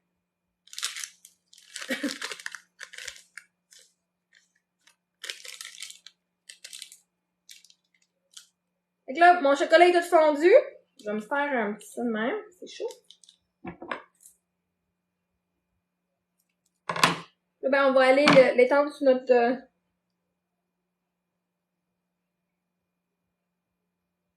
Ah, c'est chaud. C'est chaud.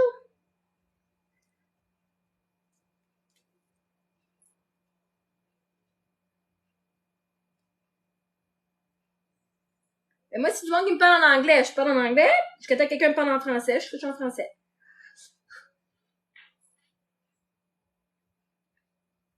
Fait que s'il y a plus de monde qui me parle en français, je parle en français plus longtemps. S'il y a plus de monde qui me parle en anglais, je parle en anglais plus longtemps. Aussi simple que ça.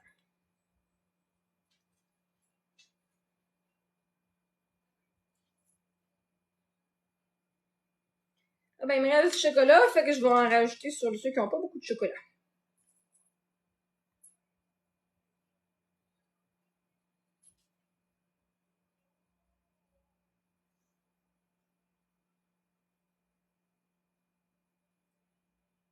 On va faire les hexagones, on va se faire des petits rectangles.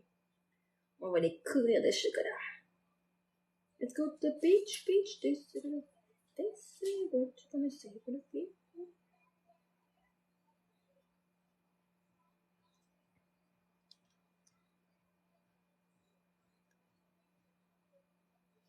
Ils ont tous beaucoup de chocolat, mais ça, on va faire beaucoup de chocolat.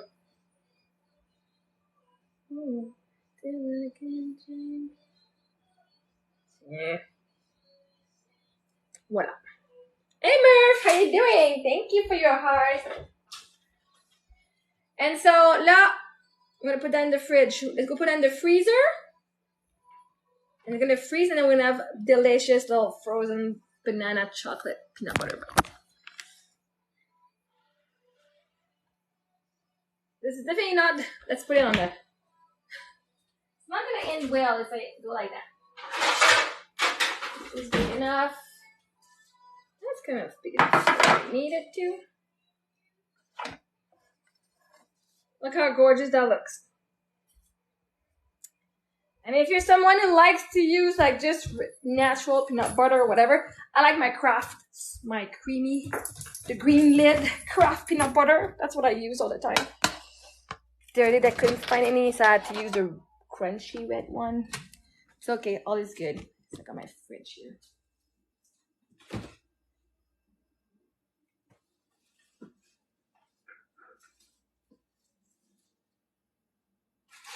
There you go. It's done. C'est fait. Bon.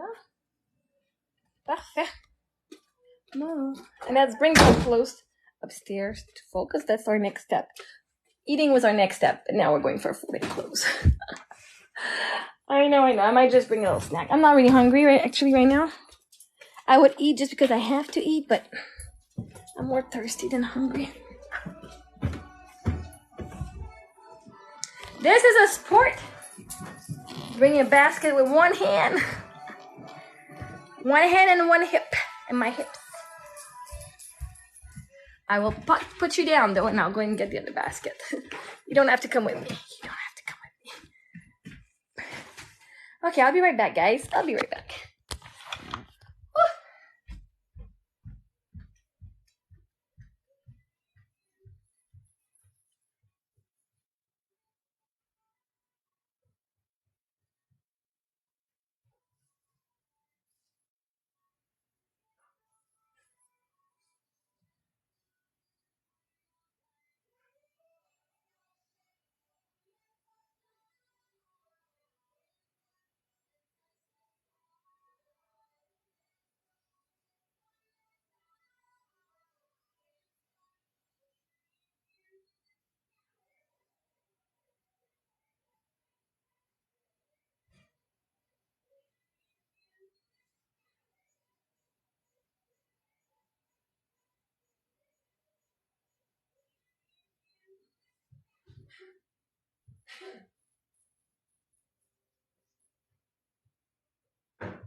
Let me get some water. Oh, and turn on the AC.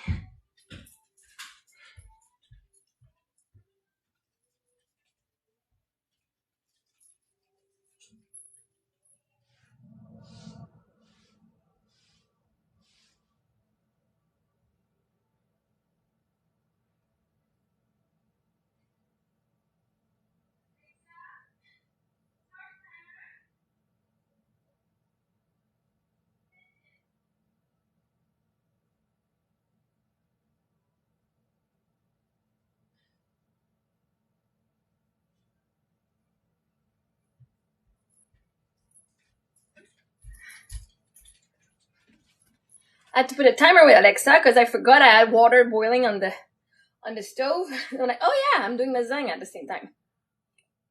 So in 10 minutes, I'll go check it out again. Because sometimes I can spend a couple hours here, but we're not gonna spend long. Not today. It's gonna be quick. Got 2 baskets. 2 baskets, but that's 5 loads of laundry. It's just 2 baskets. It's gonna go quickly. Let's do this. The folding is not long.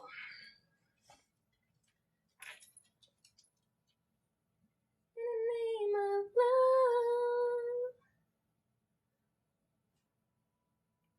Let's see. Washed. And there's a bunch of blankets, so that's gonna be quick. Blankets and towels.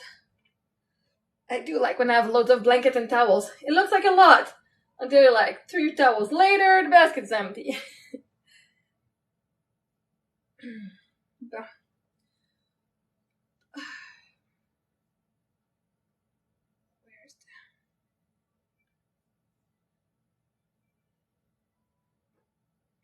the name of love? The name of love.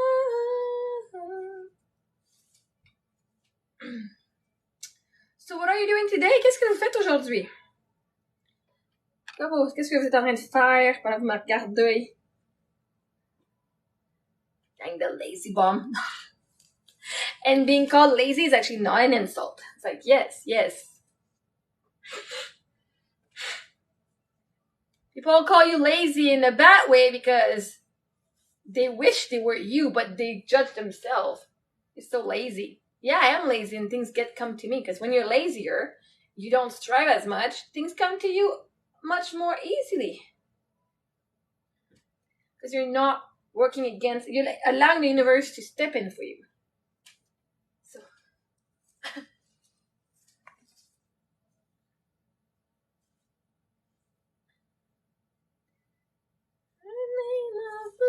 merci Pascal. Me suivre.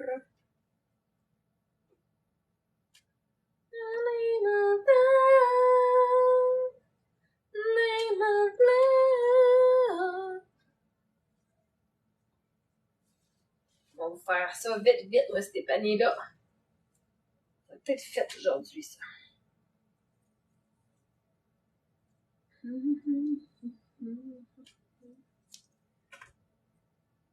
Ça va peut-être même mis dans les tiroirs à mes filles. Ça va être une bonne journée. Ça va être une bonne journée productive à la maison.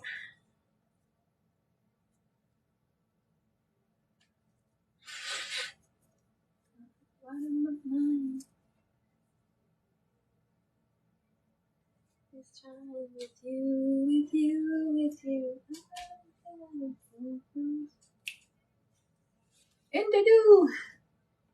Faut que j'ai l'air, parce que mon plancher est pas tout le temps. Mon plancher est pas vraiment propre. Je vais mettre toutes les affaires par terre, c'est bien correct, là. Faut que je les lave, c'est tout. Faut juste les laver.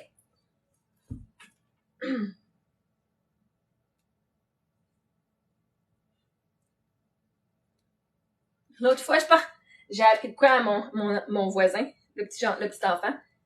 Parce que, tu sais, tout le temps, ferme la lumière, ça coûte des sous l'électricité, ferme l'eau, ça coûte des sous parce qu'on paye pour l'eau ici. Puis là, tu sais, moi, des fois, l'arrosoir, elle coulait, puis là, il dit, hey, fermez-la, ça coûte des sous. Je dis, c'est juste, ça coûte des sous, c'est pas grave. C'est juste des sous. Si les filles ont besoin d'eau, ils vont utiliser l'eau, c'est whatever qu'elles utilisent, c'est non besoin, puis c'est tout. C'est pas la fin du monde, c'est juste des sous.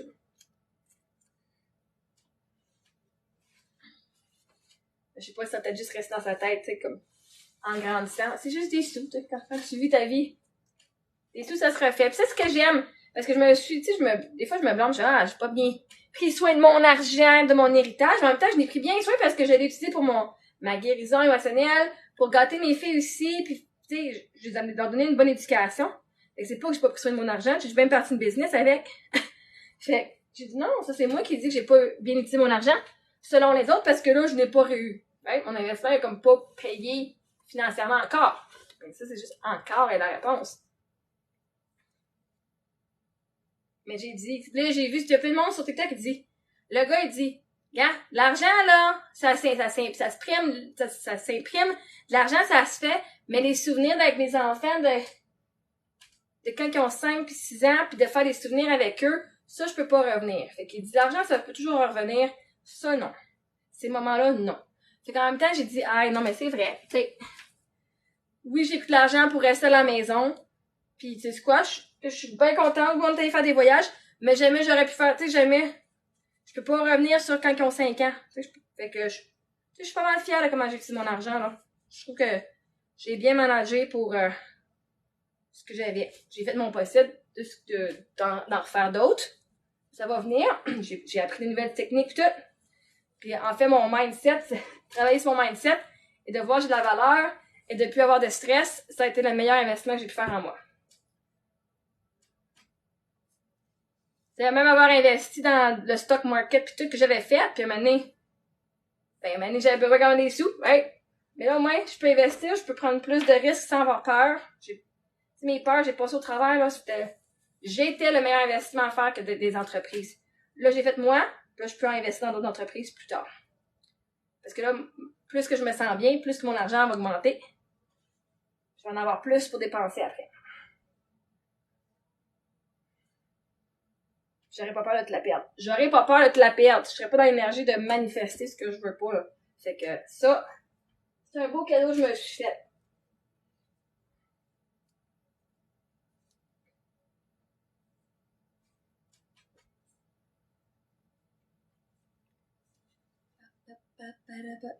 Comment ça va? Merci de me suivre. J'ai dépensé plein de l'argent là pour ma propre guérison. Là. J'ai fait de la thérapie. J'étais allée avec un thérapeute. Là, on n'a pas vraiment fait de thérapie telle quelle. Là. Mais tu sais, déjà avoir quelqu'un là, j'ai été en coaching. J'ai fait plein de programmes justement pour apprendre comment manager mes émotions, puis comment être moi-même, comment m'accepter, m'aimer. J'ai dépensé de l'argent pour vivre mes rêves aussi. Fait que tu sais, comme une année, mes rêves valaient le coup. Mes rêves valaient l'investissement. Je j'ai eu du fun. Le but, c'est d'avoir du fun dans la vie. L'univers va toujours m'en donner. L'univers est tellement abondant que je peux l'utiliser puis je vais en avoir d'autres.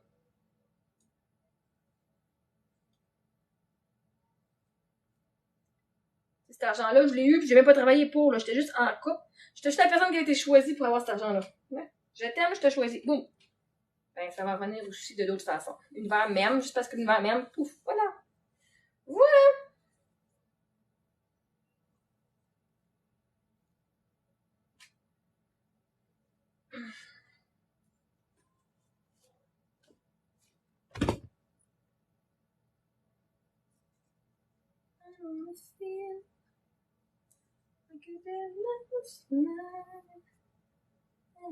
Je vais aller voir l'eau qui bouille.